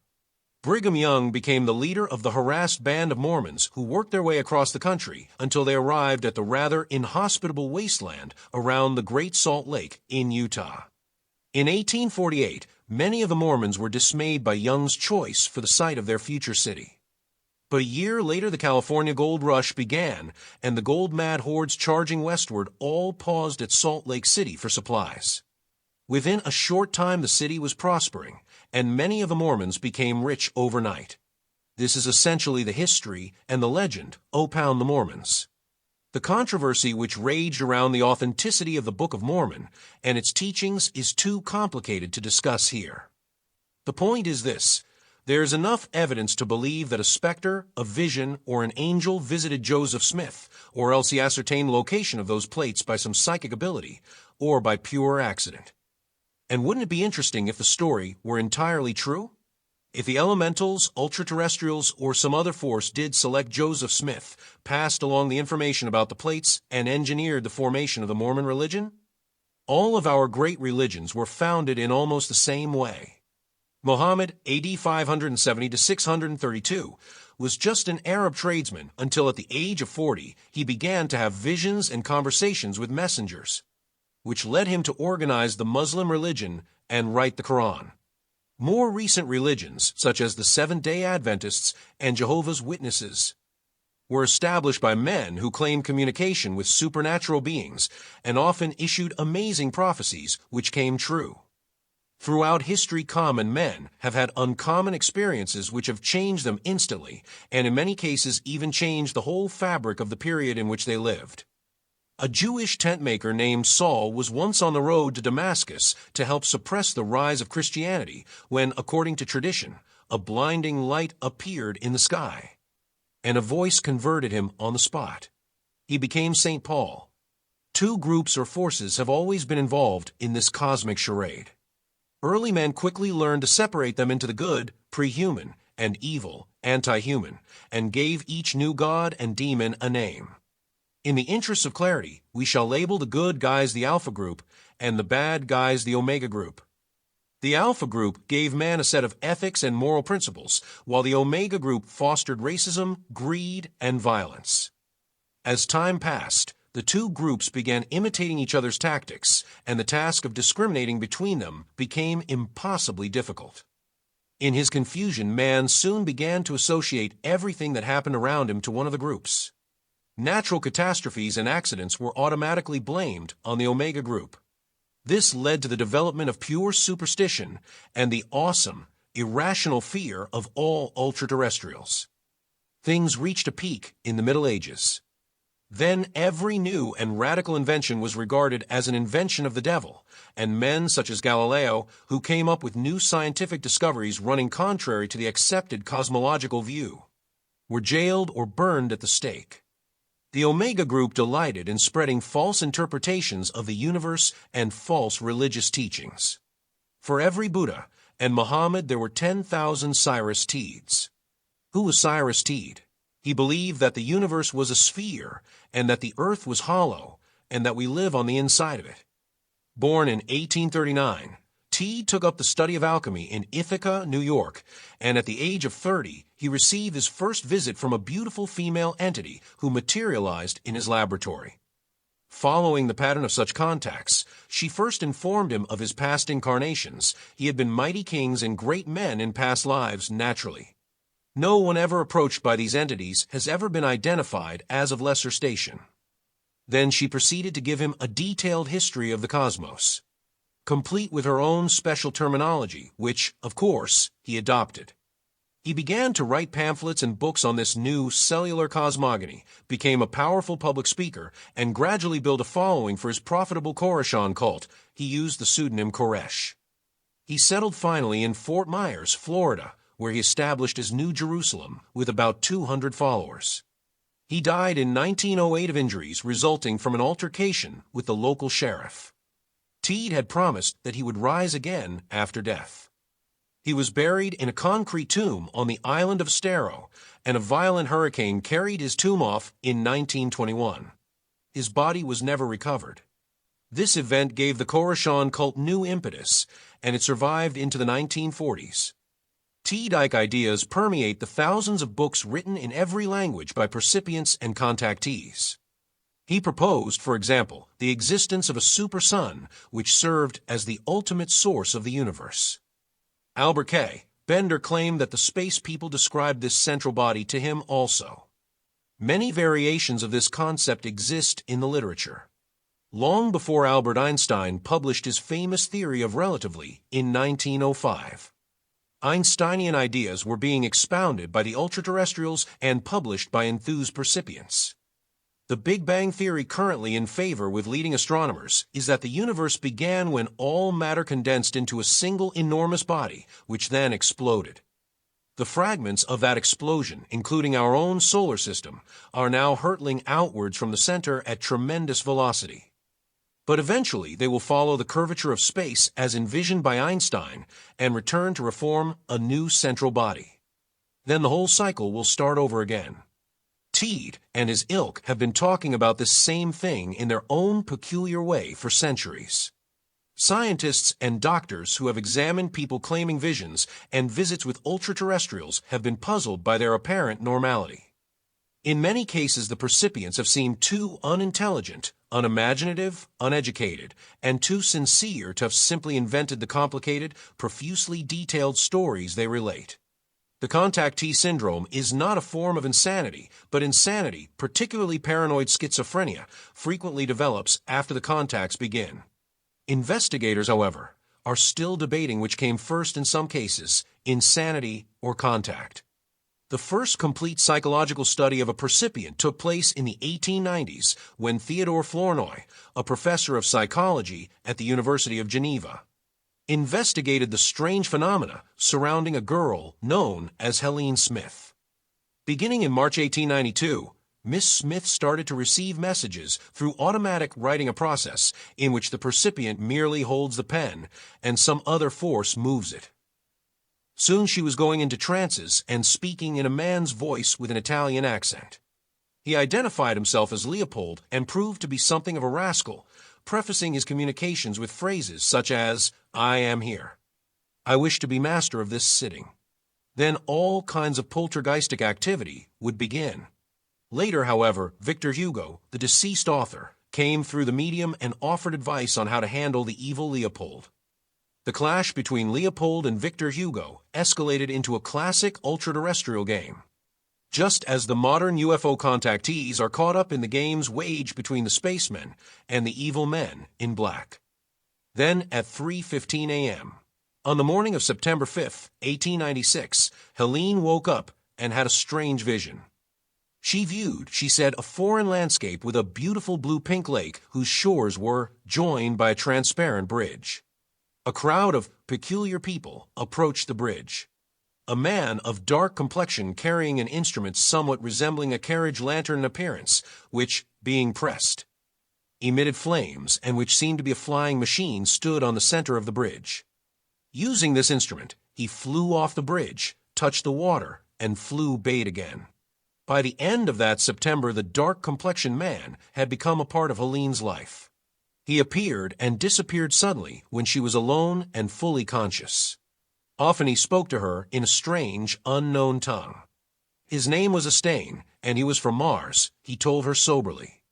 He looked more like an Oriental or East Indian. On a number of occasions he guided her to his home on Mars, at least in her visions and hallucinations. Usually he was dressed in beautifully embroidered robes. Miss Smith described at length the vehicles on Mars, stating they had neither wheels nor horses, and people seemed to fly about in them. Helene quickly learned to speak the strange Martian language. Her automatic writing also developed a new twist. She began writing in unknown symbols, but was able to decipher them and translate Martian into French. These symbols had the Oriental characteristics which have been so often described by modem flying saucer contactees who claim to have been aboard the craft. In later periods, Helene would sometimes lapse into this language in the course of normal conversation without realizing she was doing so. It was not, Hornoy noted, the kind of gibberish that children make up when they're playing at being Chinese or Indian. It was an actual language which could be broken down and studied. Other Martians turned up answering to the names of Rami and Essenale. Soon Helene's world was peopled with strange beings with long hair and long fingers, both common characteristics of the UFO entities described by contactees, who led her off on spiritual trips to other planets. On November 2, 1898, Helene reported rising at 6:15 a.m. and feeling an invisible arm clasp itself about her waist. I then saw myself surrounded by a rose-colored light, which generally shows itself when a Martian vision is coming, she said. She found herself suddenly in a section of country people by men altogether different from those who inhabit our globe. The tallest of all were 3 feet high, and the majority were an inch or two shorter. Their hands were immense, about 10 inches long by 8 inches broad. They were ornamented with very long black nails. Their feet were also of great size. These little men of 1898 resided in simple houses, all low, long, without windows or doors, and each house had a little tunnel about 10 feet long running from it into the earth. The roofs were flat, supplied with chimneys or tubes. All of the things described in Flournoy's 447-page study, from India to the planet Mars, published in 1900, have been repeated endlessly in the occult and UFO literature in other cases. The little men have since earned a special place in flying saucer lore. Flournoy speculated that Leopold and Stein could have been the same entity in different guises. Perhaps he was aware of Swedenborg's warning centuries earlier that the ultraterrestrials could assume any identity, and more interestingly, if the percipient accepted their identity, they would eventually believe themselves that they were Moses, Napoleon, or a Stein. Joseph Smith and his friends were treated with visits not only from Moroni, but also from entities claiming to be John the Baptist and the apostles Peter, James, and John. Our ultraterrestrials are ham actors who delight in assuming roles and adopting names from ancient mythology. Early theologians were kept busy recording the endless names of angels and demons. Numbers are also flourished indiscriminately in both religious and contactee literature. The Bible contains long chapters giving elaborate but seemingly meaningless measurements. In OSP, a book produced by Automatic Writing in 1880, we learned that Egypt had a population of 13 million at the tune of Moses' birth. 4 million of these were enslaved Hebrews. Today, Egypt's population is about 40 million. Not much of an increase in 2,000 years. Page after page in OSP lists the total number of spirits and angels and druks, the OSP word for the Orega group. This numbers game has been extended to the modern UFO phenomena. On August 7, 1965, 3 prominent men in Venezuela were present at a UFO landing and had a conversation with 2 tall, 7 to 8 feet, beings with long yellow hair, large penetrating eyes, and one-piece metallic coverall-type garments.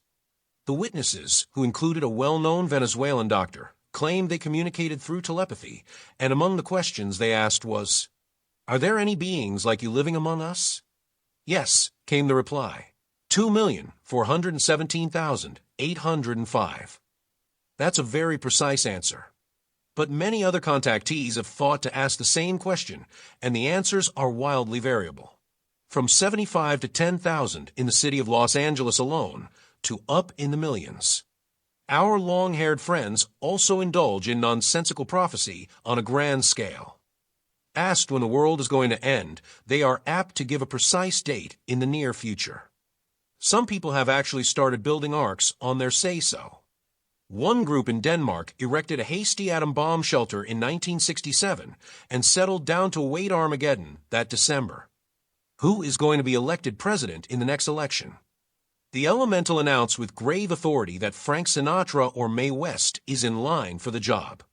The study of glossolalia has had a small group of scholarly followers for years. This is the attempted translation of the mysterious languages spoken by the ultra-terrestrials, mediums, and church groups who indulge in speaking in tongues. It seems to be a conglomerate of many languages, both ancient and modern, and Flournoy wasn't the first to try to unravel it. There are books filled with symbols and translations similar to, but never exactly like, Helene Smith's Martian language. Dozens of these phony alphabets have been published in dead seriousness. A retired teacher named John W. Dean collected the testimony of flying saucer contactees and the elaborate information passed, along by the space people for his book, Flying Saucers Close Up. The project must have taken years. He devotes many pages to listing unknown planets far out in the cosmos as described by the ultra-terrestrials and giving encyclopedic data about each one. But anyone with a basic knowledge of orbital mechanics and a slide rule can check the mass of figures and discover that many of these alleged planetary systems are quite impossible. The cosmos of the ultra-terrestrials must be filled with colliding planets weaving and spinning in defiance of all the known laws of motion.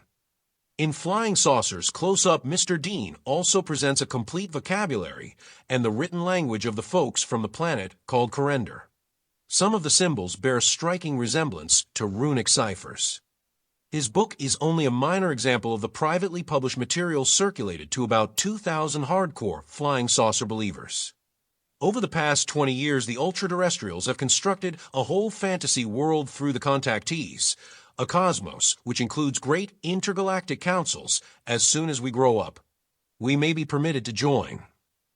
On other levels, in different frames of reference, believers speak in terms of other planes. The most common belief shared by every culture on this planet is that there are 7 distinct worlds or realities. We live on the lowest rung of the ladder. If there is a hell, we must be living in it.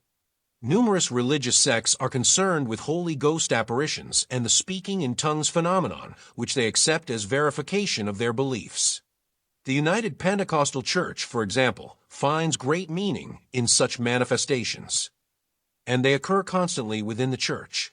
Church bulletins and publications are filled with accounts of these events. The newsletter Global Witness, June-July 1970, described the following, as reported by a group in Peru. On April 28th, as they were praying, the 10-year-old daughter suddenly went into what they thought was a fit of convulsions. She began to jerk and shake all over. Her terrified mother rushed to her side to attempt to help her daughter, but an unseen hand restrained her, and a voice urged her to leave the girl alone. In just a few moments, this little girl, who did not know what the Holy Ghost was, began to speak in a strange but lovely new language. The following Tuesday night, the oldest boy was marvelously filled with the Holy Ghost. He rejoiced in the Spirit and spoke with tongues for over an hour. Convulsive seizures are common to all the frames of reference.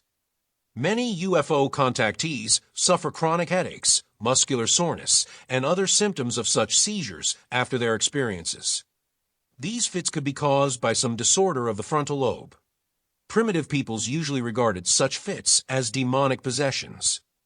One of the world's foremost psychologists, the late Dr. Carl G. Jung, examined the pseudo-religious aspects of the UFO rumors and published a shrewd analysis.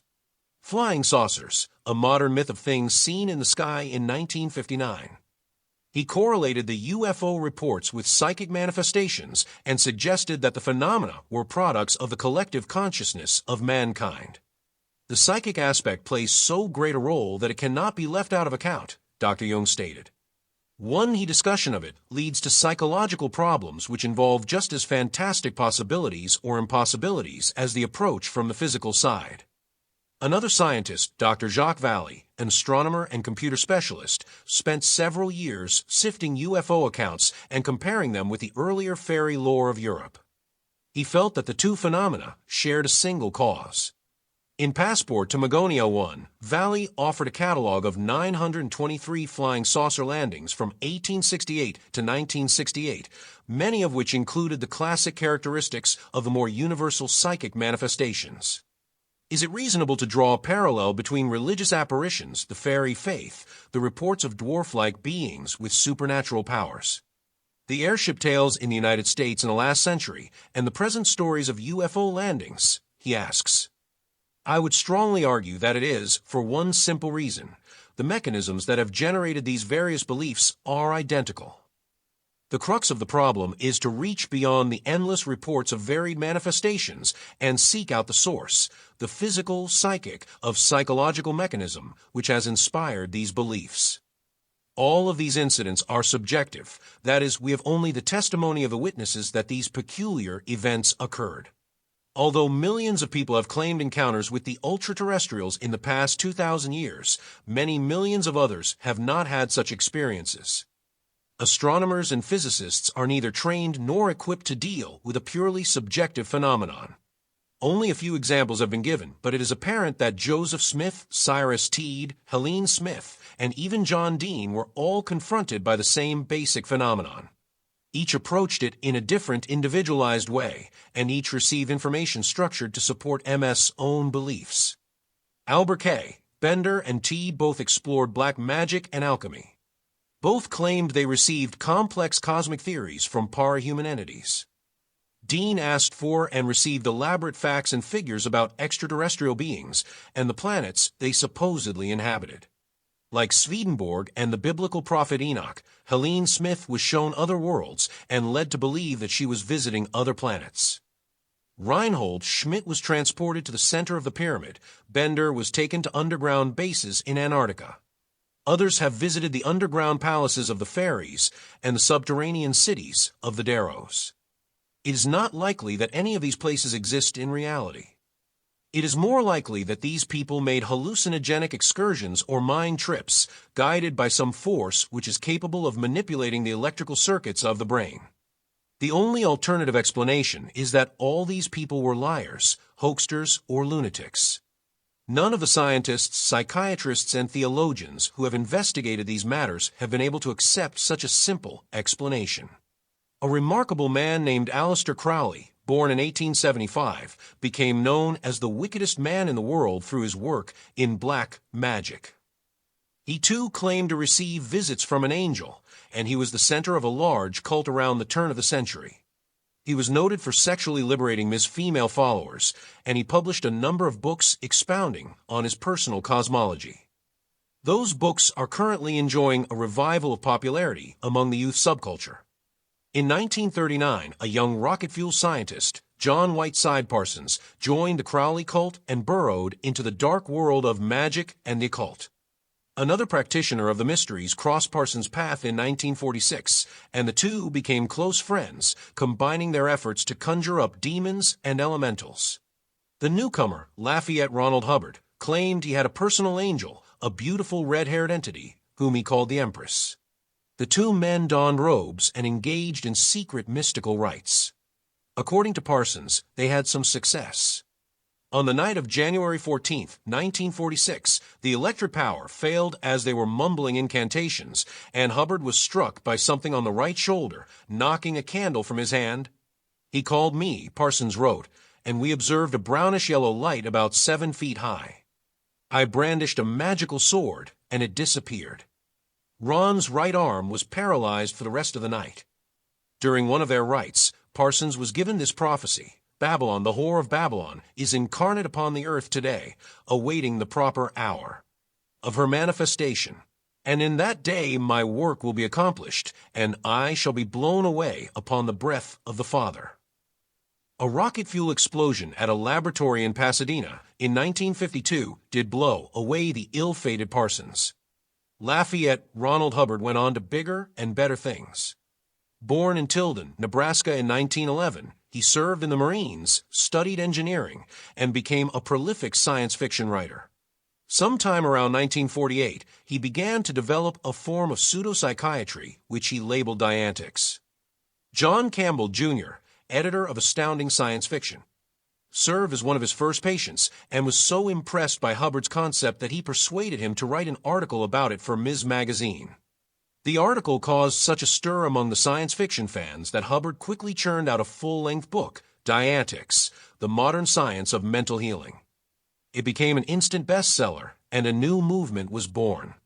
Teed's neologisms, such as planets are spheres of substance aggregated through the impact of afferent and efferent fluxions of essence, were nothing compared to Hubbard's new vision, Oi the Human.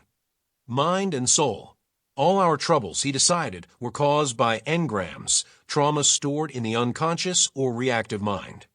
Patients were guided by auditors, people who have already undergone the process, unearthed their own engrams, and reached the exalted state of clear.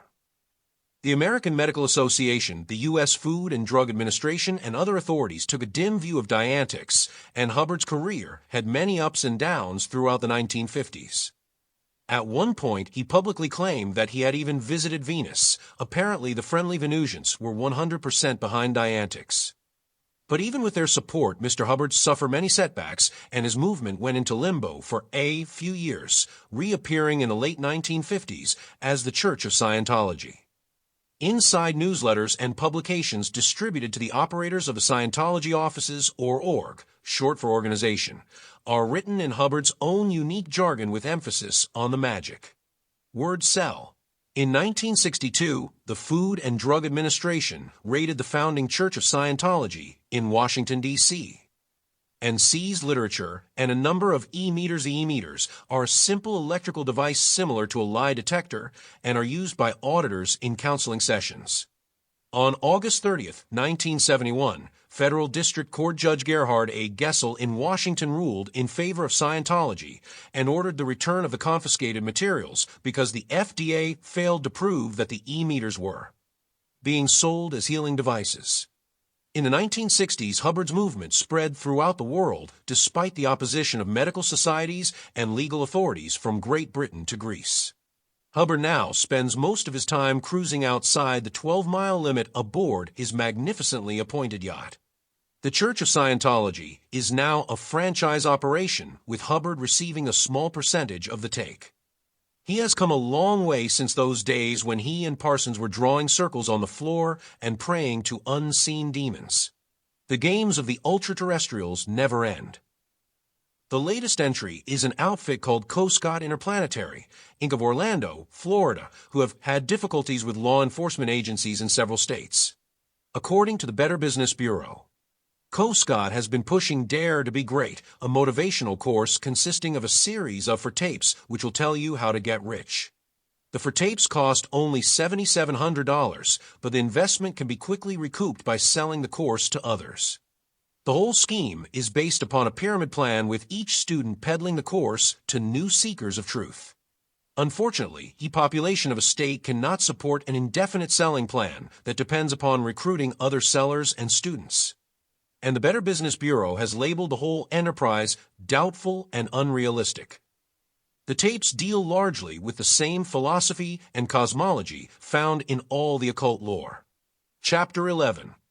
Not one of them who took up in his youth with this opinion that there are no gods ever continued until old age faithful to his conviction. Plato. A New Jersey sign painter named Howard Menger experienced a most revealing flying saucer vision in August 1956 when he came face to face with a godlike being. But according to his book From Outer Space to You, Menger's story began years earlier. As a boy, he had encountered a beautiful female entity in a wood and was told that he would one day serve the illustrious space people. As a young man in the Army, he was again contacted, this time in Juarez, Mexico, by a man with long blonde hair and suntanned skin riding in a taxicab. Then in the mid-1950s, Menger's real adventures began. Strange aerial objects haunted the area around his home near High Bridge, New Jersey. There were innumerable witnesses, including lawyers, physicists, and reporters. The space people began to drop in on him for coffee and friendly chats about the state of the universe. They asked him to buy dark sunglasses with red lenses, and on several occasions they even pressed him into service as a barber, inviting him to chop off their long blonde tresses so they would look even more human. He was rewarded with a flight to the moon. He brought back some strange rocks which were, he said, moon potatoes. Finally, in August 1956, he met the boss spaceman. A saucer landed in a field near Menger's home, and two men stepped out of it. Then a magnificent sight appeared in the doorway, Menger wrote. A tall, handsome man with long blonde hair over his shoulders stood towering at the entrance. Then he came toward me, but he seemed to float or glide rather than walk. This being was dressed in a radiant white ski-type uniform. The sleeves were full and loose. The neckline was high, similar to that of a turtleneck sweater. He wore a light blue, fluorescent-like cape fastened to his shoulder with a gold pin in the shape of a wheel. His skin was white, and his eyes were the color of goldenrod when it is ripe. His fingers were long and tapering. This super being gave Menger a message of love and truth in the grand tradition of the elementals, then returned to his flying saucer and sow oil to the stars. When Howard Menger courageously published his story, it was privately printed in 1959. He was roundly cheered by one group of cultists for having solved the UFO mystery and roundly condemned by the equally fanatical scientific ufologists who believed in the existence of extraterrestrial spaceships, but could not believe that anyone had ever been close to one. His business collapsed as he gained a reputation for being a crackpot, and his family fell apart. If Howard Menger had lived in another age, he might have been looked upon as great prophet and visionary, one of those privileged individuals who consorted with the gods. Sculptors would have been commissioned to carve mighty replicas of the super being. Poems and songs would have been written about his experience and handed down from one generation to the next. Unfortunately, Menger lived in 1956. He was laughed out of business. His book earned a few $100s from sales to the hardcore cultists and was then forgotten. But it is a revealing record of the mechanism of belief which is at work in these cases. If such things could happen in 1956, then they may also have happened in 1056 and 556 BC. There are, in fact, extensive legends suggesting that this sort of thing has been happening to men since the beginning of history.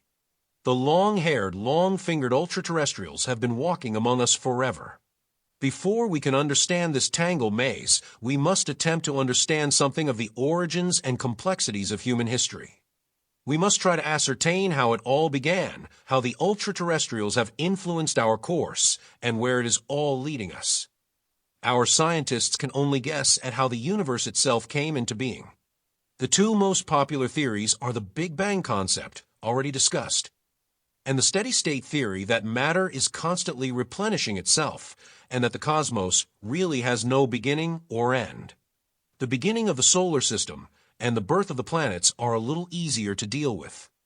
The commonly accepted theory is that the planets are cooling masses of material ejaculated from the sun. Two independent scientists, Dr. C. J. Hyman and C. William Kinsman, have developed a new geocosmic theory based upon the new discoveries outlined in earlier chapters, coupled with Velikovsky-like evidence and speculations.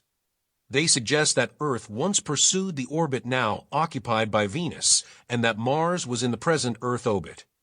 This would explain the legends of early man, which claimed that Earth days and years were once shorter than they are now, and that the human lifespan was once considerably longer. Ancient calendars carved in stone also indicate important differences in the early Earth years. If the Earth began as a lump of matter cast off by the sun, it may have first passed along the orbit of Mercury before spiraling outward and settling into the orbit of Venus. This could have happened 5 billion years ago. The cooling planet Earth could have reached the life support stage hundreds of millions of years ago, and it could have been inhabited while it was in the Venus orbit. If Mars was then in the Earth orbit, it too could have supported life. But as it was pushed further into space by the approach of Earth, the Martians either died out or were forced to make radical biological adjustments to their new environment. In a recent letter, Kinsman also proposes that there was some efforts to crossbreed Martians with Earthlings. He states, "If Mars was pushed out there in our Permian times to make way for Earth in our present orbits, its environmental change and climate in this some 300 million years would surely modify its humanoids because of the scarcity of air, water, and warmth, into presumably a more scrawny physique no longer adapted to normal life on Earth.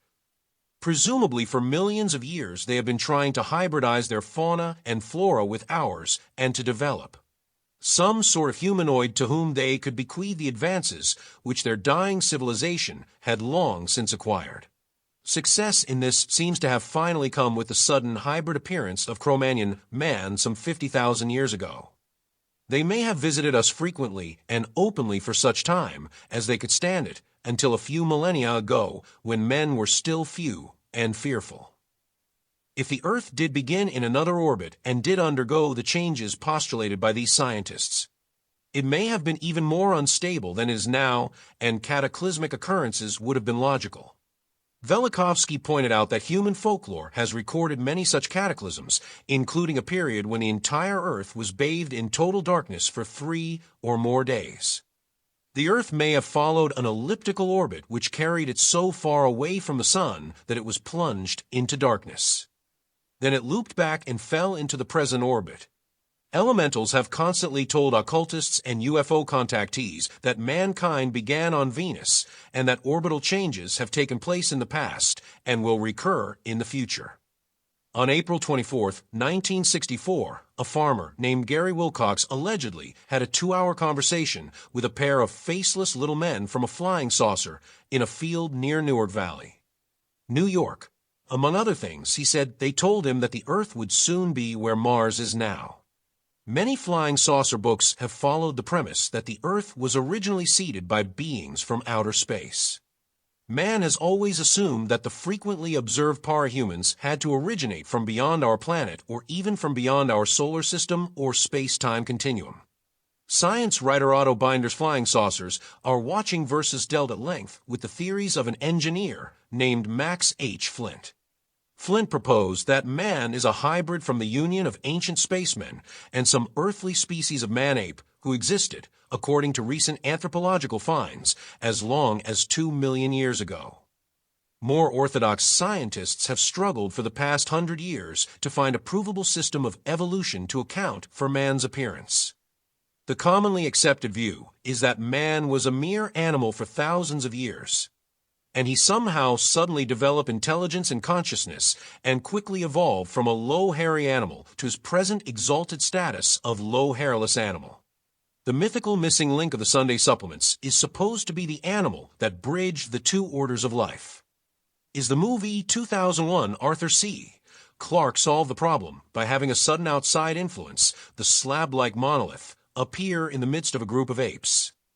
It led them to discover tools, namely clubs, and they began bashing in each other's heads. There are really only 3 primary theories for the origin of man. The religious theory: man was created by some greater intelligence through the manipulation of physical matter and energy.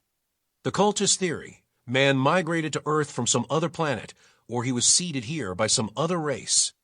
Or he was produced when some other race crossbred with earthly animals and produced the present strain of Homo sapiens.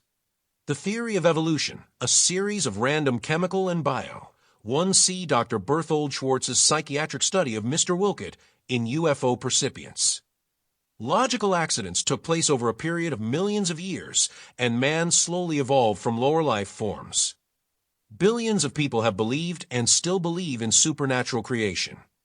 A few million accept Darwin's theory of evolution, and only a few thousand are even willing to consider the seeded idea. The real truth may be a combination of all 3. Of the 3, evolution is actually the weakest and the most difficult to support. Evolution adequately explains the development of living species, the process of natural selection, and the other things, but it fails to provide a rational and provable explanation for the process of creation itself. Scientists shrug this off with limp statements about how bolts of lightning struck puddles of chemicals and induced life. But if such a lightning process were true, it should be still continuing, and it should be easy to duplicate in our laboratories. The fact that it is not a discernible continuing process, new species are not constantly appearing, and that we have not managed to duplicate it weakens the concept. The Japanese have myths and legends which claim that their islands were first settled by beings who descended from the sky. These stories are a part of the Japanese culture. The Eskimos believe they were somehow flown to die Arctic Circle in ancient times. The natives of the Sahara Desert have folklore about blue-skinned people from the sky who had such impact that certain tribes still dye their skins blue in emulation of these ancient cosmic beings. Deep in the Bian-Karo Mountains of China, there is a tribe of diminutive people about 4 feet high. Hieroglyphs have been found in that region, on the border of China and Tibet, by Russian archaeologists. When translated, these records describe how members of the Dropa tribe came to Earth in some kind of flying machine. The stone discs bearing these inscriptions have been dated at about 12,000 years. Ancient graves have also been found there containing small human bodies with huge craniums and underdeveloped skeletons. There is, in fact, a staggering amount of historical and archaeological evidence to support the seeded notion. While the evolutionists are obliged to fall back on a few fragments of fossils and a mountain of conjecture. The concept of supernatural creation is wholly dependent upon the religious texts and the testimony of the ultra-terrestrials. The story of Adam and Eve can be found in the ancient writings of the Greeks, Syrians, Egyptians, Abyssinians, Hebrews, and many other ancient peoples. Like the tales of the Deluge and the Ark, the Garden of Eden is a universal myth. Unlike the Deluge stories, it seems to be largely allegorical. Archaeologists digging in the Middle East have found artifacts which indicate that Neanderthal, Cro-Magnon, and modern men all existed during the same period. This not only shoots down the theory of evolution, but it suggests that modern man, a creature with a conscience and a consciousness, was separate and distinct from primitive man. If we ever manage to assemble a more accurate history of Earth, we may find that modern man is the descendant of the survivors of some earlier civilization which existed thousands, even millions, of years ago, and that he has no direct biological linkage with the lower animals at all. We must not ignore the possibility that the Earth was originally colonized by beings from some other point in space. Historians and archaeologists are troubled by the fact that mankind seems to have appeared quite suddenly on this planet. Either we were placed here, even stranded here, at some point between 30 and 70,000 years ago, or we were created in some fashion millions of years after the Earth itself had been created and had passed through many ages during which it supported different kinds of non-human life. The process of creation is explained somewhat in the religious and occult texts. We are told that the first man, Adam, was an androgynous being directly linked with the supermind of the universe. He was a temporary transmogrification of energy, an ultra-terrestrial who became locked into a physical form. Once this descent occurred, he was given a mate so that he could reproduce. The Earth was already inhabited by two distinct life forms. There were primitive animals, which might have included cavemen, as well as lower beasts. Perhaps the cavemen were an earlier experiment which was failing. There were also thousands, if not millions, of non-physical beings from the world of higher frequencies who occupied the Earth by sharing the same space with the planet. These beings may have been free from the greater intelligence, fallen angels, or they may have been under the control of a lesser intelligence. In any cases, the Earth was their personal playground. They owned it. Now suddenly, a group or several groups of ultra-terrestrials from a higher plane descended to Earth. They were forbidden to do certain things. We can't even guess what those things were. In the scriptures, Adam and Eve were forbidden to eat the fruit of the tree of the knowledge of good and evil. This was probably more symbolism, and the true meaning is lose. A British scholar, Brinsley Lou Power Trench, has studied the ancient scriptures carefully and produced two important books, The Sky People and Men Among Mankind, to explain his theories. He describes and defines the people of the serpent. These people may have been the fallen angels or devils who later plagued Adam and Eve. If they felt they were owners of the Earth, they may have greatly resented this HEW flock of ultra-terrestrials. And they may have conspired to lead the Adam and Eve group to destruction by getting them to violate the orders of their overlord. A battle now takes shape. A lesser group of ultra-terrestrials, UTs, is in possession of the Earth. A bunch of newcomers invades the planet, and perhaps their ruling intelligence has a plan, a very long-range plan, to wrest the Earth from the owners. Masses of energy cannot fight with bombs, bullets, and arrows. They need a physical battlefield and physical armies. The whole thing must be played out like some gigantic chess game. The first step is to create the necessary physical army. Tactics must be invented so that the physical army can overthrow the non-physical owners.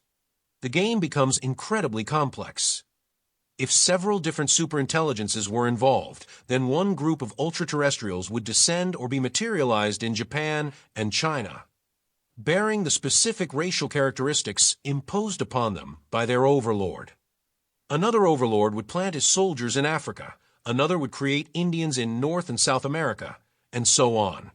In the beginning, one superintelligence may have tried to utilize the Neanderthal men as his physical army. Ultra-terrestrials were sent down the frequency scale to help guide the cavemen. To facilitate communication between the UTs and the Neanderthal men, the tall, blonde, normally sexless UTs were made to more closely resemble their primitive contacts. They were given sexes but were forbidden to participate in the pleasurable rites of sex. The Tree of the Knowledge. The serpent people were sometimes able to control groups of cavemen and managed to trick some of the UTs into breaking their chastity. The UTs engaged in sexual intercourse with the cave women. This cross-breeding between Adam, ultra-terrestrial, types and lower animals is suggested in Genesis 25 verse 19 to 34 and relates a miraculous birth, nervous system. Emotions were born. Frequencies were changed. The direct control of the superintelligence was driven from their bodies. They were trapped on Earth, unable to ascend the electromagnetic scale and re-enter their etheric world. With the loss of control, they became animals, albeit highly intelligent animals. Since the UT's memories were part of the greater intelligence, the loss of contact meant also the complete loss of their former identity. They were locked on this planet, leaderless, in a totally strange and hostile environment. The first UTs to be thus trapped became the first real men. They had to learn to hunt and kill, to build fires and huts. They were lost, the victims of the first battle between the Serpent People and the ultimate intelligence. Now the Serpent People, or Omega Group, attacked man in various ways, trying to rid the planet of him. But the Super's intelligence was still able to look over man, and new, more tightly controlled UTs were sent to offer advice and assistance. Earliest man was told in carefully simplified ways of his origin and purpose. The superintelligence became God, and early man worshipped him, in many ways and under many names. God worked out new ways of communication and control, always in conflict with the Serpent People. Much is made of the fact that Adam and Eve were terrified the first night, indicating that they were unused to a world without light. Perhaps as ultra-terrestrials, they were accustomed to total vision or perception of all the frequencies. Life on those higher planes would be bathed in continuous radiation, and there would be no night or day. No time. Now Adam and Eve were not only trapped on this miserable little planet, but they were also caught up in a world that moved in a single direction through the field of time. This would take some getting used to, even if they couldn't remember their previous existence as UTs. Through intercourse with the existing cave people, the fallen UTs produced the new races of man. They were the missing link. And in Isaac's barren wife Rebekah suddenly conceived, and the Lord said to her, "Two nations are in thy womb, and two manner of people shall be separated from thy bowels, and the one people shall be stronger than the other people, and the elder shall serve the younger." Rebekah gave birth to twins, and one Esau came out red all over like a garment. Later Esau sold his birthright to Jacob. In many ways, all three of our hypotheses for the origin of man became correct. Evolution is involved. Extraterrestrial descent is involved. Creation is involved. In some parts of the world, the Serpent People successfully posed as gods and imitated the techniques of the superintelligence. This led to the formation of pagan religions centered around human sacrifices. The conflicts, so far as man himself was concerned, became one of religions and races. Whole civilizations based upon the worship of these false gods rose and fell in Asia, Africa, and South America. The battleground had been chosen, and the mode of conflict had been decided upon. The human race would supply the pawns. The mode of control was complicated as usual. Human beings were largely free of direct control. Each individual had to consciously commit himself to one of the opposing forces. After that commitment was made voluntarily, the chosen force could possess the individual to some degree. The UTs very carefully explained this process to the early priests who interpreted it and tried to pass it on to their followers. The rites of baptism were born. The main battle was for what was to become known as the human soul. Once an individual had committed himself, he opened a door so that an indefinable something, probably an undetectable mass of intelligent energy, could actually enter his body and exercise some control over his subconscious mind. This soul was directly linked with the superintelligence, and with all similar souls, thus making possible mental telepathy, prophetic dreams, and other wonders. In those thousands of cases in which this subconscious force lapsed over into the conscious mind, we find destructive fanaticism and obsession. If the controlling intelligence was omega, anti-human, the stricken individual suffers from insanity or commits criminal actions, social disorders, and so on. If this soul abandons the living body, total disorientation could conceivably result. The body might enter a mindless catatonic trance. Persons with an advanced soul could consciously eject it from their bodies for short periods and indulge in astral projection. The body would appear to be dead or almost dead during this period of desertion. In astral projection literature, we are told about a silver cord which seems to connect the free-flying soul with the sleeping body. If that cord is cut or broken, the soul can't re-enter the body, and it dies or is possessed by an evil force.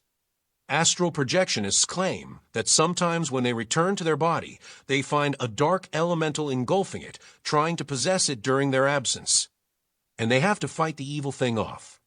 The validity of astral projection is debatable, of course. But let's suppose for a moment that it is a genuine phenomenon. If some people can project themselves consciously and remember the experience, then it is also possible that many others project their souls while asleep. They're never aware that they're doing it. The liberated souls fly about, perhaps rendezvousing with other souls to receive orders or some programming process. If the soul is some kind of ultra-high frequency energy, then it could be visible to some sensitive people as a blob of faint light in the night sky. In other words, some UFOs could be astral travelers. Flying saucer contactees usually end up talking about souls and reincarnation. Karma, the UFO entities try to convey the truth about reincarnation to the people they approach. Not many of these people are able to properly interpret what they have been told.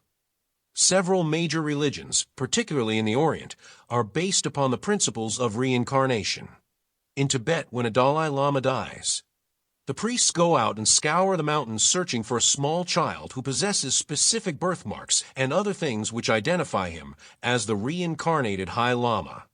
Sometimes the search goes on for years. When a likely prospect is finally found, several religious and personal articles are spread before him. If the child goes unerringly for those items which have been owned by the dead Dalai Lama, he is declared the new ruler. This system works and has been in use for centuries. There are hundreds of carefully investigated and authenticated cases of reincarnation. As might be expected, a majority of these occur in India and other countries where belief in karma runs high. Usually, small children are involved. Such children recall completely their previous life in a distant village, and when investigators take them to that village, they recognize everything and everyone, have a tearful reunion with their former family, and are even able to describe in detail how they died. Actually, true reincarnation is impossible. Memory is stored by an electrical system in the brain, and when the brain dies, all memories are also canceled out. Our personalities, egos, emotional structure, and memories are all part of the brain's complex circuitry. The brain dies very quickly as soon as the oxygen supply is cut off. All of this circuitry dies with it, like a radio being turned off. If the soul is merely a mass of high-frequency energy, then it would not retain either memory or personality. When the body or host dies, this mass of energy would be liberated either to rejoin the main intelligence of which is always a part or defined and possess a new host. It would not carry along any memory of its previous body or life. However, the computer-like superintelligence would have a complete memory of that other life stored within it. It could feed that information to another brain by channeling it through any soul at random. A person recalling a past life under hypnosis, there are thousands of cases of this, might actually just be tuning his subconscious into the central computer. There may be some subtle need on the intelligence's part to bring about interest and investigation into a specific past life. So the hypnotized person is fed the information. In OSP, we are told that all cases of reincarnation are the work of mischievous spirits known as engrafters. An engrafter swoops down on an uncommitted soul and possesses it, feeding a complete memory of a past life into the brain. The main information passed along to contactees is simply that the human body provides a host for a fragment of this undefinable soul energy. The major religions have been telling us this for thousands of years, pointing out that the human race supplies the shells for souls. Man's ego has demanded that he embellish this truth by adding the belief that his pitiful personality is worthy of preservation and that his memories and personality go along with the soul. The Omega Group has made a game of this belief at millions of seances, happily posing as myriad souls of the dear departed. 2 or more intelligences are playing a game with us, vying for complete control of our bodies and souls according to all occult and religious interpretations. It's a seesaw battle, and every possible kind of deception and deceit is being employed by both sides. They can make us believe anything they want us to believe, thanks to our swollen egos and flimsy brains. They can make us see anything they want us to see. Thanks to our narrow field of vision, we can only see a fragment of the electromagnetic spectrum and their apparent ability to manipulate energy and physical matter. The para-human serpent people of the past are still among us. They were probably worshipped by the builders of Stonehenge and the forgotten ridge-making cultures of South America. They directed us to multiply and seed the earth. Their manifestations and manipulations have generated thousands of cults, religions, and frames of reference. In recent years, hundreds of UFO contactees have been warned by the long-haired Venusians that our atomic experiments will lead to disaster could it be, as some have said, that atomic bombs not only kill cities, but that they also kill or disintegrate souls. If the soul is a fragment of energy linked to some great mass of energy, then this anti-atomic bomb posture of the ultra-terrestrials could be defensive. The bomb at Hiroshima may have blown a hole in some other world beyond our space-time continuum, and a lot of moon food may have been lost in tie bargain. Chapter 12. The Demise of the Gods. If flying saucers are real, the skeptics say, why don't they contact us? The startling truth, as carefully recorded by the ancient historians, is that the ultra-terrestrials have always been in direct contact with millions of individuals, and that they actually ruled directly over mankind for many years. In recent centuries, their influence has become more subtle, but is always there. According to the traditions of many isolated peoples, the first great emperors in Asia were god-kings who came down from the sky, displayed amazing superhuman abilities, and took over. There was a veritable worldwide epidemic of these god-kings between 5000 and 1000 BC. The mighty Osiris and Isis walked into the Egyptian valley out of nowhere and assumed command. The myths and legends of Greece, India, and South America describe their rule. They were taller and more imposing than the men of the time, with long blonde hair, marble-like white skin, and remarkable powers which enabled them to perform miracles. They displayed brilliant judgment and wisdom and exercised remarkable organizational abilities. In most cases, they chose to reside on the highest mountains and hills available, commanding balls of fire and bolts of lightning, and traveling about the skies in wonderful chariots. In southern Europe, Zeus and his court of phantom cohorts held forth for centuries. In India, a multitude of gods and demons appeared and reappeared generation after generation. Others arrived on the scene and made lasting contributions to folklore from Iceland to Scandinavia. In Central America, the legendary Quetzalcoatl appeared among the Toltecs. He was a white man dressed in a long white robe covered with tiny red crosses. He wore a great beard and, according to Toltec tradition, introduced science and learning to the natives.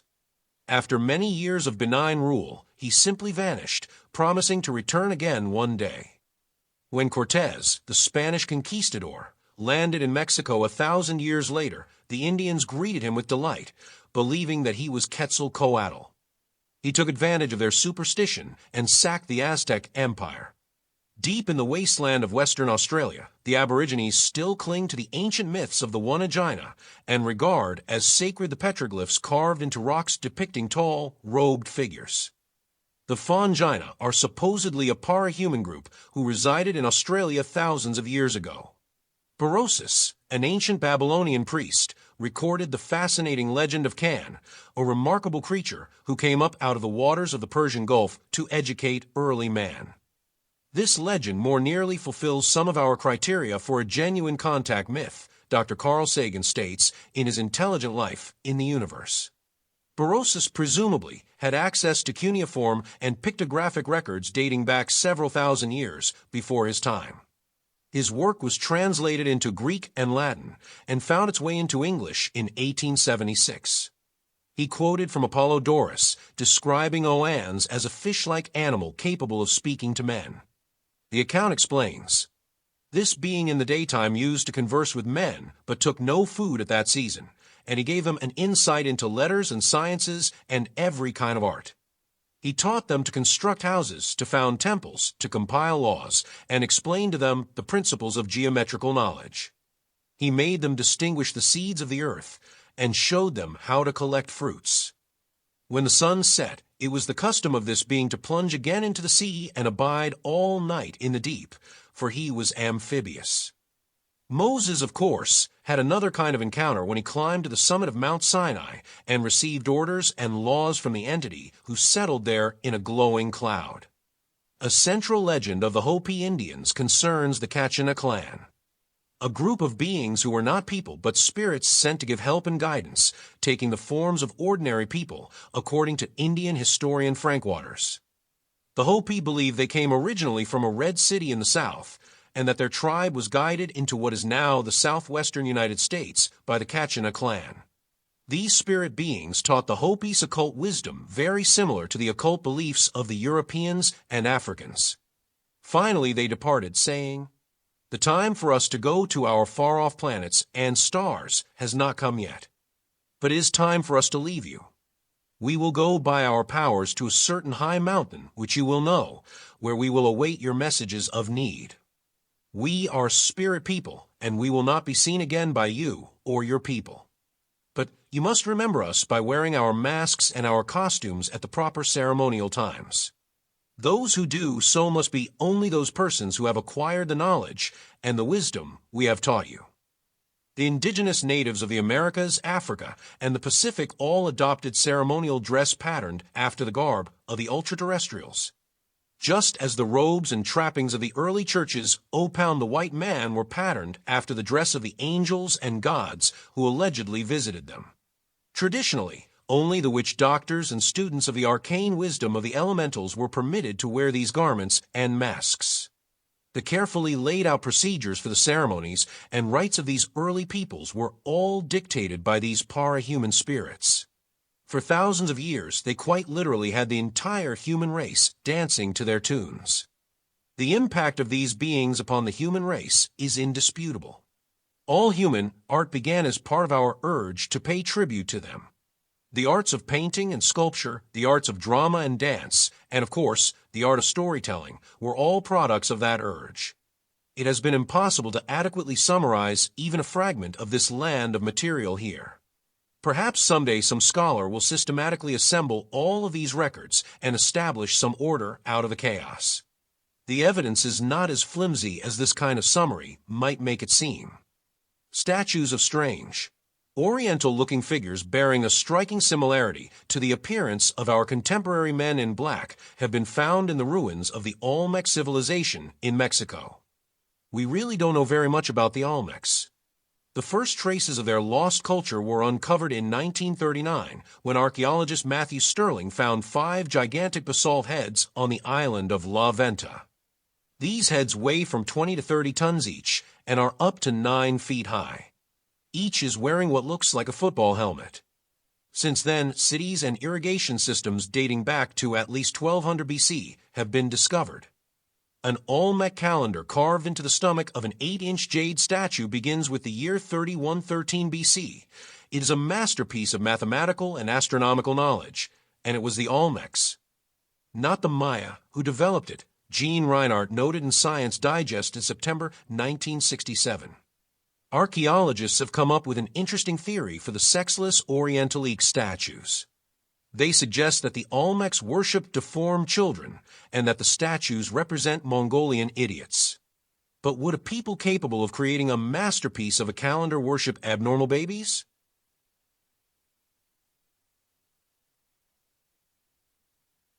The statues also feature a distinctive cleft in their foreheads, and this falls in line with the third eye lore of European occultism, Tibetan beliefs, and even the mysticism of the Hopi Indians. The third eye is supposedly the part of the brain which is linked to ESP and cosmic consciousness, or direct communication with God. The third eye symbol, an eye inside a triangle, is an ancient symbol for the deity found in many cultures from Egypt to Micronesia.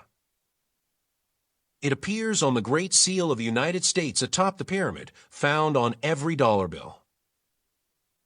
The Kachina clan taught the Hopis that an opening in the head existed so they could talk with God. At one time, trephination, cutting a hole in the skull, was a common practice throughout the world, perhaps as part of some religious rite. Hundreds of trephinated skulls have been found in Europe, Asia, Africa, the Americas, and the Pacific Islands. Many of them date back to 3000 BC. Some show signs of healing, indicating that the patient must have survived what is even today an extremely delicate operation. 370 such skulls have been found in Europe, but the finest examples come from Peru. The very thought of thousands or even millions of early humans voluntarily submitting to having holes bored in their skulls with primitive flint instruments is enough to make anyone's flesh crawl. Some anthropologists speculate that trephination was used as a treatment to get rid of possessing spirits. But the universality of this very sophisticated operation makes this unlikely. Were all those people seeking to open the door in their heads so they could communicate with the supernatural? If so, who or what taught the entire human race this process? And why? In legend after legend from every part of the world, we are told that early man was primitive and stagnant until the appearance of the God Kings. These mysterious beings introduced writing, laws, agriculture, and perhaps even the rudiments of stone building and medicine.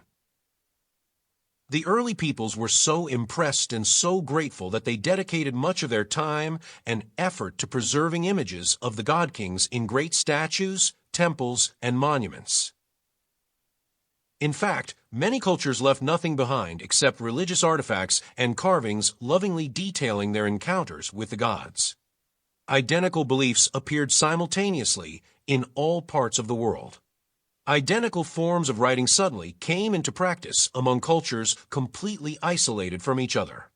The Egyptians were not the only ones who believed that the human body would one day be resurrected whole, and that therefore all earthly possessions should be buried with it.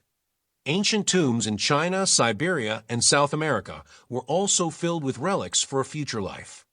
How did this relatively complex concept spread to the four corners of the earth?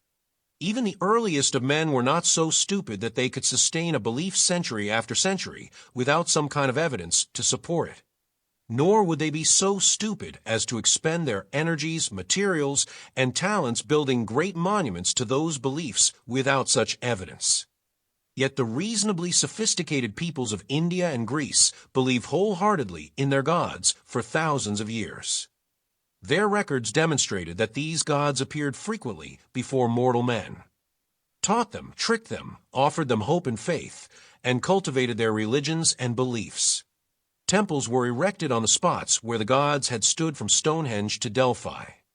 Often the percipients were instructed to build a temple on this spot. Gold, atomic number 79, has always played an important role in all religions, and most religious buildings are roofed with gold leaf from Buddhist temples to Muslim mosques and Christian cathedrals. Could it be that the mysterious rays of the ancients are somehow able to adjust more easily to the frequency of gold? On holy days, a great part of the world's population gathers under these golden roofs to pray and meditate, and perhaps to have their minds probed by some invisible concentration of energy. The modern cults and sciences have seized upon the God King legends to support their own beliefs and conclusions. Atlantologists prefer to think that Quetzalcoatl and his kin were really from Atlantis. The ufologists have churned out scores of books based on the premise that spacemen visited Earth and gave mankind a helping hand in those distant days. It is quite true that the Kachti clan and most of the other parahumans claim some relationship to other worlds and far-off stars, particularly the Pleiades. In all these legends, there is another persistent theme, that the God Kings mated with mortal women, impregnated them, and thus started a royal lineage. Tradition claims that the blue bloods of royalty actually had blue blood in their veins in early history, perhaps as a result of this crossbreeding. Even today, some royal families suffer from hemophilia. The blood lacks the ability to coagulate, and even a small cut becomes a serious wound. The mating of ordinary women with supernatural beings is an integral part of all religious lore. It is emphasized in the Bible. Some modern rulers, such as the Emperor of Japan, still claim their family can be traced all the way back to a godlike ancestor. The pharaoh system in Egypt could have begun in this fashion, with the para-human leader of the early Egyptians turning his rule over to a human offspring. By 1000 BC, most of the god kings had withdrawn, presumably going off to their legendary mountain hideaways. Their followers assumed, however, that their human descendants were equally wise and possessed of magical powers. Being human, these fallible kings often exploited the fears and beliefs of their people. The later pharaohs successfully masqueraded as gods for centuries. The earth had been divided up by the god kings, each ruling, even owning, a specific area. This ownership was passed on to the human heirs, and for thousands of years a few dozen families literally owned the entire planet. They intermarried and managed to keep the system going until modern times.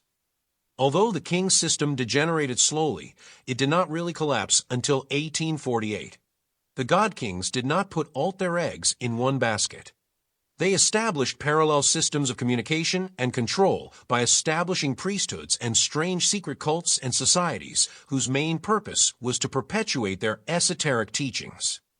But again, the flaws in man's basic character eventually surfaced. Greed and the lust for power caused some of these groups to exploit the populaces. There were periods in history when some of these priesthoods and societies even gained political control in Egypt and elsewhere. It is probable that this happened in the burgeoning South American cultures and may even have led to the downfall of some of them. A key claim of the early priesthoods was their purported ability to consult with the ultra-terrestrials through the use of special plates, amulets, and crystals handed down to them. These artifacts were usually worn about the head and heart during religious ceremonies. In the apocryphal Protevangelion, we are told that Joachim, father of the Virgin Mary, visited a priest and said, "If the Lord be propitious to me, let the plate which is on the priest's forehead make it manifest." And he consulted the plate the priest wore and saw it, and behold, sin was not found in him. Such a plate is described in Exodus 28:36. Early kings and dictators purportedly consulted with angels and supernatural beings who appeared frequently to advise them. Historical records assert that everyone from Julius Caesar to Napoleon had meetings with mysterious para-humans who materialized and dematerialized mysteriously. The sacred crown of Saint Stephen is supposed to have been delivered by an angel to a pope who permitted Stephen I to be crowned king of Hungary with it in 1001. The mysterious gypsies sometimes claimed their amulets and crystal bales were given to them by ultra-terrestrials. Numerous modern flying saucer contactees display tektites and pieces of quartz which they say were given to them by Venusians, Mr. Ralph Lale, a businessman in North Carolina who once ran for Congress. Visited a cavern deep in Brown Mountain under the auspices of the space people, he says, and was later flown to Venus. He was given some chunks of crystal as proof of his claims. When Joseph Smith dictated the Book of Mormon to his wife, he sat behind a screen with the gold plates, apparently translating them with the crystalline devices he had found in the stone box. Modern UFO contactee writings are filled with enigmatic statements about crystals and how they hold some key to the mysteries of the universe. There are many interpretations of such statements, but no one has managed to crack their true meaning. In the past 20 years, however, crystals have suddenly assumed great importance to our technology. We call them transistors. Although Falls and Bergier shrug off the UFO mystery in their The Dawn of Magic, they seem to subscribe to the cultist belief that spacemen representing a superior technology once visited the Earth. They offer their charming cargo cult theory, speculating that early man's religious rites were actually based upon their observations of the strange behavior of the God Kings. A God King manipulated a radio and talked into a stick microphone. Presto, a fleet of aerial vehicles soon arrived with supplies. After the departure of the God Kings, men tried to imitate them by chanting into sticks too, and so prayer was born. This brings us full circle. The ultra-terrestrials imitated the appearance of man, and eventually man began to imitate them in his rites and ceremonies. We made masks and costumes duplicating their strange appearance.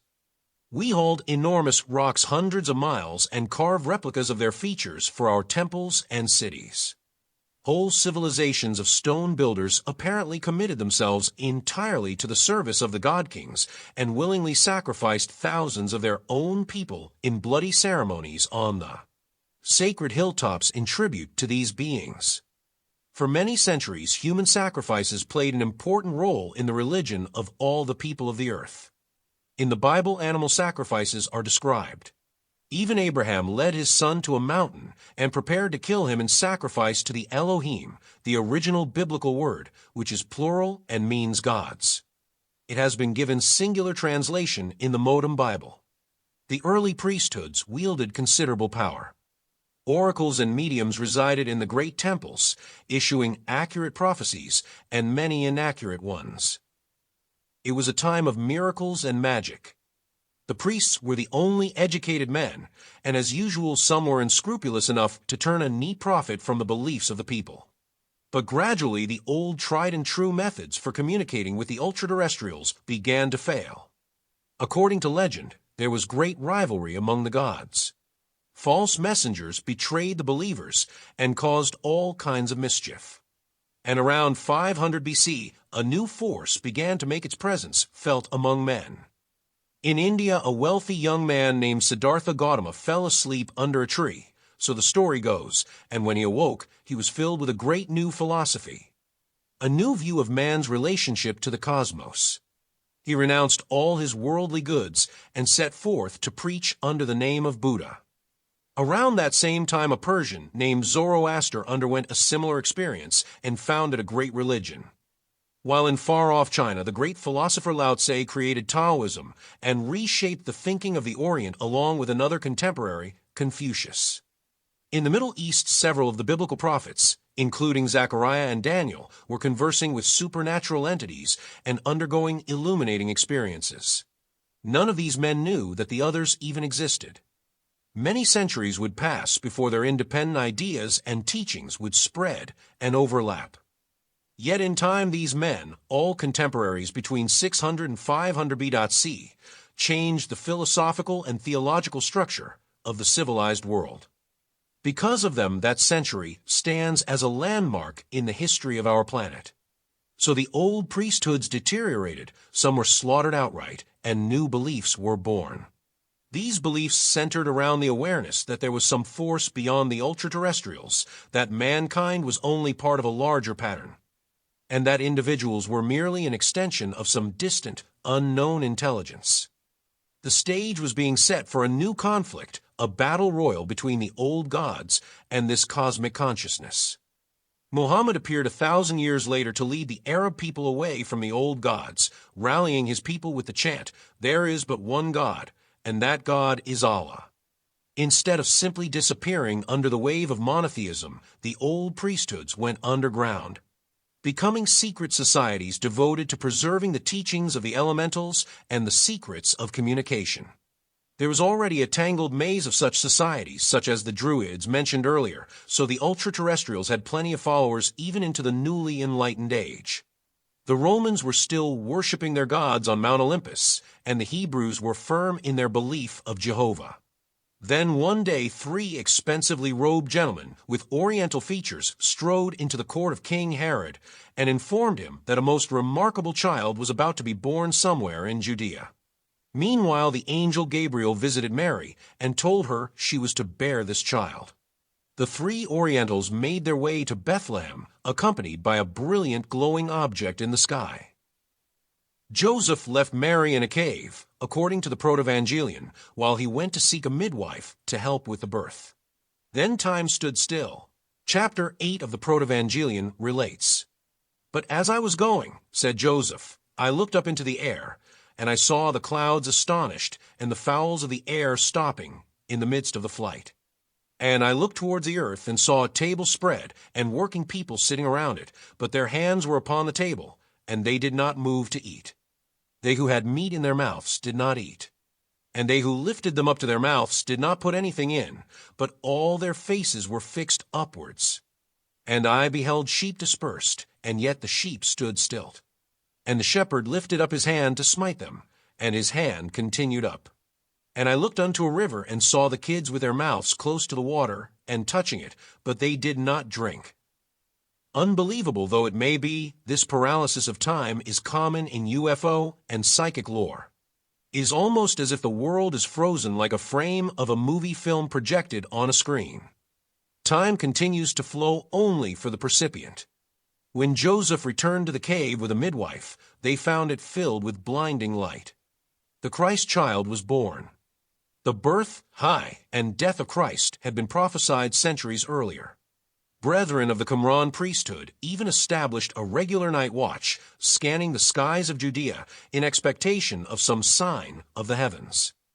Although the exact birth date of Christ remains a controversy, most theologians and scholars believe that it was sometime in the year 4 BC.